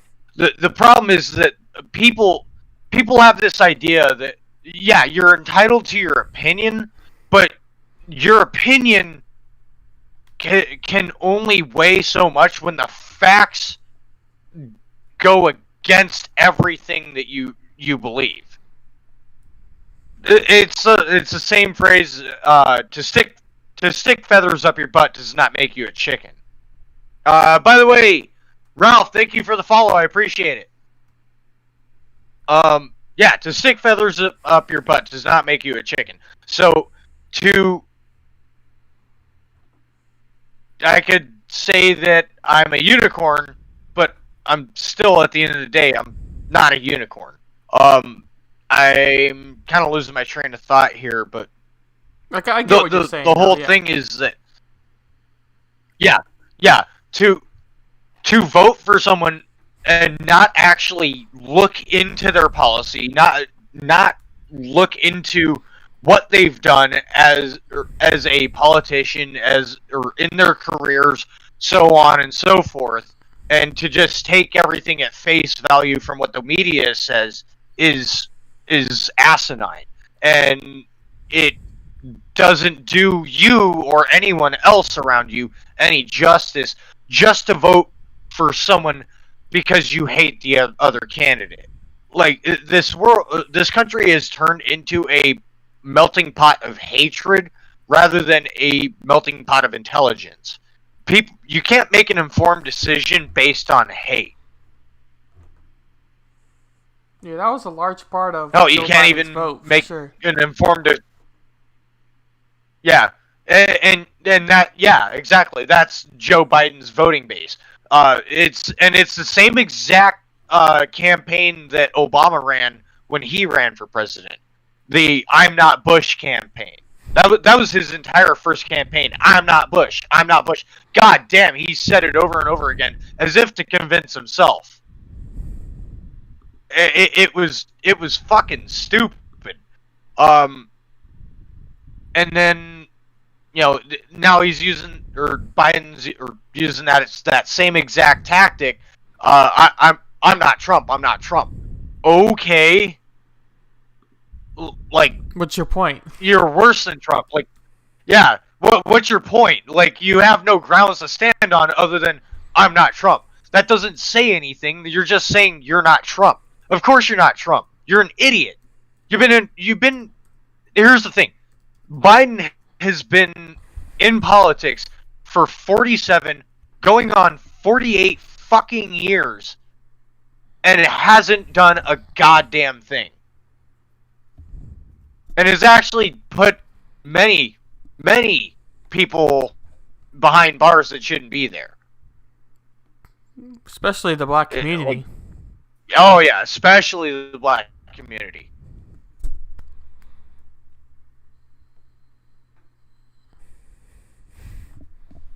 But people don't see that. They just see a lightning rod of hate that they can hate on because he doesn't agree with their opinions. It's dumb. Like, how did we become this divided? That's a good question. I mean, a large part of how Americans vote is by party. So if you're going to vote, Democratic, then you're going to vote Democratic across the entire ticket. And there's not many people that are going to say, I actually think this candidate's better, but he has an R next to his name, or he has an L next to his name, or whatever. They're just going to vote for who has their party's letter. Right. They think that just because they have a certain color on their name means that they have to vote for him, which is not true. Believe me, if there was a Democratic candidate that I would agree with on any fucking policy, I would probably vote for him. But there really isn't. Like, Democrats, they don't... I don't believe, or I don't have the same ideals as they do. Mm-hmm.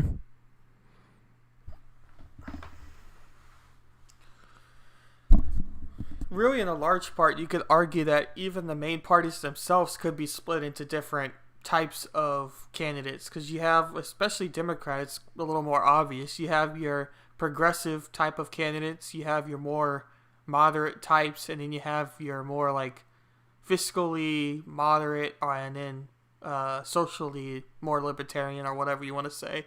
And then for Republicans, you have, you'll have different categories for them too. Democrats aren't the only exception. It's just a little more obvious.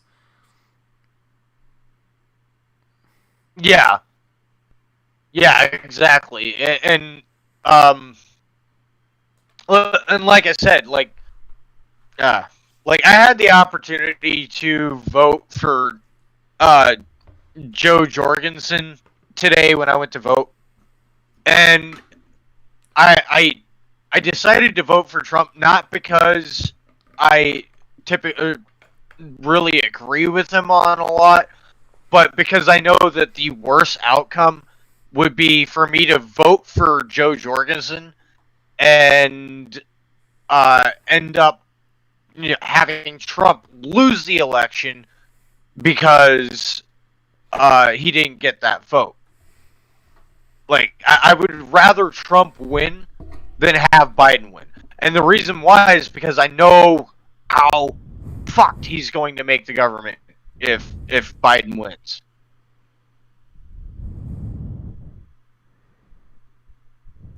I'm more afraid of the government than I am of my neighbor. Which is why I'd rather have a guy who hasn't been in politics 47 fucking years and hasn't done a goddamn thing be president than, yeah, you get the picture. Oh yeah. But Trump's almost got 40% of Oregon. That's kind of surprising. Biden's still gonna win, but 40%'s not horrible for a state like Oregon. Yeah.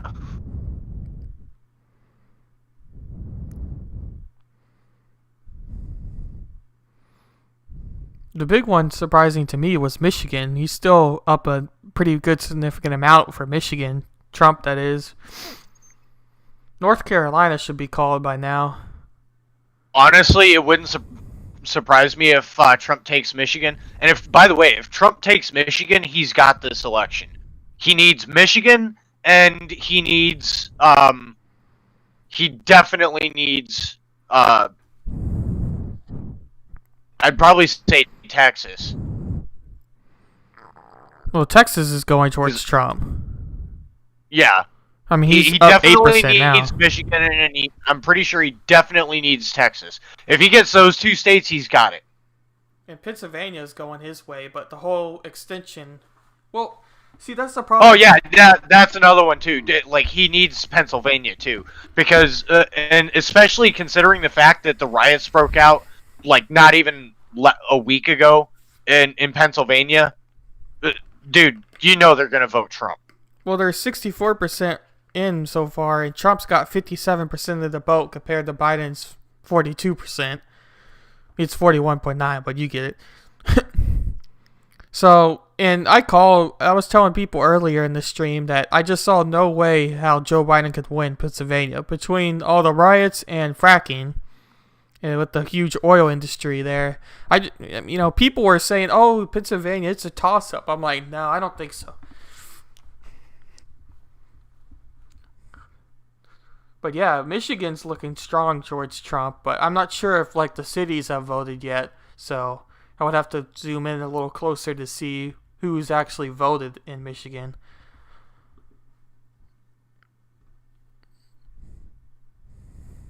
Dude, Michigan needs to get rid of Whitmer. They really fucking do. Is she leading now? I haven't looked at that race yet. I have no idea. Or is she even up? She's got to be up, I think. I'm not sure. No, that might. I didn't see her on the ballot. I would have voted against her. Yeah, I don't think she's up for. Like literally anyone. But Flint, Michigan's red. That's kind of. I believe it. Detroit's blue, obviously. Yeah, it's really all red. Oh, well, pinkish red. They haven't really called it yet. For Michigan, I've zoomed in a little more here. All the cities are blue in Michigan, but that's to be expected.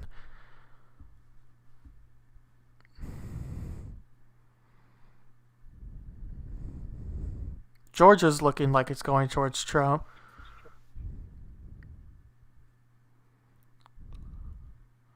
Wisconsin's on Trump right now. Fuck. Biden's coming out. Please concede. Please concede. Fucking concede, you piece of shit. I'm just hoping Trump gets the popular vote. It's not looking strong right now, but that would just put everything to rest.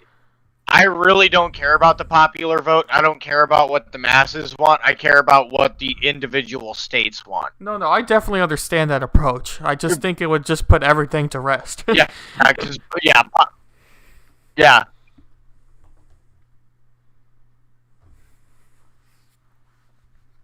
He doesn't know where he is, but he feels good about it.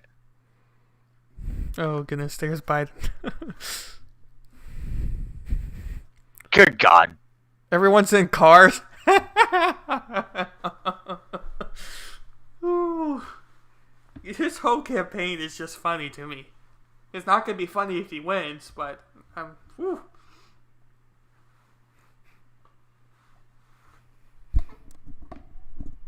Fuck that. The election ends November 4th. If you continue counting ballots after November 4th, dude, that, by definition, is election rigging.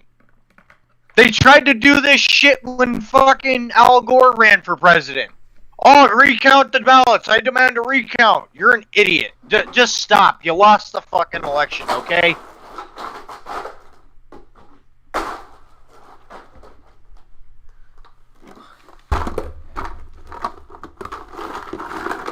Get a little ASMR going. There we go. Alright. I just love how Biden always comes in with his mask like it's something that everyone should be impressed with. Right.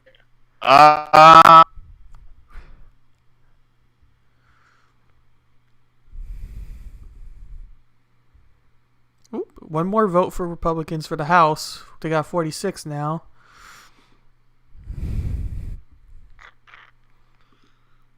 Or not the House, the Senate. The House is still Republican, but I don't know. I'm not as confident for that.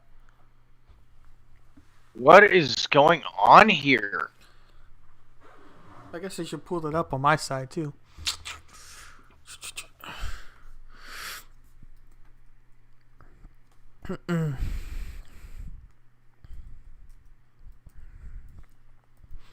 Come on! Dude, is my...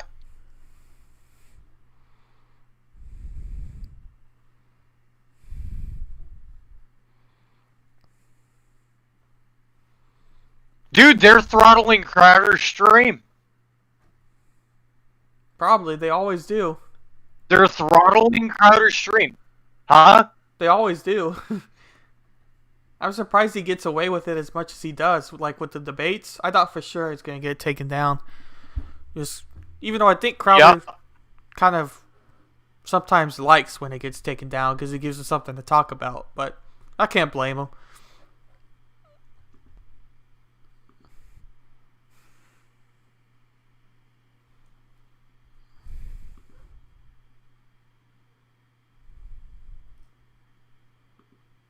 I'm trying to see if I can pull it up on my side and just see if it's working for me. But YouTube is super slow right now.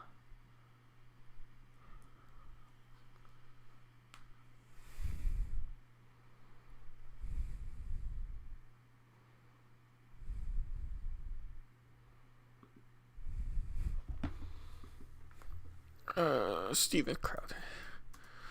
Find my fucking Twitter account. There we go. Ooh, almost dropped my computer.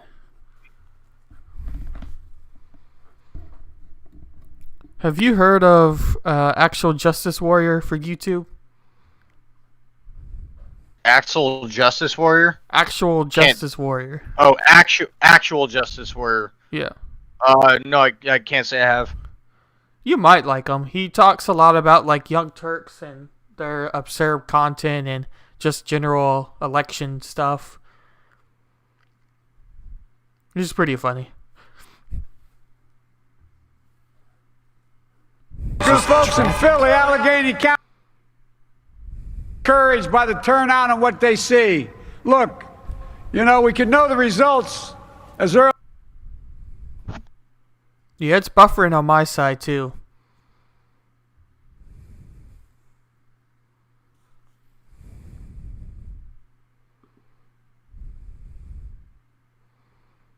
Yeah, they shut his stream down.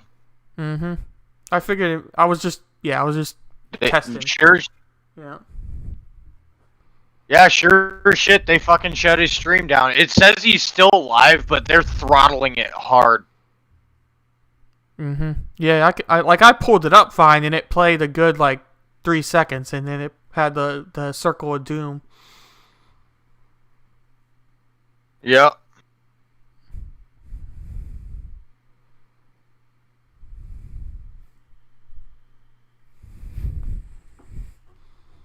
Yeah, not surprising to me. Not a good thing, but not surprising. Oh, jeez. Get back on. Oh, they're back. We need a concentrated effort on the rest of social media, guys, and everyone out there to let people know. It was Facebook took us down, so Okay. it took both streams down. Now we are back up on YouTube. We are back up on YouTube. All right, everyone on YouTube, please tweet this out. Facebook took us down. Make sure that half Asian Bill knows. Let him know that it was Facebook that took us down, and the social team to get everything back up. What were we at before we were torn down? Over 500. We were over 500,000 on YouTube, and then all of a sudden our stream went down on the YouTube. So anything you guys can do, whether it's Instagram, whether it's a Facebook post, let all your friends and of know course, we're up. everyone. We don't know exactly what happened yet, but this is why it is very important that you join at louderwithcrowder.com/mugclub. There's his plug. It's what allows us to keep doing this. This is what allows my half-Asian lawyer to go out there and kick some asses. This is one of those things where you don't get it back. Right? You don't get it. Oh, it's a glitch. But we don't even know what's going on with Facebook. We can't necessarily reach somebody at Facebook. If we didn't have you guys supporting us, and this has always been streaming for people who miss a few minutes on YouTube or on Facebook, where I guess we may not ever actually be back up tonight, you would have watched everything over there. He really is the lesser of two evils. Please do consider joining. And oh my God, it didn't happen with the Young Turks. Yeah, I don't think Facebook. It doesn't happen with these other shows going on, Yeah. and we take extra precautions to make sure that we are within fair use. Yeah, my friend. I know my friend voted went down Biden, during the speech under duress. Facebook. Like she hates Biden, but she hates Trump more. Yeah, like I thought it went down after Alex Jones, dude.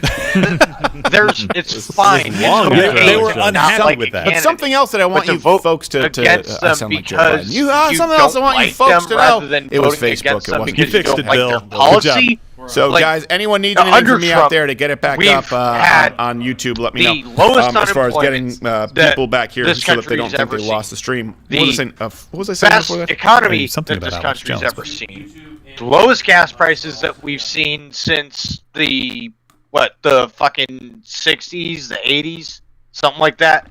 Yeah, communism doesn't work. Yeah, and feel free to hit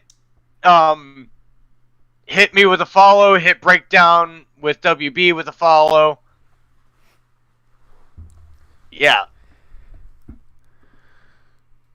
But like all of his policies, shit, he's the president that made animal abuse a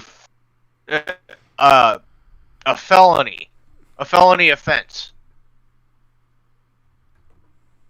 So, like, and I even called her out on that. Look, you like animals, right? Well, of course. Well, what if I told you that Trump made a law or passed a law that made animal abuse a felony offense? Oh, well, all right, he's got one thing.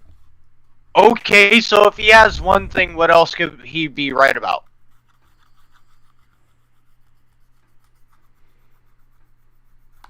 Yeah.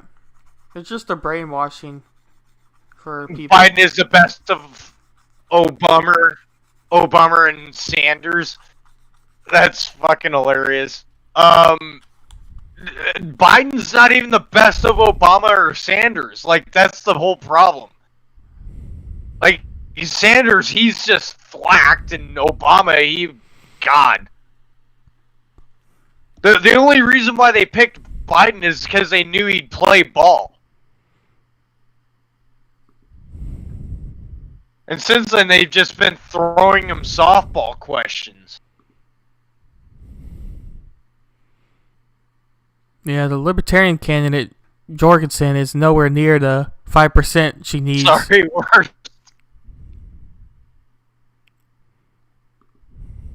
Best for Democrats, not so much for us. Like, I can't even really put them on a sliding scale. That's the problem. They're all equally garbage. I still don't see how this map hasn't called Texas yet.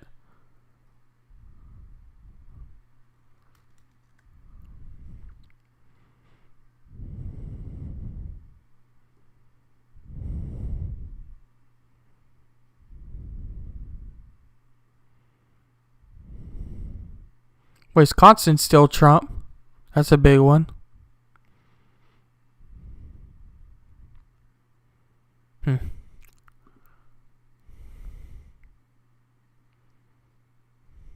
Oh, Trump won Iowa.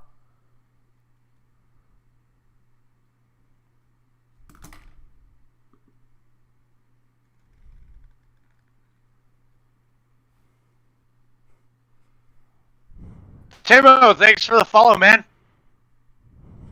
You're a badass.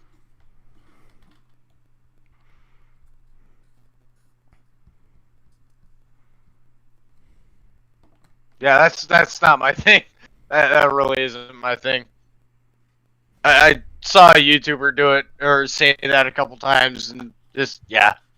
I say badass myself, but that whole you're a badass thing, that's not me.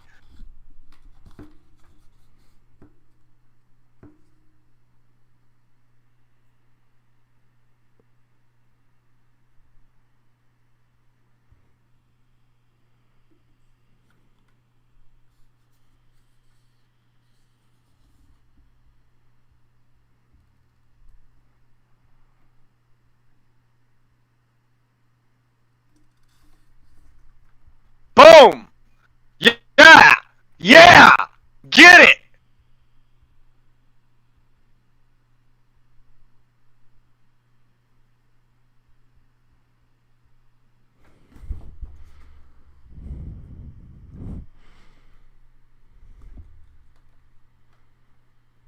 And then realize it doesn't float. Either.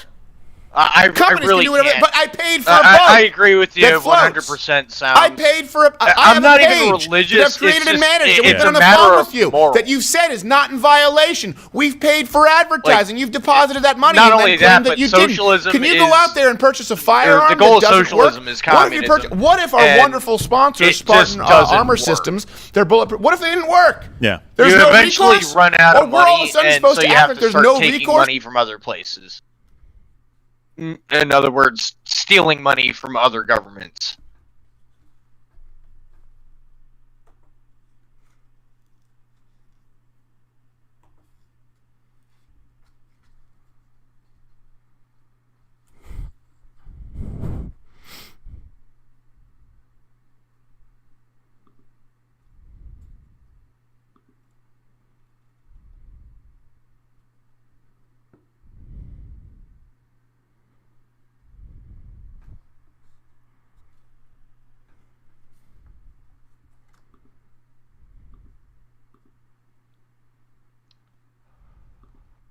Yep.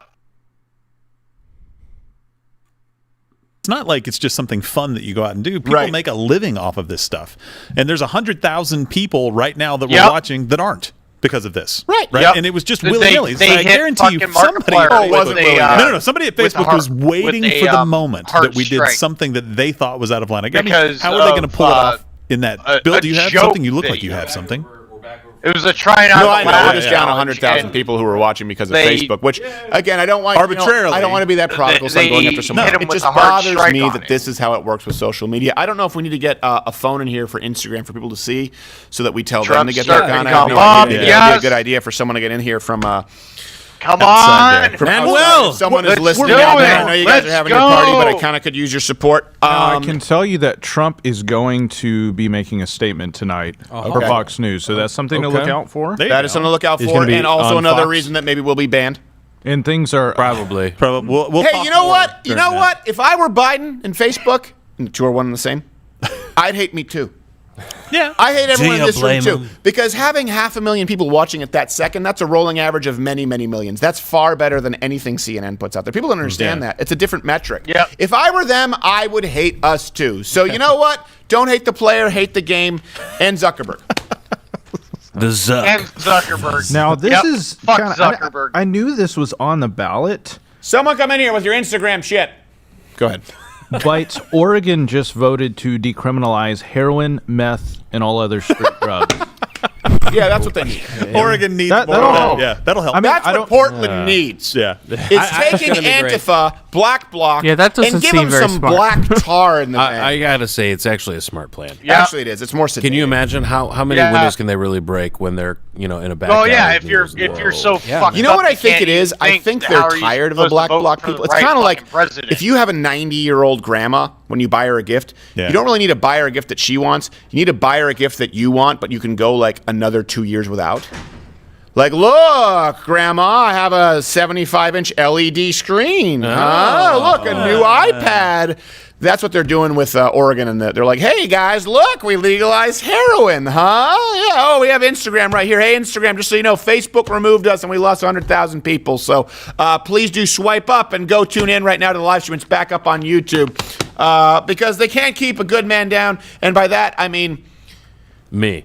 Wade. Damn it. He's a good man. Yeah, they can't keep Wade down.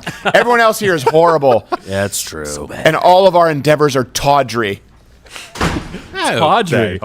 Someone listen to the word of the day. Oh, someone's watching Downton Abbey. How do you like that bulletproof vest? Isn't Man, it nice? I like it. Damn Man, I walked tawdry. outside and I was like, ooh, I look like I drink a lot of unfiltered cigarettes. One thing about those things, Drank a look lot like of a- unfiltered you drink a lot of What does that even unfiltered mean? I was Mush gonna 'em say up. This is the part of the coffee. night where it becomes sloppy. I repeat, sloppy. I've been up since 5. It's not good. We're having Whatever. a good time. Say Say one thing about those vests. We wore them at the rally in Michigan, and they're actually really comfortable. Yeah, the soft ones? Yes, they're super And the comfortable soft, under. the soft vests. Yes. That Oh, surprises dude, me. They're Trump is 44 up Magnum 20 proof. or 125. Really? Yeah, they're I 44 wouldn't expect Magnum that, 'cause proof. They are super comfortable. I could wear them all And day. then the plate carriers, like the thick ones, which are still pretty light when you get, they're like they're fully rifle proof. Wow. So yeah, I mean, you won't feel like $1 million. No. Don't get me wrong. You won't be dead. It's not gonna feel like a kiss on the sternum. No. By the way, hey, actually, I realize right now a lot of people don't know that Hunter Biden has his own party actually right now in progress. Okay. And we have an exclusive because he's actually a fan of the show. I don't know why. So we tune in now again back to the Hunter Biden election live viewing party. Yeah, no, he's not fucking live on Facebook anymore. Oh. Was that an M&M? I think it was several. Yeah. Were they M&Ms? It's a They were lot. minis. But by the way, I think he's Zuckerberg now took him planning down. to move to Oregon given the election results because his behavior is now acceptable. That absolutely makes Yeah. sense. So- Let's see what they're saying here on CNN, and then I actually want to bring in Smooth Manny and where he can fill us in on his election. His strategy. Yeah. Yes.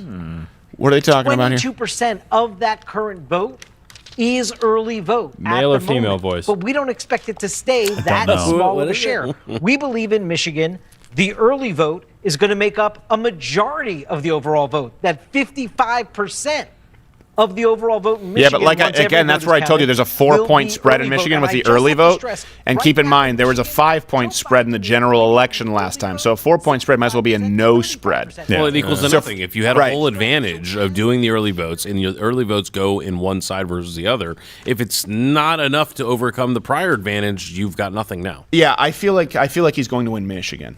I do feel like he's going to win Michigan, and if think not he's gonna for win rampant Michigan, voter too. fraud, I would say Pennsylvania. Yeah, he's but definitely gonna but win I don't Michigan. know. I really Especially don't know. with What are how, they right now? Pennsylvania 64% of the vote in, and especially he is with ahead how, like 600,000 votes. Hey, Hey, listen, is there any he's way definitely someone gonna out win there Michigan. can find And me I the numbers, guarantee or maybe Whitmer someone in the is- chat in this Pennsylvania? time next year, what she will counties not have be come governor in? anymore. Pennsylvania With all and the fucking Michigan. executive It's almost orders that impossible she's for her pushed to out, find. We had it she will earlier, not but be we governor just anymore. Well, you had the She's not general, but do she's we not know like- has most of Wayne County She- come in she Michigan? told her So we've got, the Supreme Court of um, Michigan told her that what she was Michigan. doing Right. Yeah, was Michigan or Pennsylvania, unconstitutional. either of those, because So that'll in be Pen- big. And she's like, In "Well, fuck you, Pennsylvania, I'm going to do it I can anyway." Give No, you these you're numbers not. here. Go away. We've got. No one likes you. No one Let me wants just you. get it Piss to where off. you can see it You're on the an screen, idiot. and I'll also give you. Michigan was the other one. Yeah. Okay. By the way, Arizona's narrowing. So you Well, can see narrowing by what? Like it was a 12-point lead or something before. Yeah, it was like 220,000 votes. It's about 170 now. I'm like Hey, 2%. I feel like I have a little. I keep knocking my cigar into the ashtray. Thank God I cleaned it. I feel like I have a little bit of the Asian rosacea. You got the going on. flush. You do. Well, you've got a little bit of a. I never drink booze in your liquor, system. but I probably have the equivalent to 2 drinks You've total. also probably been up for like 9 straight days getting ready for this. Well, I've been up quite a bit. Yeah. You know what the key is? Timothy Oliphant said, "Work really hard and then act like you don't." I don't work hard. Yeah, so we've got. It looks like it's hard for me looking at this to call it either way. If we look, Stop being retarded and look harder. No. Look at the numbers. We've got several. We've got. Dude, I don't even Philadelphia understand is how she has a 46% reporting, and platform. Biden is way up there, so he probably will continue Mayor to be way up. Lightfoot. He's up by 49 Just points in Philadelphia? Go away. Yeah. Yep. And How the hell does that happen? go They're burning your That's all I city to gotta the say. ground. That'd be like on. that'd be like sending got a Antifa Sherry's and Black Lives berries Matter. to the You're not rapist while calling he's the mounted on president you. to Like, say, "Ah, hey, do you send prefer in- white send in chocolate the fucking or maybe a nice reserves." custard? 48% send of in Philadelphia. Have the you National seen your Guard Liberty to Bell? call the mob. Maybe all the right wingers left. You're letting your But city Trump is the hell out of there. outperforming fucking 16, so that tells you how turn- bad burn it was to in the ground. 2016. He's Yeah, outperforming his numbers in 16 in And Philadelphia. then you have counties like Bucks that Trump is up by 15, but you only have 35% reporting, so a lot of more could come in for him there. So it's it's still a lot of counties. Well, hold on a second. Do we know, is Bucks typically a Trump county or is Bucks typically a liberal county? Because if only 15% of the vote is coming in for Trump there, only 15% of the vote and he's up 15, and we expect it to maintain that She margin looks of too Trump much being plus like 15. Beetlejuice. Again, that would suggest that he still keeps that lead in Pennsylvania. I don't know Pennsylvania as well as I do Michigan. And I know in Michigan, if Donald Trump is up and there's been a significant portion of Wayne County counted, the likelihood of Joe Biden making up that gap is very, very little. So yeah, it looks like in 2016, Bucks County was just almost even for Trump and Hillary. That actually Clinton won it by 2,000 votes. Okay, so it's neck and neck, 48.4 to 47. So does that mean we can expect Bucks to be about even as opposed to a 15-point lead? Because if that means that it's going to be even, and then you have Philadelphia going to Joe Biden heavily, then that could mean that. But he's cutting into Philadelphia, which is great. So he's cutting into these areas that Democrats have done really well, and he's got a 670,000 vote lead. I think at some point the number of outstanding votes and the percentage that should go Democrat, you start to go, well, there's no way. Right? If it's 60% of 2 million, that's 1.2 million votes. It's a 400,000 vote spread, and he's got 670,000 vote lead. You could be right. Hold on, can you bring that up again there? Can we bring up that image again from Reg? Reg the Bandit. Look, by the way, can we steam that flag for crying out loud? Yeah, my God. For crying out loud. What did you just, did you? We have a steamer? Okay, so Lancaster, that makes sense. In Lancaster, Pennsylvania, that's all Amish. That's 82%. That's Trump. Okay, so that's done. Chester, 70% in plus 8 Trump. Westmoreland, I don't know that very well, but that's plus 39. That's almost settled 79%. So it comes down to Bucks. Last time that was an even split. If Bucks continues with Trump at a plus 15, he could still win that state. But again, look at where these margins, again, where Donald Trump is ahead, more of the vote has come in Lancaster, Chester, and in Westmoreland. So we're expecting more of the vote to come in plus Biden territory. But the biggest one is Bucks, and that's still a significant Trump. Yeah. So what I'm saying is if Trump keeps that plus 15 in Bucks, he wins Pennsylvania. Seems like there was an even split last time, and based on what we know, something that was an even split between Hillary and, you know what? Can someone do me some research? Bucks County, fracking. Someone find me that. Bucks County fracking. If someone can find me if Bucks County is big on fracking, there you go. There's your answer. I would almost assume not. It's in a suburban. It's right next to Philadelphia County, so it's in the Philadelphia metropolitan area. But that being said, it could still. But you know what though? A suburban area of Philadelphia, that's where you would expect heavy Trump voters, certainly from Hillary Clinton, because last time they weren't having their cities burned down to the ground. Repeal the Second Amendment. People in the suburbs right outside Philadelphia, I could see that definitely leaning toward Donald Trump. What are you laughing about, audio? Wait, what's that shit-eating grin? It was your birthday yesterday. I gave you a box of cigars.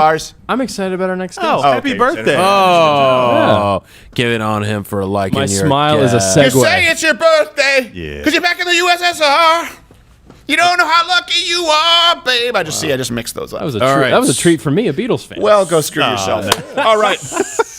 Our next guests, all kinds. I want to make sure they have this right. All kinds of entertainment from the next guest. Hold on a second. Before we go to them, before we go to these, I want to hear this other black guy, Van. I've got 9 viewers here on it hurts. It just hurts. How's it going, everyone? They've got their hopes up. It hurts. Looking at those polls.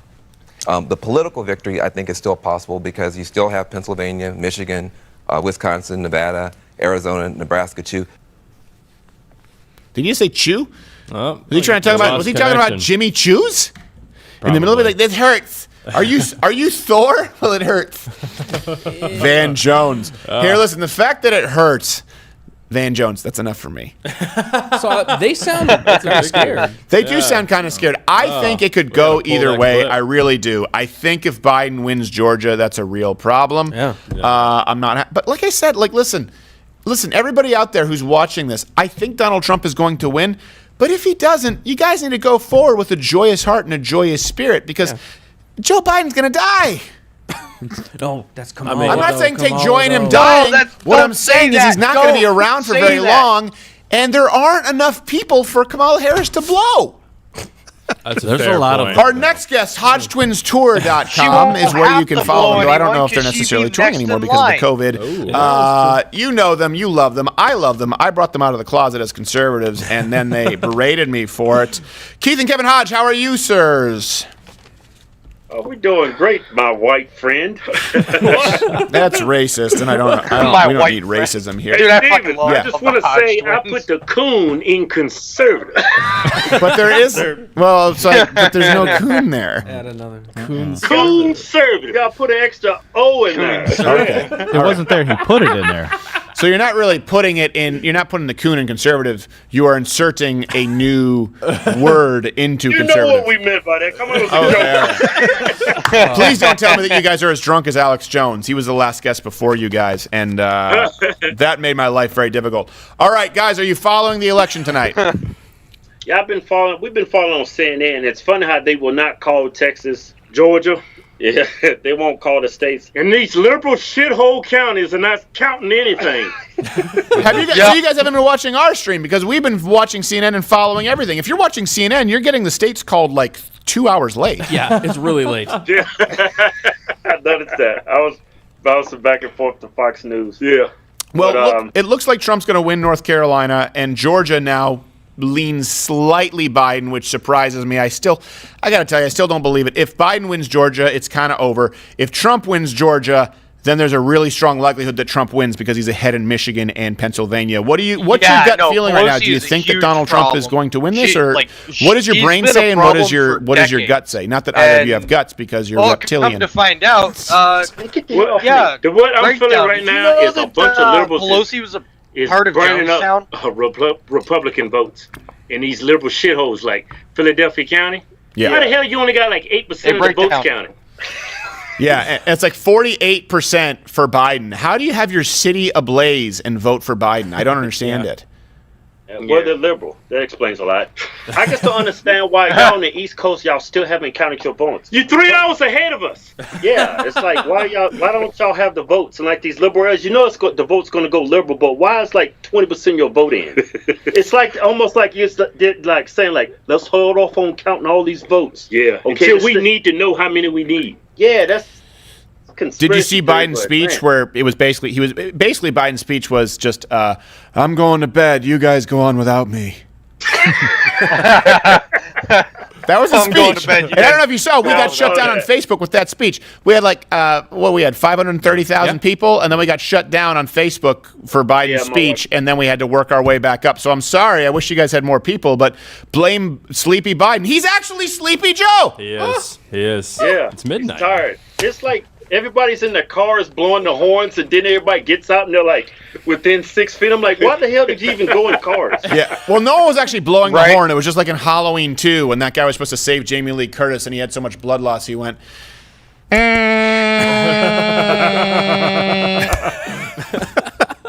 That's what I think happened. Just as creepy. Yeah. I cannot corroborate this. But she does love her probiotic yogurt and Jamie Lee Curtis poops. Did you guys go? You guys went and you're in Nevada. You went and voted? Yeah, we went and voted, and it was like a lot of people knew we was taking a lot of pictures, so that gave us like a good sound. Like there was a lot of Trump voters turning out today. Hopefully he takes Nevada, but it's too many people moving from California over here. Hold on a second. Nobody move. No, nobody move. Show Bill Richmond right now. Show Bill Richmond. This is so disrespectful to my program. Can you guys see Bill Richmond, or can they only see me? No, they can only see Bill. Good Lord. Stop looking up election What data. if you have your tie underneath your vest like Diddy Kong? It doesn't go over the vest. Oh, that's a hodgestring. Bill Richmond, here. Show him Bill Richmond. What am I, a fucking fool? Why would this go on the outside? This is what Steven would like. He would like my tie to go on the outside of my vest. I look up election data for him because Gerald here has no device with which to look up data. Yeah, Gerald's lazy. See? So yeah, I was told not to have a device with which to look up data. Hodge twins. Who do you think wins? Yeah, no, I didn't know you were taking a break, but how do you think he I wins? was asking you earlier. Did you know Pelosi was a part of Jones? I think he's already won. I think everybody. No, I didn't know that. No. Yeah, she was a disciple of Jones. When are you guys going to be back in Texas? She was one of the few that didn't drink Kool-Aid. Be close. I think it's already over. I think he's got all those states. Really? Yeah. Okay, well, I'm glad. That actually it's got pretty fucking scary that she somehow managed to blow her way up to that point. He only got 10% of the liberal counties.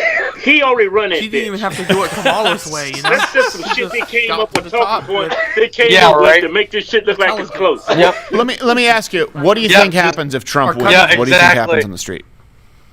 Oh man, it's gonna be some rioting. It's gonna be white people peaceful protest. You're gonna see a lot of Democrats. peaceful fire. She's a lot of slay queen. No, you want to see a slay queen? Hey, hold on a second. I don't know if that's. I can't sense if that's sarcasm because you called both black and white people peaceful, and I know that you're racist. When she was asked if let me ask you this: Do you racist? Did you guys? Okay, you're both obviously you're both black, but you did serve in the armed services. You are business owners. You're family men. But what kind of question is that? Undoubtedly, you were in a neighborhood when riots were taking place. Because come on. And did you ever take advantage and slip in a little bit and maybe grab yourself a pair of jeans? I hate to bust your bubble. We actually grew up around poor white people. Oh, son of a bitch. There's nothing to steal and they don't riot. Poor black people. He said, let's get away from these crazy black people. Let's move with the poor racist white people.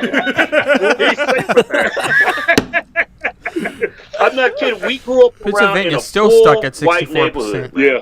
Were they? Let me ask you, because we never talked about this. Were poor white people? Were most of them? Would you say most of them are racist, or were most of them just kind of in the same boat as you guys? They always had these nigger jokes, man. They thought it was funny. Yeah, but were they actually racist, or did they just tell funny N-word jokes? I think are you live racist, Steven? Me? Well, I didn't know you were so sensitive. Yeah, I'm live on Twitch, live and my YouTube. Did I ever tell you this story? How was we? We was about. I say we was probably about 9 or 10. We just moved into the poor white area, and we was playing with our new friend it would Scott. be under He was a the white breakdown, guy. right? Sounds like it. Yeah, the breakdown with WB. GB Hopkins. The Twitch. Yeah, his name was GB Hopkins. Well, that could go either way. Look him up. Right, but long story short, his daddy was calling him. Right, GB. He went run up to his daddy. He came back. He said, "I said, what did he want?" He told me to stop playing with. Wait, I didn't hear. He told you to stop playing with what? Stop playing with niggers. Whoa! I gotta go. But home. you were not that I use that term, but you're amongst them.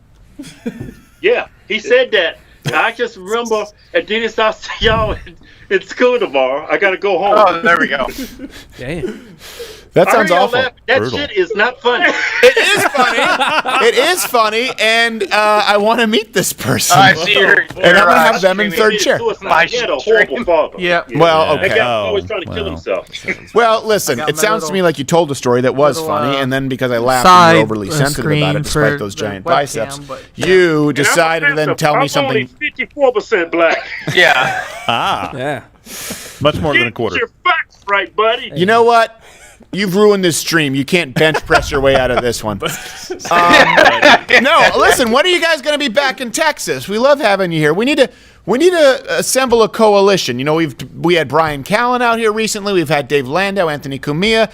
You know, you guys just need to put some work in. We have a full operational studio. You guys got to get the hell out of Nevada. You know what's going on in Nevada tonight. I tried to come, but today said, no, we'll just do Skype for now. Oh, well, yeah, because just for tonight. No, for tonight, because you guys are watching CNN. You don't even do your prep. They really your prep is CNN.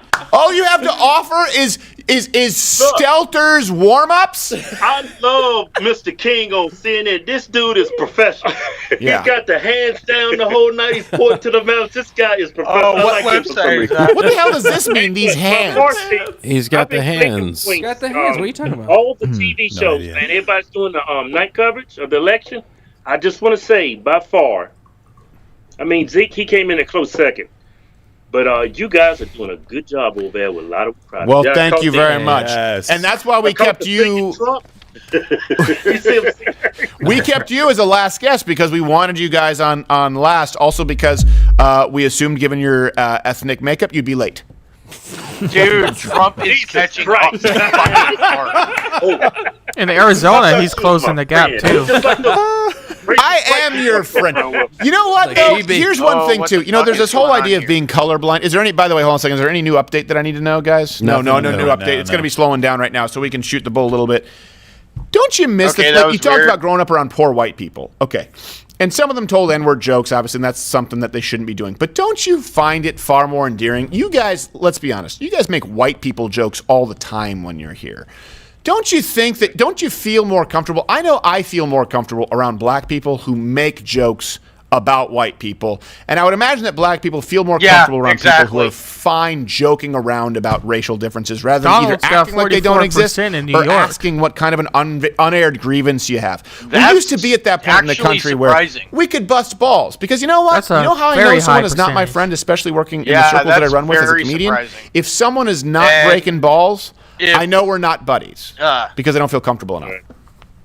Yeah, if Trump gets Pennsylvania and Michigan, people that are overly sensitive, man, and he's looking good in Wisconsin too. Well, we should be he's looking very good in Wisconsin and poke at our differences and shouldn't get offended. Yeah. Only people that really getting offended is because they have some issues they have to deal with personally or some insecurities. But yeah, I do agree with you. I mean, regardless of race, we should be able to joke and have fun and not overly get bitter about certain things. And that was nice. Yeah, that was nice. That was pretty nice. Beautiful. Which, you know, I didn't expect from someone. Usually, you're angry and aggressive. Fucking Politico. Not you. I mean, your people in general.